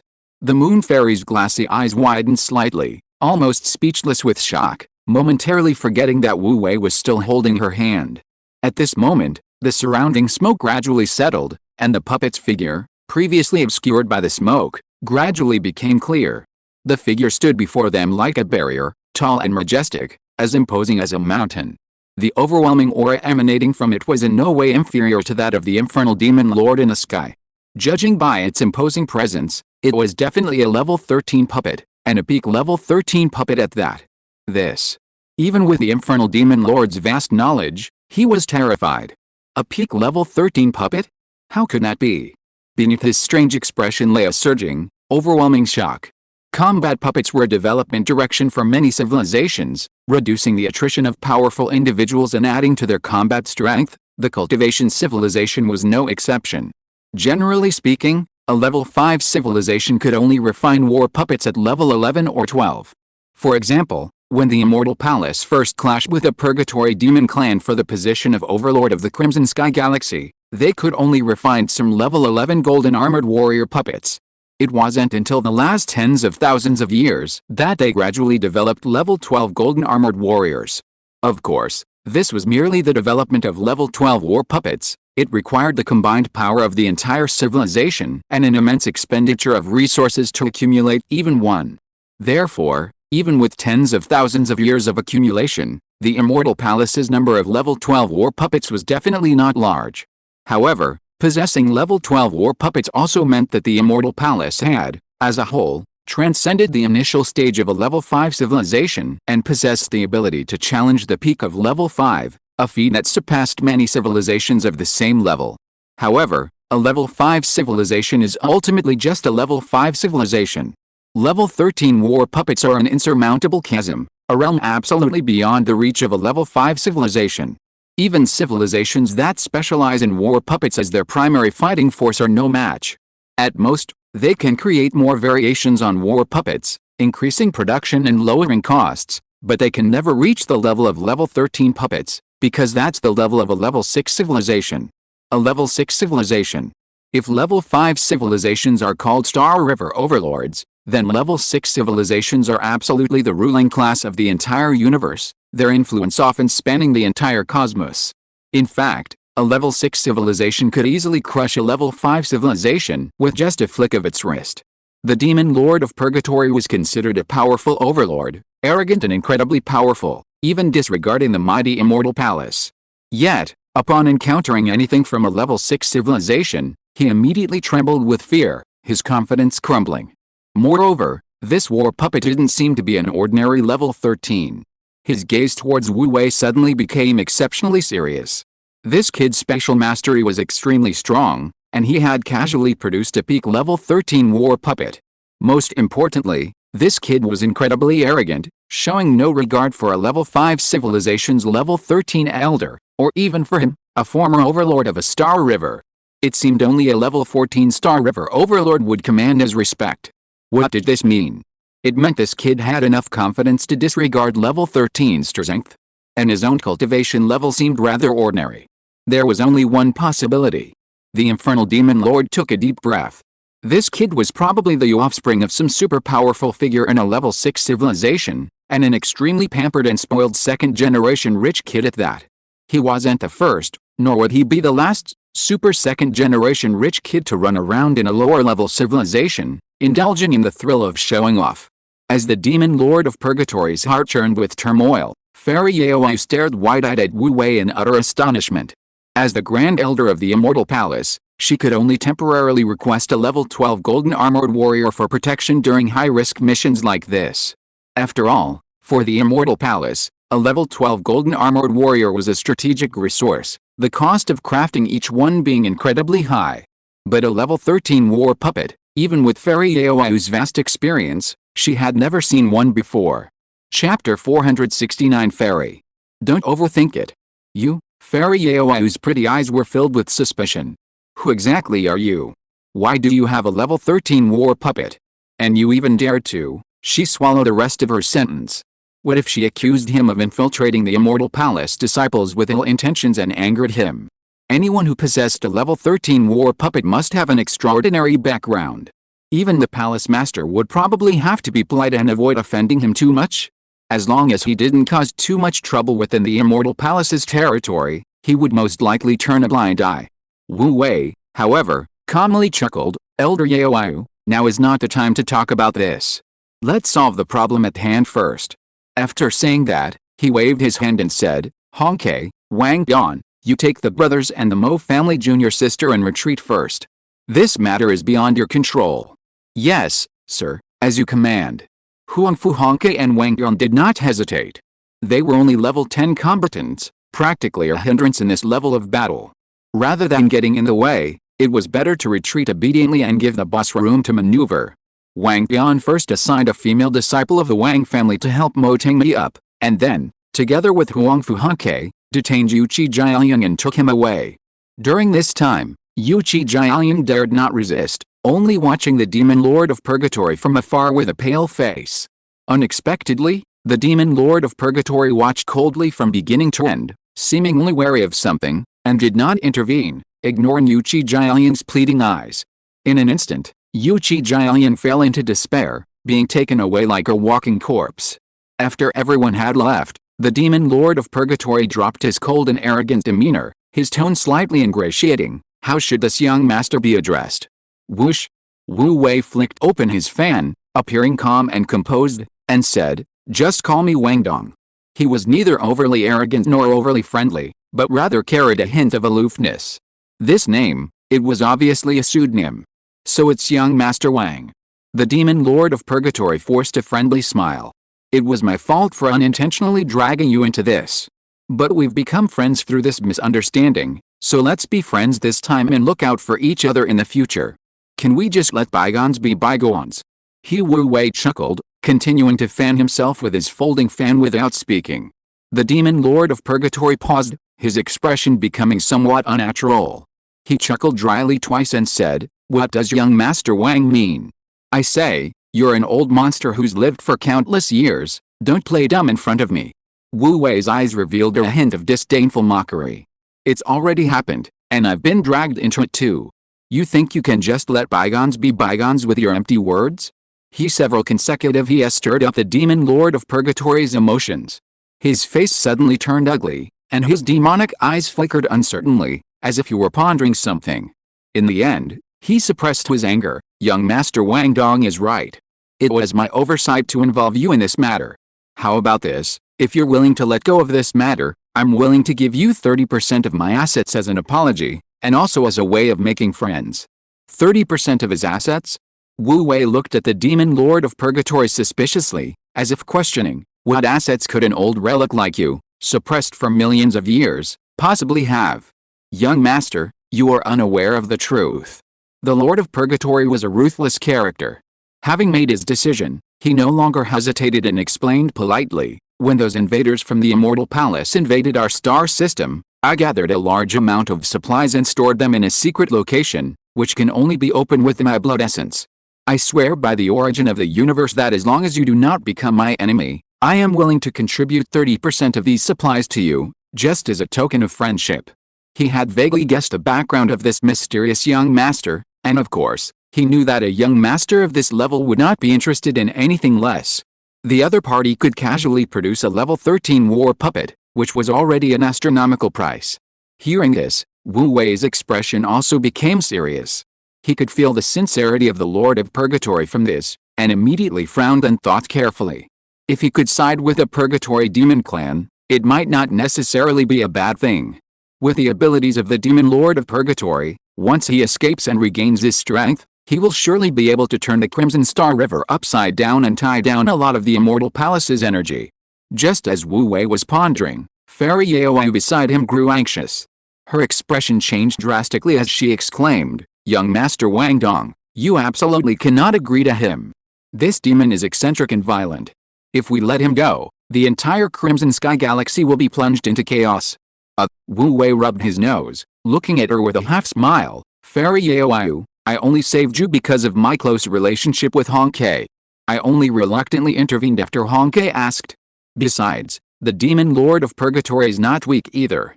Why should I do something so thankless? A surge of blood energy welled up within Fairy Yaoi.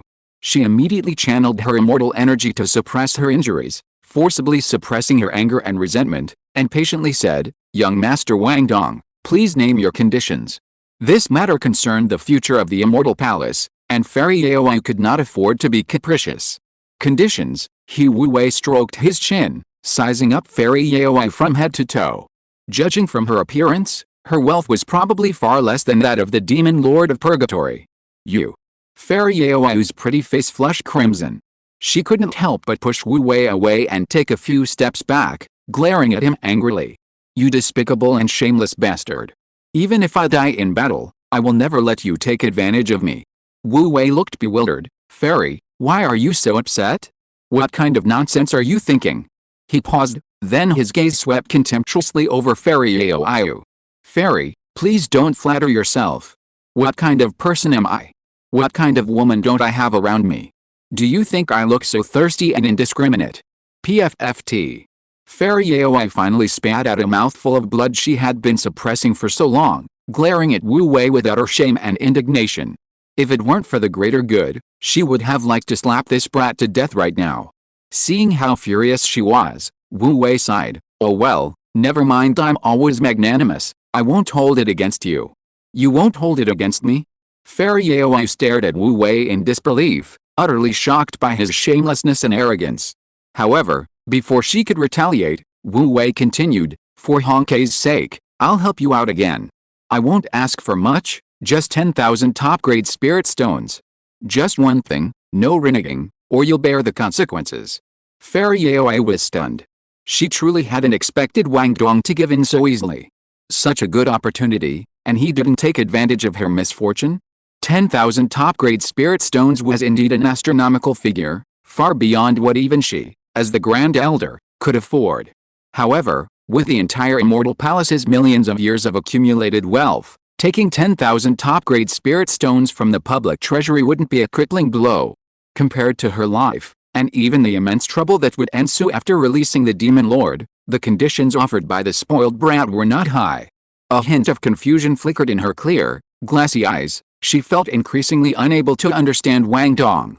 Could it be that such a super spoiled brat was simply so willful, doing whatever he pleased? Just to get along with Honkai? Or perhaps, he had truly set his sights on her, Elder Yaoi? Had he employed some kind of feigned indifference? Just as Fairy Yaoi was lost in thought, seeing that they had reached an agreement, the demon lord of Purgatory's expression immediately turned ugly. "Boy, do you really think I'm afraid of you?" he said coldly, his face grim. "I'm only being polite to you because of the 6th level civilization behind you. Do you really think you can defeat me? Daring to spout such nonsense here, aren't you afraid of ending up with nothing but your own life?" "That's none of your concern, Demon Lord." Wu Wei raised an eyebrow, amused. "Strength isn't determined by words. We'll have to see who's stronger." "Very well." The Demon Lord of Purgatory laughed in fury, his expression ferocious. "Since you insist on opposing me, I have no choice but to be impolite. Today, I'll experience the methods of a 6th level civilization." With that, he flapped his wings, his aura suddenly surging, and a vast expanse of demonic energy surged forth, instantly transforming into a black cloud that blotted out the sky. He was ruthless, and his attack was merciless. So what if they were a 6th level civilization? So what if this spoiled brat has a powerful figure from a level 6 civilization behind him? This is Immortal Palace territory, even the most powerful figure can't reach here. At worst, he'll kill this spoiled brat and then immediately leave, fleeing far beyond the Milky Way. He refuses to believe that a level 6 civilization isn't omnipotent. He can escape. In a flash of thought, clusters of pale white flames suddenly appeared within the rolling demonic clouds. As the flames spread, extreme heat spread out, and the rolling demonic clouds stirred up terrifying energy fluctuations, their earth-shattering power causing hearts to tremble. "Come." The Demon Lord of Purgatory raised his hand and grabbed, and the pale white flames rapidly converged, instantly transforming into a white longsword in his hand. The pale white flames burned on the blade, its power restrained, yet radiating a terrifying aura that made hearts tremble. His body surged with demonic energy, his aura reaching its peak, yet his right hand, gripping the sword hilt, still trembled slightly. Clearly, even for him, controlling this flaming longsword was an extremely strenuous task. His eyes flashed with ruthlessness, and with a flap of his wings, his figure shot out like lightning, closing in on Wu Wei and Fairy Yaoi in the blink of an eye. A brutal killing intent almost completely enveloped the two.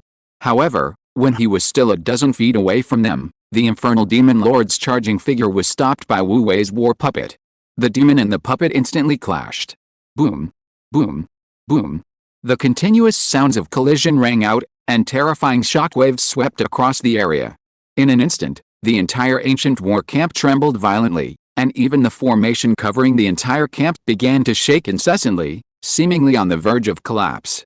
Chapter 470 Fairy. You need to calm down. The war puppet Wu Wei obtained from the pure Yang Immortal sect, after continuous modification and repair, has now basically recovered to its peak strength. He only needs to allocate a small portion of its consciousness to unleash its full combat potential. The Purgatory Demon Lord grew increasingly alarmed as the battle progressed. He had initially thought it was merely a puppet, although powerful, a puppet is still just a puppet.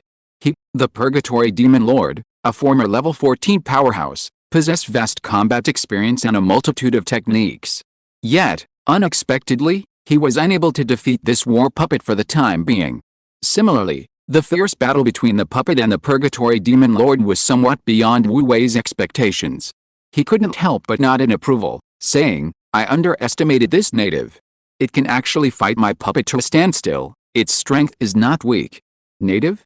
The Moon Invitation Fairy, standing to the side, glanced at Wu Wei with a complex expression. This was the former Star River Overlord. The cave profound ancestor had even sacrificed his life to seal him.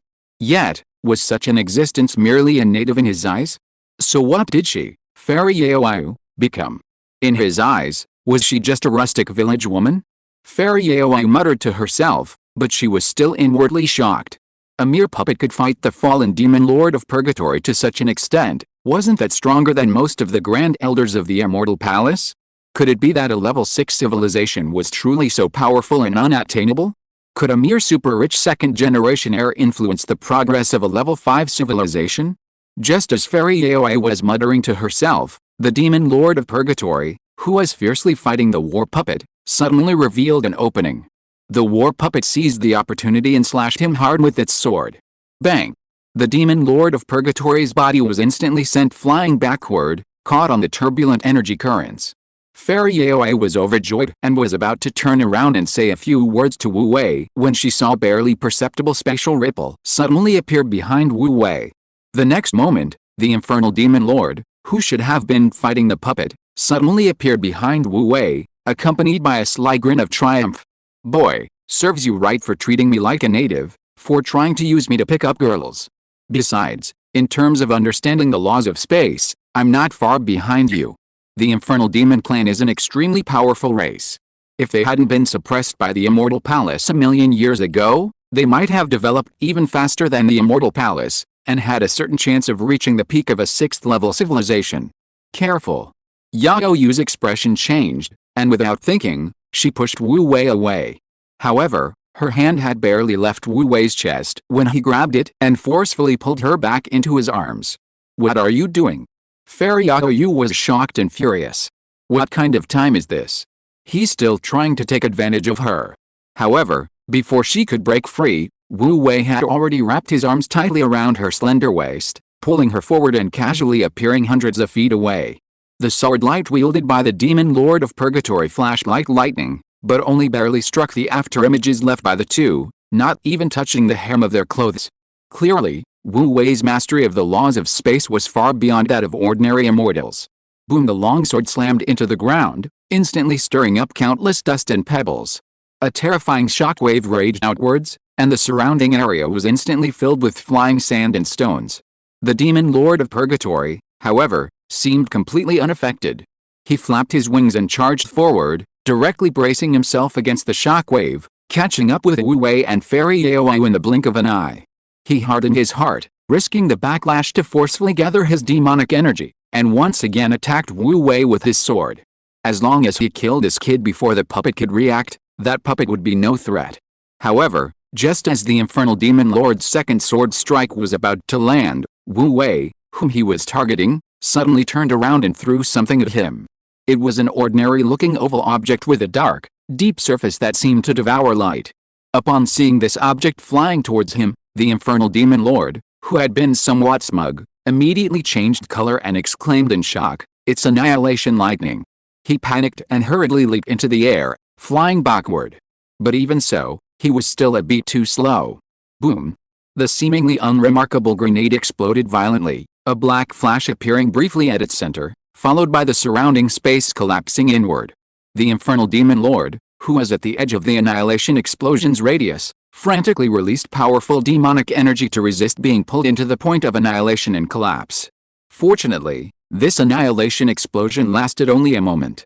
The space within a radius of several miles was instantly collapsed into a single point, revealing an endless black sea of four-dimensional space. Fortunately, space possesses an extremely strong regenerative ability. After losing its annihilation energy, the collapsed point rapidly expanded, creating ripples that filled the sea of four-dimensional space, like a white cloth covering a black curtain. At this moment, the infernal demon lord was severely injured by the annihilation grenade.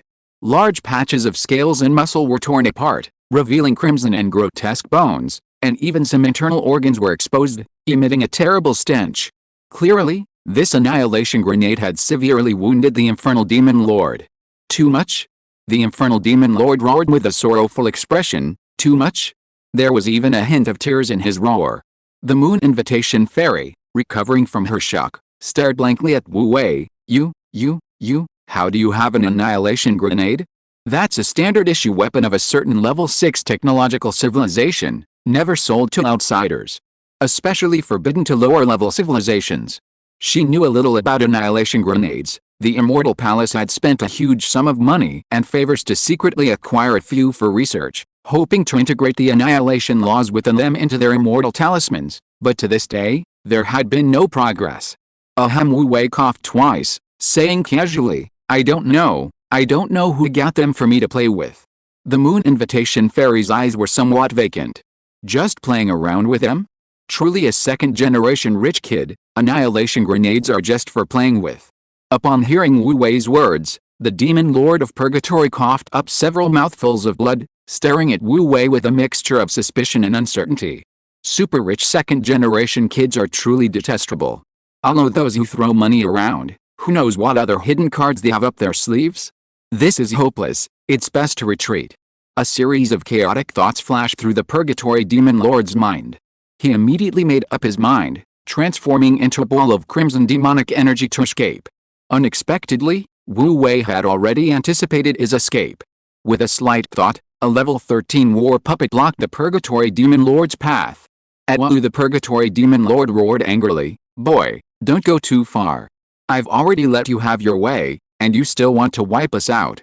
Let you have your way?" A mocking smile appeared on Wu Wei's lips. "If it weren't for my endless methods intimidating you, old demon, wouldn't you be allowed to run rampant?" However, the old demon lord of Purgatory's methods are truly endless.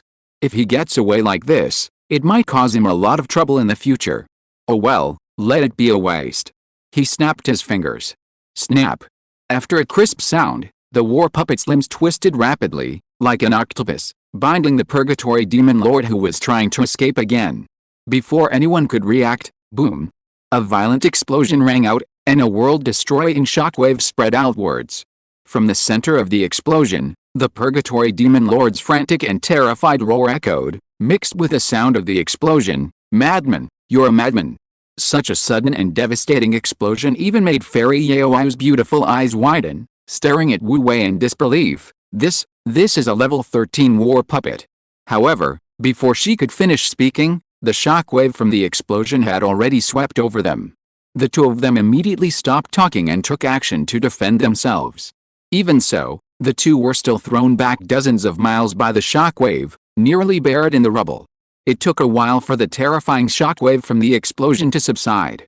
The entire ancient war camp was almost completely leveled in the explosion. The ground was a scene of utter devastation, with hardly a single intact building remaining. Even the parts buried by solidified magma were blasted into fragments. A huge crater appeared where the puppet and the infernal demon lord had been, with crimson magma slowly gushing from the bottom, clearly indicating that the explosion had accidentally struck the magma layer. The infernal demon lord lay in the surging magma. His robust body had been mostly destroyed in the explosion, even his single horn was reduced to half, with only his head and a small section below his neck still wriggling slightly, a bloody and terrifying mess. Yet, even so, new flesh was still growing from his wounds. "It's still alive." Wu Wei raised an eyebrow in surprise. "Its vitality is incredible, a cosmic monster." "Wang Dong, you madman." The Purgatory Demon Lord's voice, filled with gritted teeth, came from the bottom of the pit. That's a level 13 puppet. Aren't you afraid of being killed by the aftershocks? You're a madman. A madman. The Purgatory Demon Lord was practically going insane. He had experienced countless battles, big and small, and had teetered on the brink of death more than once or twice, but this was the first time he had encountered a madman like Wang Dong. He could throw away treasures like the Annihilation Lightning so easily, but to blow up a level 13 puppet so casually? Didn't he feel any pain? Faced with such a rich, resourceful, and incredibly crazy rich kid, he felt a deep sense of despair and powerlessness. He was joking. If this continued, who knew what other monstrous things this kid would pull out? Fine, as long as the green hills remain, there's always firewood to burn. He was done playing. I can't afford to play this game. With that thought, the Demon Lord of Purgatory no longer hesitated. With a thought, he instantly transformed into more than a dozen streaks of black demonic energy and flew outwards. Not good. He's trying to escape. Fairy Yaoyu snapped back to reality in shock and anger. Wang Dong, do you have any means to stop him? Let him run. Wu Wei waved his fan, saying indifferently, in his current state, he won't cause any trouble even if he escapes. No. Fairy Yaoyu's expression changed. We absolutely cannot let him leave here alive, otherwise, Immortal Palace will never have peace. After saying that, a blush swept across Fairy Yaoyu's pale face, and a resolute look appeared deep in her eyes. She immediately pushed Wu Wei aside and burst forth at top speed to chase after the Demon Lord of Purgatory. Wu Wei hurriedly reached out to stop her. Don't be impulsive. Unfortunately, his movements were still a bit too slow. In the blink of an eye, Fairy Yaoyu flew more than 100 feet away, her divine soul burning, and her aura instantly surged wildly like a fountain. With a wave of her wide sleeves, the silver immortal energy, as brilliant as moonlight, spread out like a woven net, instantly forming a vast and inescapable trap that encompassed the entire ancient war camp. With a flick of her fingers, the enormous net rapidly tightened, quickly shrinking to the size of a sack. All the dozen or so demonic energies that the infernal demon lord had split off from were captured, without exception. As the net tightened further, the infernal demon lord was forcibly forced out. "You're insane. Your soul has already been severely damaged. If it continues to burn, you'll soon perish." The infernal demon lord roared furiously. "Why must you push things to such extremes? I swear to the heavenly Deo that I will never retaliate against the immortal palace. Is that not enough?" Only now did the infernal demon lord feel a profound despair. HMPH. You infernal demons are cunning and treacherous. Not a single word of yours can be trusted. As Fairy Aoiu spoke, an extremely unhealthy blush rose to her face. She struggled against the pain of her burning soul and the emotions that were about to drive her mad. She bit her tongue sharply, spitting out a mouthful of blood essence. Her face was cold as she clenched her fists tightly. "Even if I die, I will never let you leave alive." In an instant, the cage formed by the net of heaven and earth tightened again. The silver immortal essence, as brilliant as moonlight, was instantly squeezed into the demon lord's flesh, frantically compressing inward. Bang! With the demon lord's scream, his remaining flesh suddenly exploded, turning into a cloud of blood mist. Under the crushing force, the blood mist was quickly worn away. The once invincible demon lord of the infernal kingdom was dead just like that, without even a trace of his soul. Fairy Aoiu stood motionless in place, her hands still in the same position. Time seemed to freeze at that moment, and the surroundings became utterly silent. Suddenly, Fairy Aoiu trembled, her aura receding rapidly like a receding tide, and her face turned deathly pale. The after effects of burning her divine soul finally manifested their power. PFFT, she spat out a mouthful of blood, her whole body trembling, almost unable to stand. Wu Wei traversed space and caught up with her on the battlefield. Looking at the devastated ancient war camp, most of it broken, he immediately gasped. He hadn't expected Fairy Aoiu's outburst to be so terrifying and ferocious. However, once the force of Fairy Aoiu's outburst subsided, the after effects of excessively burning her divine soul became apparent. Her delicate body floated in the air, trembling violently, her beautiful hair disheveled and dancing wildly in the air. She seemed to be trying her best to suppress it, but she still couldn't control letting out low, painful groans. Sigh. Wu Wei sighed upon seeing this. "I told you, don't be impulsive. Look at you, just let it go.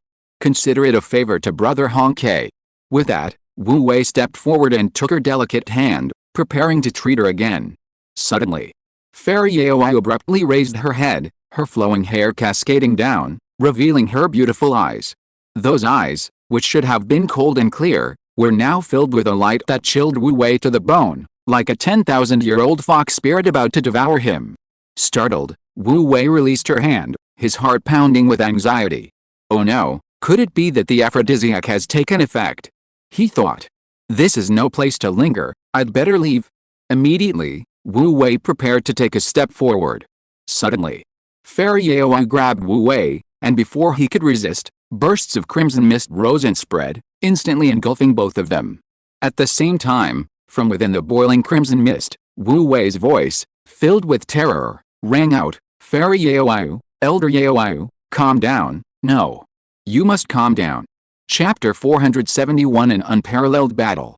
Meanwhile, at the entrance to the ancient war camp, a considerable distance away, Huang Fu Honkai squatted on the ground, gazing at the swirling mist above the dilapidated camp. His expression grew increasingly grave. "The mist is swirling so fiercely, the battle must be intense." Wang Tian's expression was also filled with worry. "That's right, this epic battle is getting increasingly intense. Look at that crimson mist, sometimes boiling, sometimes churning, sometimes oppressive and low, sometimes soaring straight into the sky. This is truly a war beyond our wildest imaginations."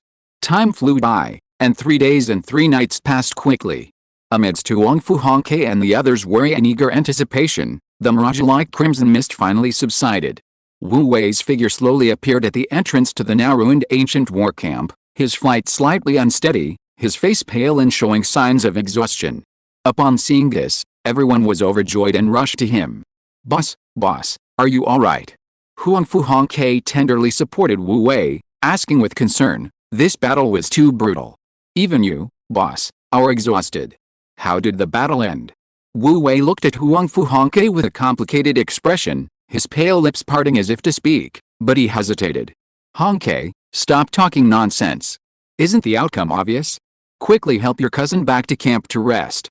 Wang Bian carried the nearly exhausted Wu Wei back to the temporary camp, where he was treated to all sorts of good food and drink. After a long while, Wu Wei finally regained some strength and said to the slightly tense group, "Don't worry, everyone. That arrogant old demon has been eliminated." Although they had expected it, Wu Wei's confirmation finally put everyone at ease. That peerless fiend had even caused the Grand Elder to suffer losses. If he had escaped, wouldn't it have led to widespread bloodshed? Naturally, everyone launched into a barrage of flattery towards Wu Wei, praising him as omnipotent, as if he had saved the entire universe. Mo Tingmei, unable to bear it any longer, quickly interrupted them, leaning forward to ask with concern, "Wang Dong, where's Elder Yao? Why hasn't she come out? Did the golden armored general take Yuchi Jiaoyang away on the elder's orders?" Yes, and my great aunt. Is she alright?" Huang Fu Hongke seemed to only then remember his ancestor's safety. "She's fine. She went ahead to handle some miscellaneous matters." Wu Wei hesitated briefly, then added, "Everyone, the elder has ordered that this matter be kept quiet, as if nothing happened." "Yes, boss." "Okay." Only Mo Tingmei remained slightly suspicious, but reluctantly agreed. She looked Wu Wei up and down, hesitating several times before speaking. Time passed. On the main platform of the Immortal Destiny, a small crystal screen glowing with blue light rotated around the platform like flower petals, constantly switching the scenes on the main screen, frame by frame, all showing exciting moments from the trial arena. However, the attention of the three guards sitting below the main screen, Ink Feather Guardian, Broken Star, and Spirit Void Inspector, was not on the main screen at all. Instead, they were all staring at a small crystal screen that had long since gone black, their faces showing worry. They've been inside for so long without any news. Could something have happened inside? Elder Linksa frowned. Besides, the commotion 3 days ago was too great. I feel even the ancient battle camp's formation is about to collapse. Alright, Elder Suxing interrupted him impatiently. Why are you still so indecisive? Elder Yao is inside. What could have happened? Are you questioning the Elder's strength? Elder Linksu was vaguely uneasy, but that commotion, so what if it was a big commotion? Elder Suxing grew even more impatient. It was probably Elder Yao who made a move. What's so strange about that? The Moi Guardian remained silent. She silently stared at the dim crystal screen, her eyes filled with thoughts, lost in thought. Suddenly, a bright silver light flew from the horizon, instantly passing through the formation above the Immortal Fate platform and appearing before the three Moi Guardians on the main platform. It was a silver talisman composed entirely of energy, its surface shimmering and radiating a profound aura. The Ink Feather Guardian was taken aback. A message from the Grand Elder. She raised her hand and grasped the energy talisman, and the Moon Invitation Fairy's voice immediately rang in her ears. A moment later, the silver energy talisman slowly dissipated in her hand, but her expression became extremely strange. What's wrong? What did the Grand Elder say? Elder Shattered Star asked. The Grand Elder said, the Ink Feather Guardian explained simply, that remnants of the Purgatory Demon Clan were causing trouble within the ancient war camp, but they have now been subdued. I see. Elder Spirit Void suddenly understood. Elder Suxing finally understood, so that's why the Grand Elder disguised himself as a disciple and infiltrated the trial grounds. Furthermore, the Grand Elder also said, Guardian Moi paused, his voice growing heavy, that Wang Dong and Mo Tingmei made great contributions in the battle to quell the demon race, while Yuchi Jiaoyan, who cultivated demonic arts, betrayed the Immortal Palace and was captured on the spot. What? Elder Suxing's face was filled with disbelief. Impossible, impossible. Jiaoyan is humble, gentle, and kind to everyone. Moreover, he comes from a prestigious family, and his future is limitless. How could he possibly cultivate demonic arts and betray the sect? This. Moi and Linksa exchanged glances, their expressions shifting between worry and uncertainty. Impossible, impossible. Jiaoyan isn't that kind of person. Elder Suxing was somewhat lost in thought, muttering to himself. Suizing, don't rush into this. After this matter is settled, we'll all go and question Elder Yao Yu together, Ling Su comforted him gently. A lie can't become the truth, and the truth can't become a lie. If Jia Liang is innocent, I believe the sect will give an explanation. Yes, yes, Wang Dong. It must be that brat Wang Dong who used tricks to frame Jia Liang.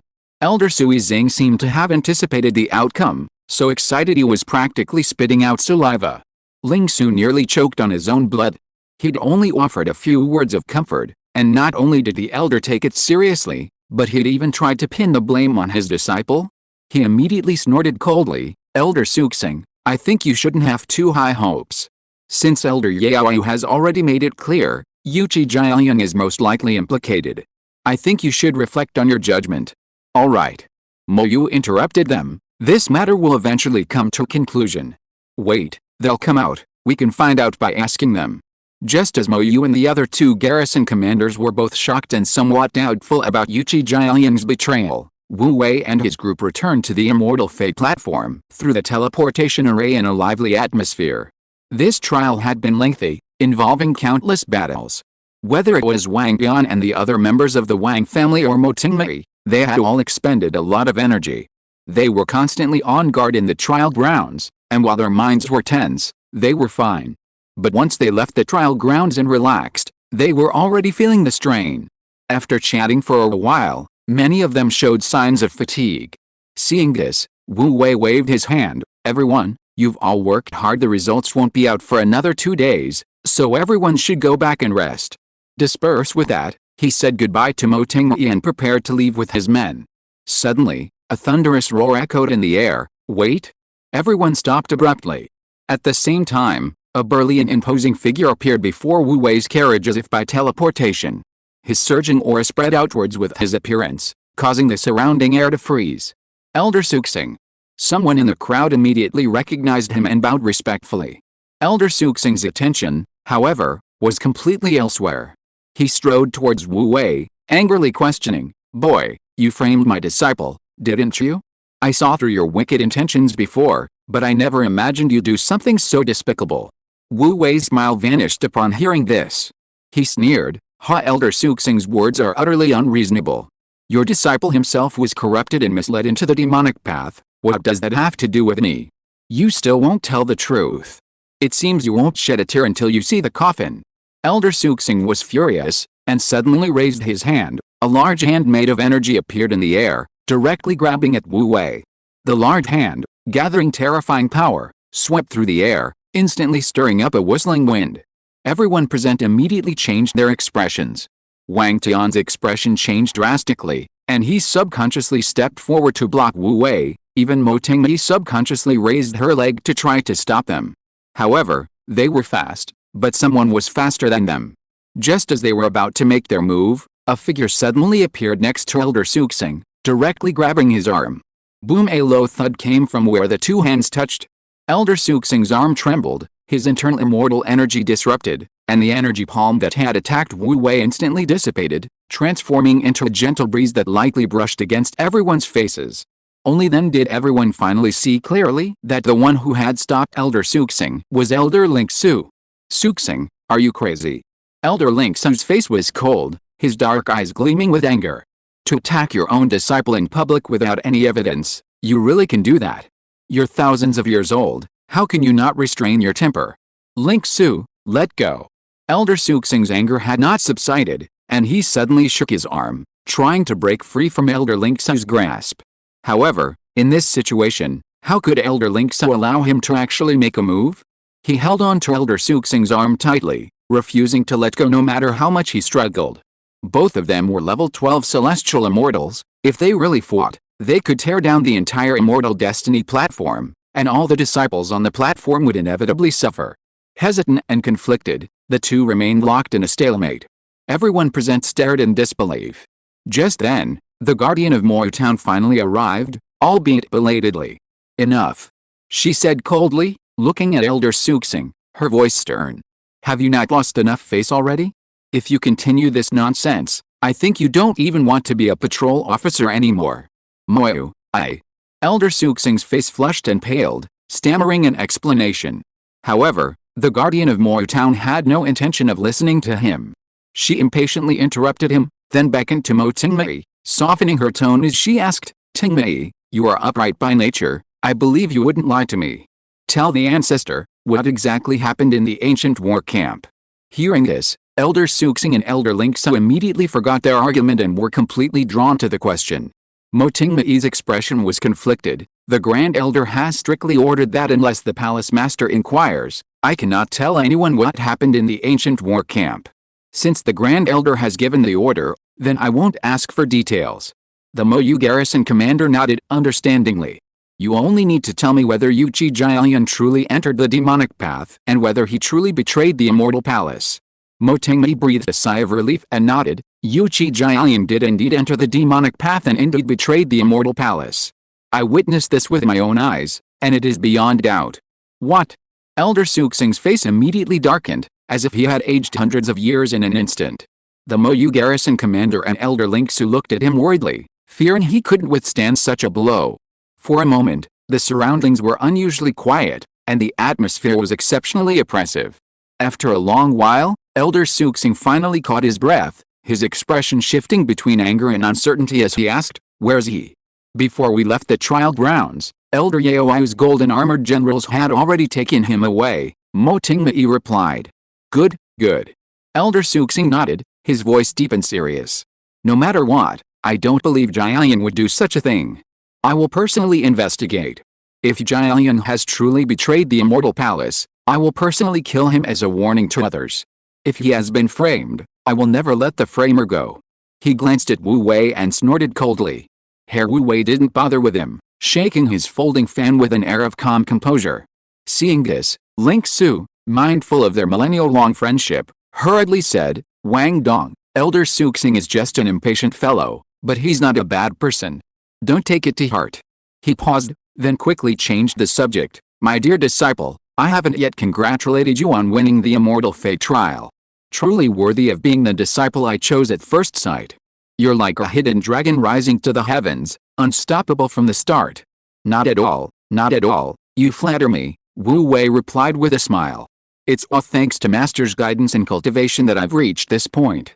The mutual flattery between Master and disciple made Suxing, already in a bad mood, snort coldly. His face hardened, and he said, Wang Dong's first place is truly unconvincing. I have recorded the entire incident truthfully and will fulfill my duty as inspector, reporting to the superior, Immortal Venerable Honghu. I believe we will make a fair judgment. Immortal Venerable Honghu. Linksu's expression changed slightly, but he still coldly retorted, no matter what, my disciple Wang Dong acted in accordance with the trial rules. If the Immortal Venerable's judgment is unfair, even if this matter is brought before the Palace Master, I will not let it go. All right, Moyu said helplessly, trying to smooth things over. There's always a solution to this.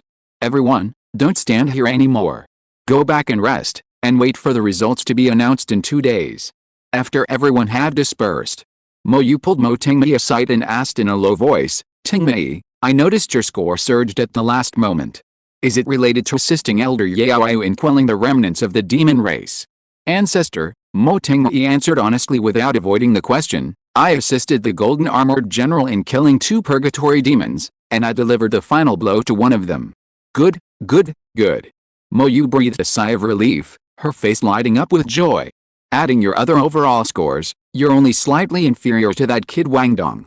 Once he's eliminated by Immortal Venerable Honghu, you'll be the true champion.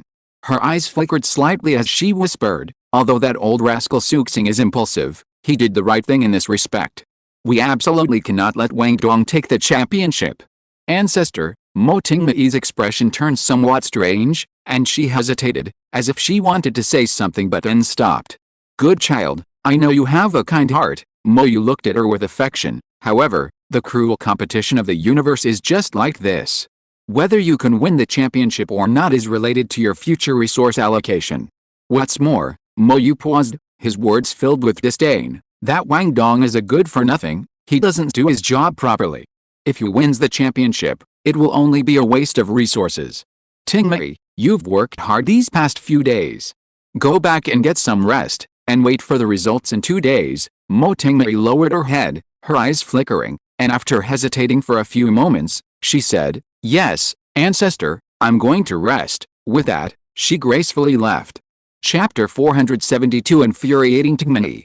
That night, inside the vast immortal palace, Wu Wei was in his assigned courtyard, comfortably reclining in a grand chair, gazing up at the alien starry sky.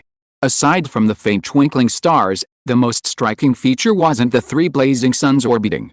Rather, it was a demonic star not far from the Immortal Palace, the very planet that had once given birth to the powerful Purgatory Demon clan. The enormous Purgatory Demon star, in Wu Wei's eyes, resembled a crimson basketball, radiating a mysterious light. It was on that planet that the trials had brought about the myriad aspects of human life. Young Master Honglun and Luoluo, one fanning him, the other peeling grapes to feed him. Honglun complained slightly, "Those people in charge at the Immortal Palace are really blind. With your status, young master, they only gave you this shabby courtyard." Wu Wei chuckled nonchalantly, "Oh, Honglun, then tell me, what is my status?" Honglun paused, remembering that the young master seemed to be an ordinary cultivator from an ordinary planet. However, that status didn't quite match his demeanor. Immediately, her eyes darted around, and she said, "Young master is young master. No matter what your status is, you are the young master I, Honglun, admire and respect the most. And the greatest young master in Green Luo's heart," Green Luo quickly added, afraid of being too slow to express her loyalty. Wu Wei smiled and patted their heads. These two puppet maids were quite cute, but unfortunately, the Immortal Palace's level 5 civilization was far from capable of creating true souls. In fact, let alone a level 5 civilization, even a level 6 civilization might not be able to reach the level of creating souls. If a civilization could create true souls, how great would that civilization be? Even the most advanced bright civilization, which Wu Wei inherited, might not have been able to achieve that. Just as Wu Wei was contemplating the future, his eyes suddenly flickered, as if he had sensed something, and a look of doubt appeared on his lips. A ripple spread through space. A graceful figure in a long, dark dress crossed space and landed elegantly in the courtyard. Upon seeing Wu Wei, she seemed somewhat flustered, her cheeks flushing slightly. "Junior sister of the Mo clan." Wu Wei touched his nose, slightly surprised, then smiled, waving his folding fan. "What important matter brings you here so late at night, junior sister?" For some civilizations that have long since transcended planets and star systems, the alternation of day and night is merely a change in light and darkness caused by planetary rotation. They no longer value day and night, simply following ancient traditions for timekeeping. This. Mo Tingmei hesitated, somewhat embarrassed. Whether it was day or night, barging into a man's courtyard like this was against traditional ethics and morality. If word got out, her reputation would be tarnished. However, she had a compelling reason to come. Mo Tingmei took a few deep breaths and bowed to Wu Wei. "Senior brother Wang Dong, I've come to apologize and thank you. I'm deeply grateful for your help during this trial, and I hope you can forgive my previous misunderstanding." "I appreciate your gratitude," Wu Wei said with a smile. "But forget the apology. There's no misunderstanding between us. I'm just the kind of person you imagine. Junior sister, you can go back now." The first half of his sentence sounded alright, but the second half made Mo Tingmei's anger surge. "Do you think I, Mo Tingmei, am that detestable in your eyes, senior brother?"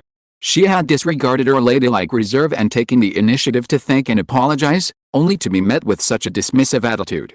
"Well," Wu Wei rubbed his nose, "speaking frankly, I wouldn't say I dislike you, but..." "But what?" Mo Tingmei pressed, her expression turning somewhat unfriendly. "Senior brother Wang Dong, please don't hide anything, just think it's for my own good. Since you put it that way, then I'll be frank. While I don't dislike you, I don't have any particular fondness for you either." Wu Wei shrugged, shook his folding fan, and said truthfully, "You don't have many other flaws, just a bit of a temper, impulsive, and stubborn, and often quite self-righteous. Of course, it's not entirely your fault, it's mainly because you're too young, inexperienced, and naive. Plus, your family spoils you, which has led to habitual self-centeredness." Wu Wei's rambling speech made Mo Tingmei's forehead drip with cold sweat, her eyes blazing with murderous intent, her mind filled with the urge to fight Wang Dong to the death. "Your premise is that there aren't many flaws? Are you really that bad?" Wu Wei, who had only spoken halfway, saw that she was like a powder keg about to ignite, so he wisely stopped talking, chuckling awkwardly. "Minor issues, just minor issues. Putting those aside, junior sister is generally quite good." Thank you for the quite good assessment, senior brother. Farewell, Farewell. Mo Tingmei's lips twitched. She felt that if she stayed any longer, she might become a wanted murderer. With that, Mo Tingmei fled somewhat disheveled. But before she even stepped out of the courtyard, she stopped, remembering that she had come here to ask something more important. She gritted her teeth, suppressing her murderous impulse. Senior Brother Wang Dong. Tingmei has another important question to ask you, and I hope you can continue to answer truthfully. Please speak, Junior Sister Mo. Senior Brother will answer to the best of his ability. Of course, Senior Brother will tell Junior Sister the truth. Wu Wei patted his chest, looking like an honest Senior Brother. HMPH, you really are being honest. After a moment of annoyance and hesitation, Mo Tingmei mustered her courage and asked, Senior Brother, what exactly happened in that final battle? I remember Elder Yaoi was poisoned by some kind of indescribable toxin. How did she detoxify herself? And how did she ultimately defeat that terrifying demon lord? Oh, you mean Elder Yaoi was poisoned by the intertwined incense? Wu Wei said with a look of sudden realization. After going through all that trouble, I thought you were talking about something else. Hearing such a direct name, Mo Tingmei's pretty face flushed again. She glared at Wu Wei with annoyance. Senior Brother Wang Dong, can you stop talking nonsense? I just want to know how Elder Yaoi detoxified herself and how she defeated that demon lord. That intertwined incense is a product of a level 6 civilization.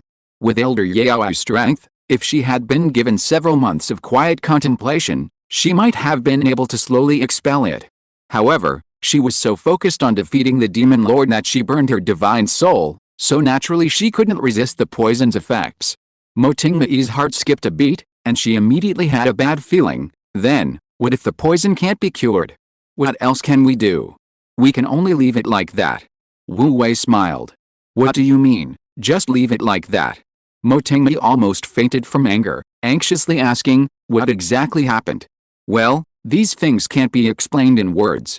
Wu Wei put on a mischievous look, chuckling evilly, since Junior Sister wants to know the details, why don't we rehearse it? The situation was like this. Elder Yaoyu rushed over like she wanted to devour me, and your Senior Brother, being a righteous gentleman, could only desperately resist, refusing to submit to the death. Unfortunately, Elder Yaoyu was incredibly powerful, and your Senior Brother, with his thin arms, couldn't overcome her thick thighs. In the end, he could only say with tears in his eyes, Hey, Junior Sister, where are you going? I haven't finished acting yet. Seeing Mo Tingmei fleeing in panic, Wu Wei immediately chased after her with amusement, calling out, Junior Sister, why are you running? Don't you want to know the final result? Wang Dong, you filthy rogue. Mo Tingmei couldn't stay any longer. She immediately crossed space, her delicate body dissipating in the ripples of space. Her voice still echoed in the courtyard, you're a big liar, actually making up such a ridiculous lie to fool me, no, to bully me humph. I never want to see you again, humph. The last humph echoed in space, clearly indicating that she had crossed space and left. Wu Wei shook his folding fan and laughed, take care, Junior Sister Mo. Young Master Green Luo asked curiously, Miss Mo is quite beautiful, from a good family, and very strong. Wouldn't it be great if she became your wife? Young Master, you're bullying her like this, aren't you just making her angry to death?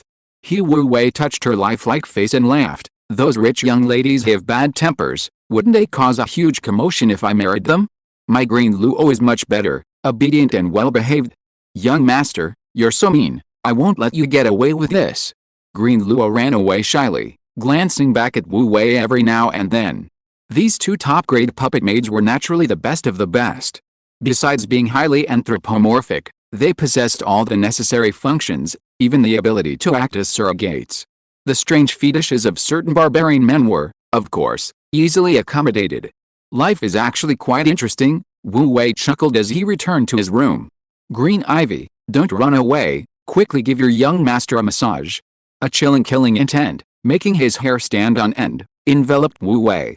He shuddered, glanced into the room, and immediately felt a surge of fear. Why you, how did you get here? The elder Yaoyu, whom he had assumed had left, was sitting in his room, staring at him with icy eyes, a chilling smile playing on her lips. An invisible coldness, like a tangible force, filled the entire room, as if gripping Wu Wei's throat and heart, ready to deliver a fatal blow at any moment. If you are listening to this novel on a channel other than Fanfic World, it means it was downloaded and re-uploaded without effort. We warmly invite you to visit our channel, Fanfic World. There you will find the original version of this story and many other novels of various genres. We look forward to seeing you dive into a world of incredible novels. Chapter 473: The Deterrent Power of a Level 6 Civilization. You. A bead of cold sweat trickled down Wu Wei's forehead, a rare occurrence. Why are you here? Fairy Yao continued to stare coldly at him, without uttering a single word. Her invisible aura seemed to have intensified even further. Fortunately, Wu Wei's status was extraordinary. After the initial shock, he quickly accepted the situation and immediately became much calmer. Elder Yao is the Grand Elder of the Immortal Palace. She is free to come and go as she pleases, both in heaven and on earth. You are welcome to come to my humble courtyard. Unexpectedly, Fairy Yao remained as indifferent as ever, without the slightest change. Alright, I can explain what happened earlier. Wu Wei rubbed his forehead, explaining helplessly, I did this by going against a grain. Only this way can I truly dispel Mo Tingmei's doubts and prevent her from overthinking things, thus protecting your reputation. Elder Yao, I'm doing this for your own good. Fairy Yao finally reacted, her cold, bright eyes scrutinizing Wu Wei from head to toe. How do you intend to handle this matter? Her voice was slightly hoarse, as if suppressing some kind of anger. This. Wu Wei touched his nose, thought for a moment, and said solemnly, Fairy, you are a highly respected elder of the Immortal Palace. It was just a misunderstanding between us. Crack. Some of the decorations in the room cracked, revealing the fairy's current mood. Wu Wei shivered, realizing he shouldn't fight a losing battle, and quickly changed the subject, saying, but then again, as the saying goes, a night of marriage brings 100 days of kindness, let alone 3 days and 3 nights of marital bliss. I can take responsibility. Boom. All the cracked decorations and furniture turned to dust, drifting through the room. Wu Wei broke out in a cold sweat. This won't work, that won't work. What exactly is Fairy you trying to do? Besides, what happened that day, I clearly resisted with all my might. His expression was one of shock, uncertainty, and utter grievance. This immediately ignited Fairy Yaoyu's anger, which surged to fever pitch. She took several deep breaths, managing to control her rage with immense willpower. Her eyes sharpened as she stared at Wu Wei. From today onwards, you'd better completely forget what happened that time. There will be no further connection between us. Furthermore, if I ever hear you spouting nonsense outside again, no matter how powerful your background, I will absolutely not let you off. Within the Immortal Palace's sphere of influence, a level 13 golden immortal held an extremely prestigious position, usually referred to as an immortal venerable. Yaoyu wasn't called an immortal venerable because she was too young, having only recently reached level 13, and also because she was very low-key. Therefore, she temporarily retained the title of Fairy. With a look of utter astonishment on Wu Wei's face, she uttered this harsh statement and immediately shattered the void, disappearing into the distance. This left Wu Wei completely bewildered. Watching the spatial ripples after her departure, he was somewhat confused and asked Huanglun and Luo beside him, what exactly does Elder Yao mean? This matter should have been completely forgotten. Why did she have to emphasize it? And why did she have to throw such a tantrum? Huanglun honestly replied, young master, many powerful beings have somewhat eccentric personalities. That made sense, Wu Wei realized, and stopped thinking about it, continuing to drink and enjoy life. Meanwhile, the Immortal Palace governs 5 star lakes, more than a dozen star clusters, and hundreds of star domains, including countless cultivation planets of all sizes, a vast expanse, no exaggeration. With such a large star domain, there are naturally many things to do. Even though the heads of each star domain have resolved most of the daily affairs and emergencies, the sheer number of matters to handle in the main star domain is still staggering. To avoid mistakes in the rush, the Immortal Palace's main star domain has specifically allocated several planets for handling palace affairs. These planets are collectively called court affairs stars. These planets, especially the central one, are revered as the main planet of court affairs. High above the ground, tens of thousands of miles above the earth, lies the Grand Hall of Court Affairs, floating amidst the clouds. This hall is where the Immortal Lord of the Immortal Palace and the various Grand Elders hold their meetings. Only Grand Elders and above are permitted entry. It is no exaggeration to call it the center of power within the Immortal Palace. However, Precisely because it is the center of power, ordinary matters rarely disturb the Grand Hall, which is often left vacant, sometimes going decades or even centuries without being used. When it is used, it is always for a major event concerning the entire Immortal Palace. On this day, the Grand Hall of Court Affairs was as tranquil as ever. On the wide, white jade steps, incense smoke curled from a bronze censer crafted from the first mountain. At the top of the hall, a star map inlaid with countless magical treasures emitted a hazy starlight. At the edge of the hall, 2 rows of golden-armored generals stood solemnly, swords at their sides. As starlight flowed, everything in the hall was enveloped in a halo of light. Even the portraits of past sect leaders hanging on the surrounding walls seemed to be coated with celestial light, adding to their mystique. Suddenly, the star map at the top of the hall blazed brightly, and beams of starlight poured down, instantly converging into a figure with an air of otherworldly grace and extraordinary bearing. At first glance, the figure seemed substantial, but upon closer inspection, it still retained a touch of illusion.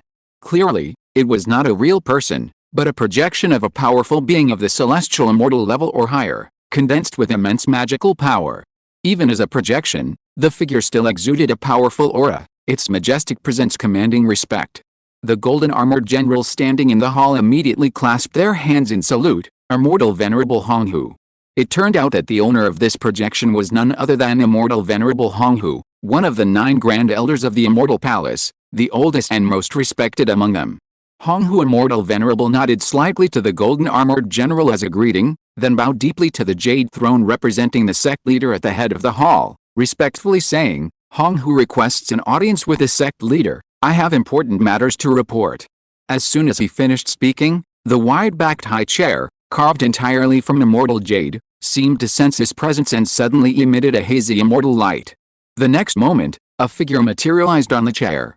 It was a tall and slender figure, adorned with a high crown and wide belt, his long sleeves billowing in the wind, exuding an extraordinary air. However, his figure was shrouded in a layer of ethereal immortal mist, making him appear as if he were behind a cloud, his true face obscured. Only the boundless majesty emanating from him was awe-inspiring. This figure was none other than the sect leader of the Immortal Palace, the Misty Immortal Lord, one of only 2 publicly known Tai Golden Immortals in the Immortal Palace, a top-tier expert of level 14. "What is it?" the Misty Immortal Lord asked calmly. In an instant, the atmosphere in the entire Imperial Court Hall fell silent, instantly becoming solemn. Even the Immortal Venerable Honghu unconsciously straightened his back. Reporting to the sect master, he said in a deep voice, "The trial tournament, held once every 300 years, has concluded. However, during the review process, an inspector raised objections to the results. After investigation, I have confirmed the objections, and have come to report this." As he spoke, he took out a crystal ball used for storing images and highlighted key points from Wang Dong's trial for the sect master. After watching the images, the sect master remained silent for a long time. "Immortal Lord, Honghu Immortal Venerable seized the opportunity to persuade, although the rules of the trial tournament do not explicitly prohibit such behavior, the purpose of the trial tournament is to select promising disciples for our Immortal Palace. This boy has not fought a single battle from beginning to end, yet he has achieved the top ranking on the leaderboard. This result is absurd and does not conform to the original intention of our Immortal Palace in holding the trial tournament. I urge the sect leader Immortal Lord to make a decision." The sect leader Immortal Lord pondered for a moment, then said in a deep voice, "I am already aware of this matter. You may leave now." "Immortal Lord?" Honghu Immortal Venerable's eyes flickered slightly, but his expression became even more solemn. "This boy's behavior has a truly egregious impact. If we do not deal with him now, other families' trial disciples may follow suit, seriously affecting the normal conduct of the trial tournament. Immortal Lord, this trend must not be allowed to grow. We should take advantage of this opportunity." "Enough," the Misty Immortal Lord suddenly interrupted him. His voice was unreadable, neither expressing joy nor anger, and he didn't deliberately exude any pressure, yet the atmosphere in the hall instantly became oppressive. Immortal Venerable Honghu immediately shut his mouth, daring not to speak again. He remained standing there silently, head bowed, not daring to move an inch. For a moment, the hall was eerily quiet. As time passed, the atmosphere in the hall grew increasingly oppressive, and cold sweat unknowingly seeped from Immortal Venerable Honghu's forehead. Just as Immortal Venerable Honghu was about to collapse, The indifferent voice of Immortal Lord Piaomio finally came from above. I have my own decision on this matter. Retreat. Yes, Sect Master Immortal Lord. Immortal Venerable Hong, who felt as if he had been granted a pardon, and hurriedly and impatiently withdrew his consciousness from the court hall. In an instant, his Dharma image projection, formed from starlight, dissipated into countless starlight beams within the hall. After Immortal Venerable Hong who left, another figure slowly appeared in the hall. The figure wore a moon-white dress as if woven from moonlight, possessing exquisite beauty and an elegant demeanor. It was none other than Fairy Yaoyu. It turned out that Fairy Yaoyu had been in the hall the entire time, but the sect master had concealed her presence, preventing Immortal Venerable Hong from discovering her. The Immortal Lord of the Misty Realm lowered his gaze to her. Yaoyu, what do you think of this matter? Immortal Venerable Hong, whose words are not entirely true, he probably has ulterior motives. Fairy Yaoyu said thoughtfully, as far as I know, Wang Dong's identity this time is that of a collateral descendant of the Wang family of Daenzhao, while the Shi family, to which Immortal Venerable Hong who belongs, has a branch in Shangzhou. Daenzhao and Shangzhou are adjacent and competitors. His actions this time are suspected of being an attempt to suppress the Wang family of Daenzhao. That's right. The sect master Immortal Lord nodded slightly.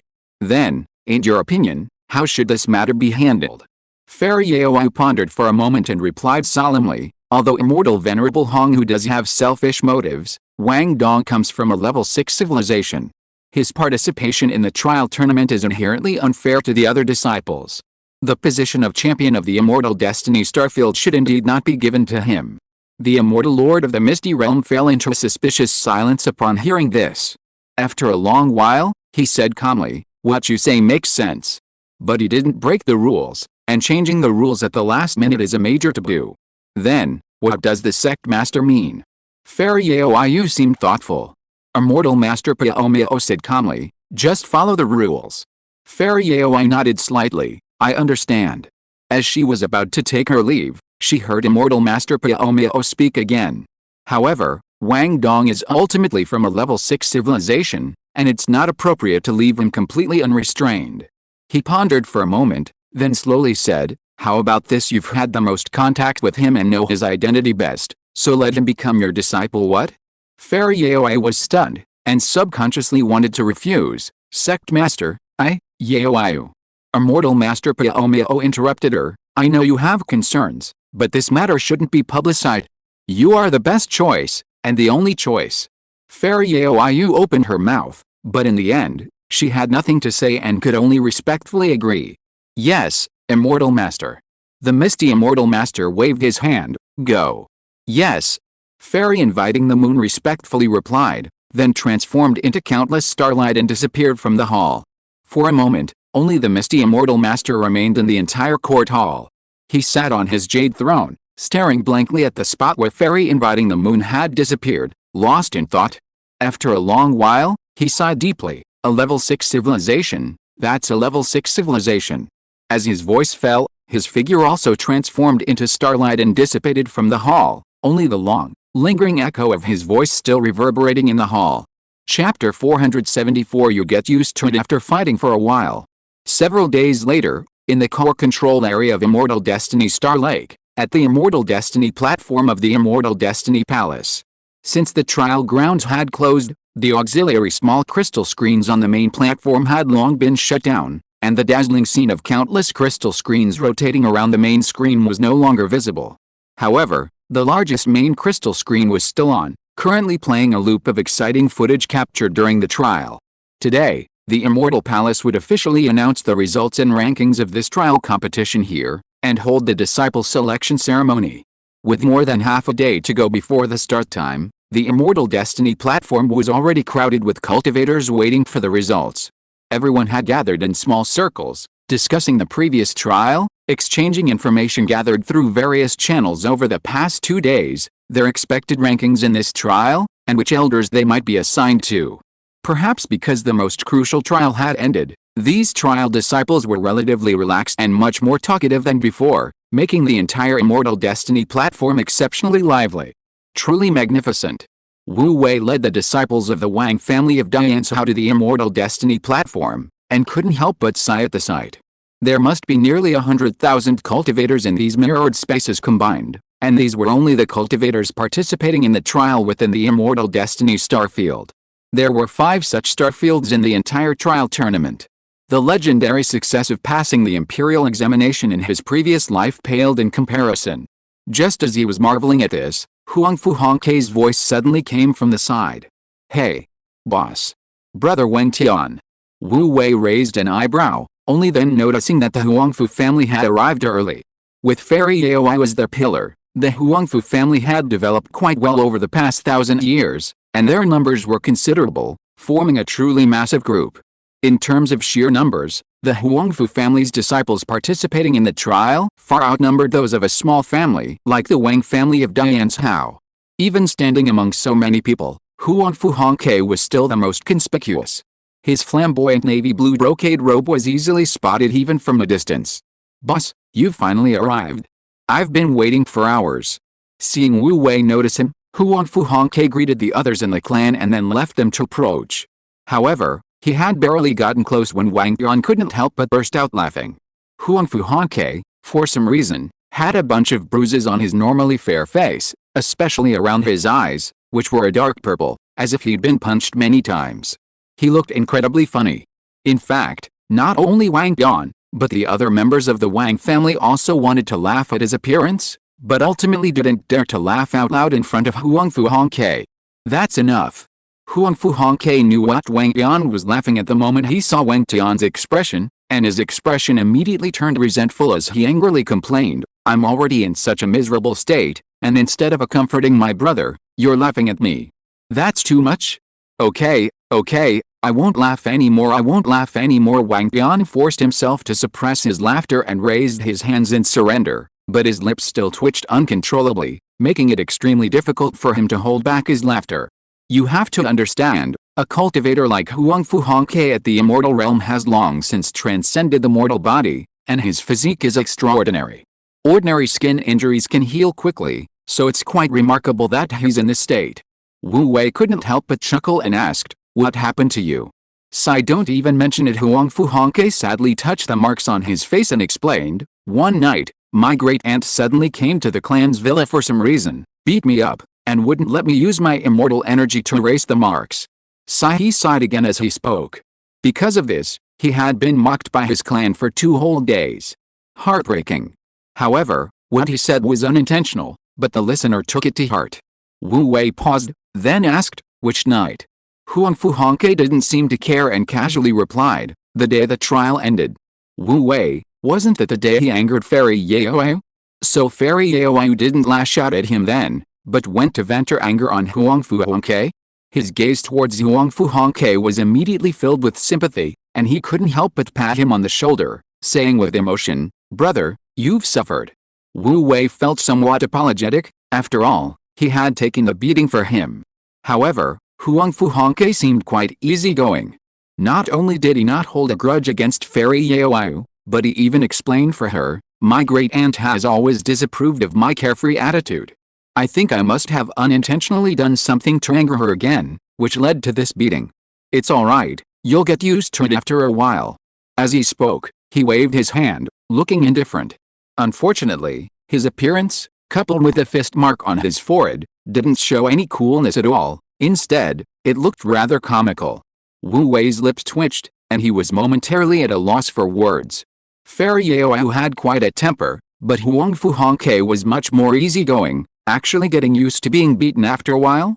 While Wu Wei and Huang Fu Hongke were talking, the Shi brothers, Shi Yunfeng and Shi Yunhao, from the Shi family of Dianzhao, were also chatting animatedly. "Cousin, we both made it into the inner sect this time, becoming inner sect candidates. Among the various branches of the Shi family, our lineage performed the best.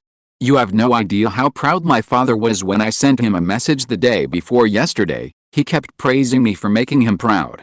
Shi Yunhao enthusiastically imitated his father stroking his beard, repeating his father's praise to his cousin, his pride overflowing. Seeing this, even the usually composed Shi Yunfeng couldn't help but feel proud. "Alright, let's get down to business." Shi Yunfeng waved his hand to stop him from continuing to boast. "Yesterday, Father specifically sent me a message saying that the patriarch of the main branch praised us by name during the clan's internal meeting and promised that we could choose any elder in the Honghu Immortal Palace to become his disciple. Really? That's wonderful.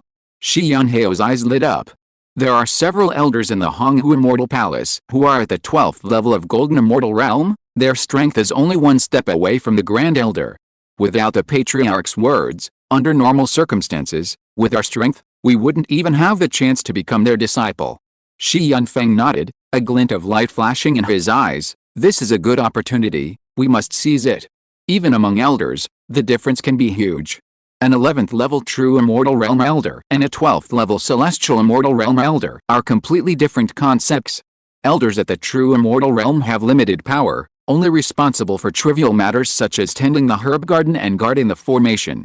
Elders at the Celestial Immortal Realm, however, can be in charge of a region, wielding authority and holding a status comparable to that of a direct disciple.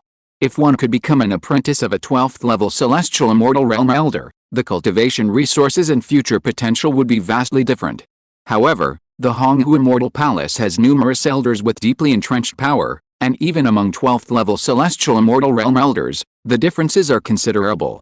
For the sake of their future, they must choose carefully. Shi Yunfeng immediately analyzed the situation of the existing 12th level Celestial Immortal Realm Elders in the Honghu Immortal Palace for Shi Yunheo, discussing which one to take as a master. Shi Yunheo wasn't interested in this, simply stating that he would follow his cousin and take whoever his cousin told him to take as a master. Behind them, Feng Jingshu, his eyes glazed with intoxication, held a beautiful woman in his arms, seemingly lost in a sensual reverie. However, a barely perceptible hint of envy flickered in his eyes as he glanced at the Shi brothers. Having a powerful backer was truly advantageous. As long as one performed well enough, elders in the clan would naturally pave the way, greatly reducing the hardships and obstacles on the path of cultivation. Unlike their small family, once they reached the 10th level of immortality, their family could offer virtually no help. They had to fight and compete for everything themselves, risking death at any moment. Even participating in the trial tournament, without the support of their brothers, they were isolated and lost the opportunity to become inner disciples, forced to start as outer disciples like those 9th level cultivators. Fang Jingshuo pulled out a wine flask from his robes, took a swig, and secretly vowed revenge. Once inside the Immortal Palace, his background as a member of the Fang family of Great Yongzhou became increasingly insignificant. To gain a foothold in the Immortal Palace, he had to cling tightly to the Shi family's powerful backing. At this time, other families, large and small, arrived one after another. The already bustling mirror space was further crowded by a large influx of people, making it even more packed. Families of different sizes, previously far apart, were unknowingly forced together. Among them were the Wang family of Dianzhou and the Shi family of Dashangzhou. Noticing this, Feng Jingshuo's face immediately revealed a half-smile. "Young Master Yunfeng, young Master Yunheo, look, isn't that our old acquaintance?" Shi Yunfeng followed his gaze, his eyes gleaming. "Wang Tian." "Huh? Wang Tian? Where's Wang Tian?" Shi Yunheo jolted awake, his previously drowsy mind instantly clearing. Back when he was still a spoiled brat, Wang Tian had openly and secretly looked down on him quite a bit. Now that he had finally become an inner disciple, things were different. How could he not take a good beating on Wang Tian? A quick glance around revealed Wang Tian standing next to Wu Wei, and his expression immediately became smug. "Wang Tian, I heard you've been holed up in the Wang family villa these past 2 days. So, did you become an inner disciple?" he shouted at Wang Tian. "Huh? An inner disciple?" Fang Jingshuo scoffed, as if he'd heard a joke. "Him? An inner disciple?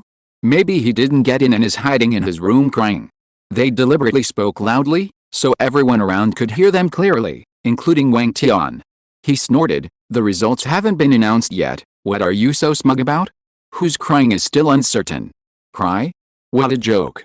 Shi Yunheo sneered. "My cousin and I are already confirmed inner disciples, our future is limitless.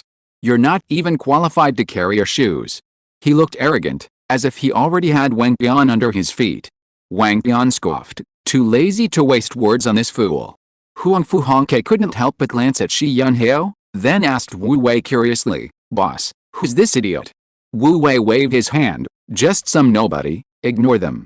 Oh, since his boss said so, Huang Fu Hongke was too lazy to bother with these nobodies. As they spoke, on the Immortal Fate main platform, the three envoys, Moyu Town Guardian, Suxing Patrol Envoy, and Linksa Patrol Envoy, arrived one after another. As soon as Moyu Town Guardian arrived, he began inspecting the formation on the Immortal Fate main platform, preparing for the upcoming ceremony. Suxing, the trial rankings will be officially announced soon. Have you prepared your heavenly spirit stones? Elder Linksa teased Elder Suxing, noticing his low spirits. Elder Suxing sneered, his face grim. Don't be too smug. Even if Wang Dong manages to get away with it this time, he'll inevitably reveal his true colors once he enters the Immortal Palace. Then, I'll see if you can protect him. Why bother? Elder Linksa sighed. We don't have any deep-seated hatred. Deep-seated hatred? Ha! Elder Suxing sneered. Do you remember True Person Zilu of Kingsu City? If it weren't for you, True Person Zilu would have already become my Taoist partner. Elder Linksa's lips twitched. Of course he remembered. True Person Zilu's crazy and stubborn nature had caused him considerable trouble back then. True Person Zilu played a crucial role in his decision to leave Kingsu City. Who she likes is not something I can control, Elder Linksa sighed helplessly. Besides, I don't like her at all, and I never thought about being with her. Yes. You weren't with her. Elder Suxing's tone grew increasingly somber. As a result, the moment you left, she became convinced that I was the one who drove you away, and she's been hunting me down for 10 whole years. Linksu, was that also his fault? And there's Fairy Dongling of 100 Herbs Cave, Fairy Kingling of Langhong Immortal Mansion, and Immortal Lord Mingsheng of Kingayu Cave Heaven. Elder Suxing gritted his teeth. Do I have to list them all again, Moyu? This is too tragic. Elder Linksu was also exasperated by his words and sighed helplessly. We've known each other for many years, and we've both known countless female cultivators. Not all of them are like this. Besides, I don't like them, and I never intended to compete with you for them. Elder Suxing retorted indignantly. Then what about Moyu? Wasn't it you who actively tried to take Moyu from me? Before Elder Linksu could say anything, the Moyu Guardian suddenly snorted coldly and turned to glance at Elder Suxing. Elder Suxing jolted awake, instantly sobering up. He realized he had said too much in his anger and quickly shut his mouth. Elder Linksa glared at him. Serves you right for talking nonsense. Now you can't blame me, can you? Chapter 475 Inviting the Moon Immortal Venerable. Fortunately, just as Moyu was about to argue with Suizing, she suddenly received some information, and her expression immediately turned serious. At the same time, the array on the main platform of the Immortal Destiny suddenly lit up, and figures materialized in the void. In the blink of an eye, several figures appeared in the starry sky above.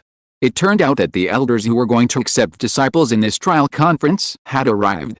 Moyu, the Guardian, immediately forgot about arguing with Suizing and turned around to cup her hands in a gesture of respect towards the figures in the sky. The Immortal Palace was vast, and the distances between different Immortal Palaces were extremely far. Even traveling back and forth by Immortal Boat would take a long time. During the disciple acceptance ceremony, these elders would naturally not come in person, but would connect their consciousness to this place through projection. After accepting disciples, the Immortal Boats of the Immortal Palace would transport the disciples to their respective Immortal Palaces. At this time, there was less than half an hour before the start of the disciple acceptance ceremony, so the elders should have arrived by now. As the opening time of the disciple acceptance ceremony drew ever closer, more and more elders arrived, and the starry sky above was soon filled with figures. The weakest of these elders was at least an 11th level true immortal, and 30 to 40 elders at the 12th level celestial immortal realm had arrived. For a moment, a powerful pressure permeated the entire starry sky, and even the conversations within the mirror space seemed to weaken considerably. There must be 200 or 300 true immortals and celestial immortals here, right? One of the disciples of the Wang family of Dian couldn't help but remark. Even 11th level true immortals were rarely seen in Dian Prefecture. Facing so many 11th and 12th level experts at once was unimaginable for them. Not only him, but many of the surrounding Wang family members wore expressions of undisguised shock. 321 Wang Yuan looked up at the sky. Now there are 322. Xian Miao Palace truly lives up to its reputation as a level 5 civilization. Wu Wei also sighed with admiration. The profound foundation of Xian Miao Palace can already be glimpsed from these elders. HMPH ignorant. Shi Yunhao noticed their reaction and snorted disdainfully. The Wang family was indeed a small family, Their foundation and knowledge were not on the same level as theirs. Their Shi family had a lineage spanning tens of thousands of years, with countless powerful members. He had witnessed the gathering of many powerful individuals when he accompanied his father to a clan gathering. Although that scene was not as shocking as the one before him, it was still a grand spectacle that ordinary small families could not even imagine. Just then, a long, distant cry that pierced the sky suddenly came from above. In the cry, a large fish swam in from the illusion. On the back of the fish, a figure dressed in a gray robe lay on his side. He kept his eyes slightly closed, his head bare of a crown, his long, ink-black hair flowing freely down his back, appearing quite casual. Even the fabric of his clothes was simple, indistinguishable from ordinary cotton. Yet, his unintentional demeanor exuded a refined and otherworldly elegance, a detachment as if the world held no sway over him. In an instant, as if an invisible force swept through, the entire Immortal Destiny platform fell silent. The Guardian of Moyu hadn't expected him to be the first to arrive. She unconsciously tensed, bowing deeply towards the sky with exceptional respect. "Greetings, Immortal Venerable Xiaoyao." Suxing and Linksa behind her also tensed, quickly following Moyu's lead and bowing to the sky in return. The trial disciples in the mirror space also recognized the newcomer and bowed in return. For a moment, the atmosphere on and off the Immortal Destiny platform was exceptionally solemn. No need for formalities, a soft voice came from the sky. Just like the impression given by the carefree immortal, his voice carried an ethereal and aloof quality, as if nothing in the world could concern him. Only then did everyone straighten up. In the mirror space, Wu Wei, taking advantage of the large number of people around him and the fact that no one paid him any attention, merely made a token gesture of cupping his hands towards the sky before withdrawing them. Curious, he asked Wang Yuan beside him, "How strong is this carefree immortal venerable?" "This one," Wang Yuan hesitated. "The carefree immortal venerable is always elusive, rarely involved in the affairs of the Immortal Palace. It's said he's of very high seniority, and there are many legends about him, but as for his strength, probably only the Grand Elder, who is also a 13th level golden immortal, knows for sure." "I do know a little," Huang Fu Hongke said. "It's said that this carefree immortal venerable cultivates an ancient tradition, allowing him to shift between reality and illusion, and to transform into countless forms to roam the starry sky. His methods are unpredictable. My great-aunt spoke of him with great fear." He paused, then added, "However, he doesn't usually participate in disciple acceptance ceremonies. His sudden appearance this time, I wonder who he's taken a liking to." That sounded interesting. Wu Wei nodded slightly, feeling that this carefree immortal venerable was quite to his liking. He wondered if he'd have a chance to get to know him in the future. As they were speaking, a hazy light suddenly shone on the Immortal Destiny platform, as countless starlight converged and slowly condensed into a massive Dharma image projection. It was an old man with white hair and a youthful face, exuding an air of otherworldly grace. He wore an elaborate black robe, layers upon layers of fabric, silk as dark as night, as if starlight were imprinted on it, radiating a profound aura. His imposing presence was as vast as a boundless ocean and as majestic as a mountain, clearly indicating that he was a highly accomplished immortal cultivator of the upper realm. "It's Immortal Venerable Honghu.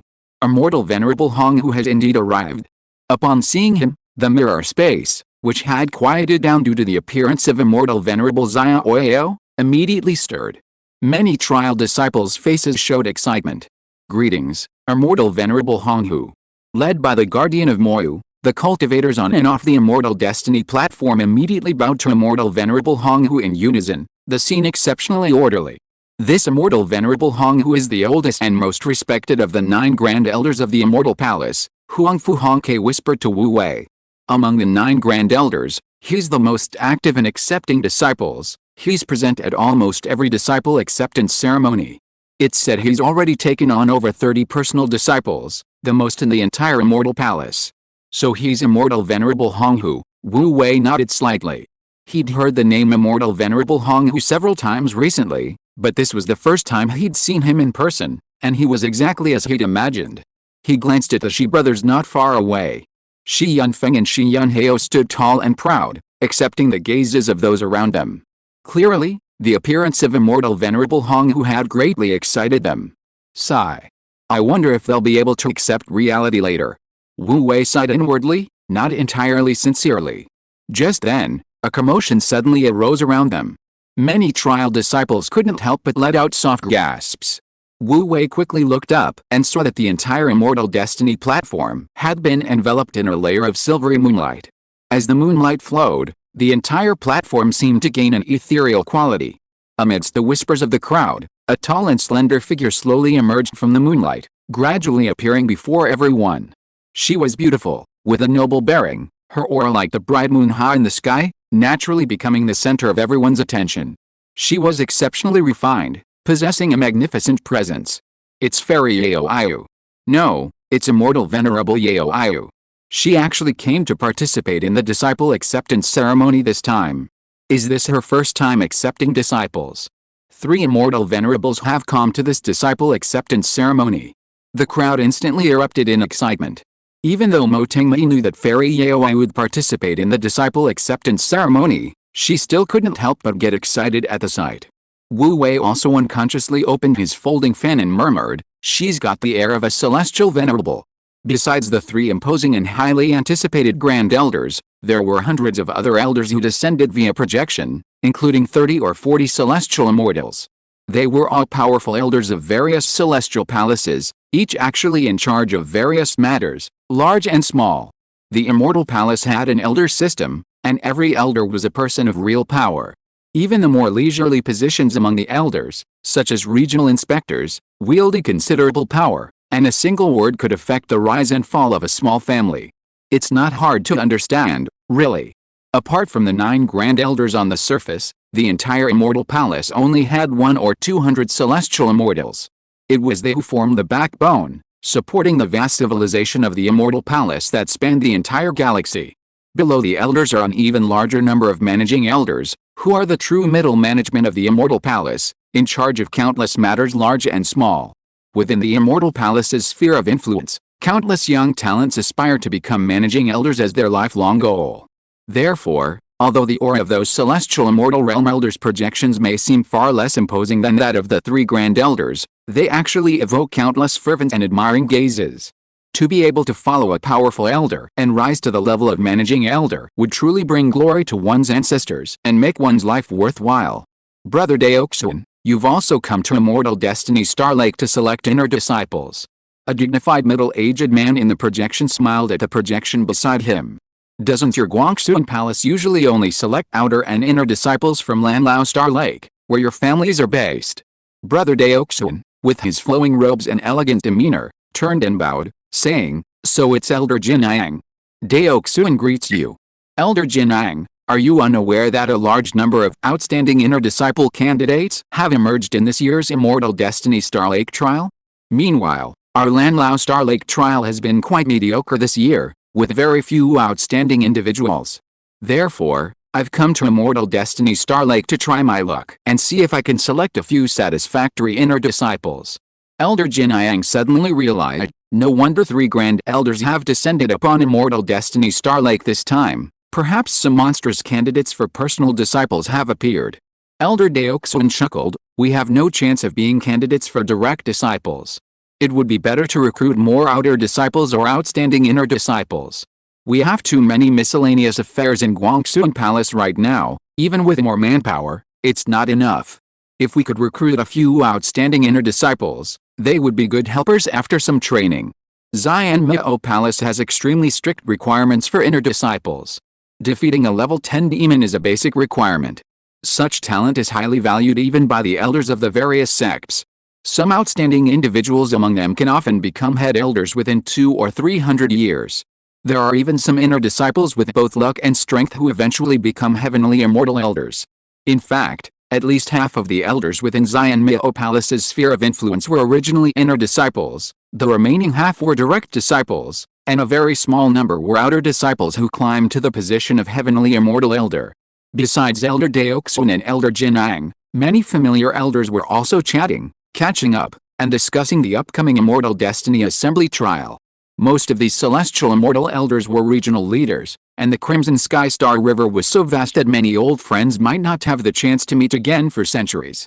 Even a rare encounter, even a mere projection, was met with great enthusiasm, filled with the greetings and pleasantries. However, the topics of discussion mostly revolved around talent shortages, manpower shortages, or the discovery of a mineral deposit in a chaotic star region requiring extensive manpower to oversee its development.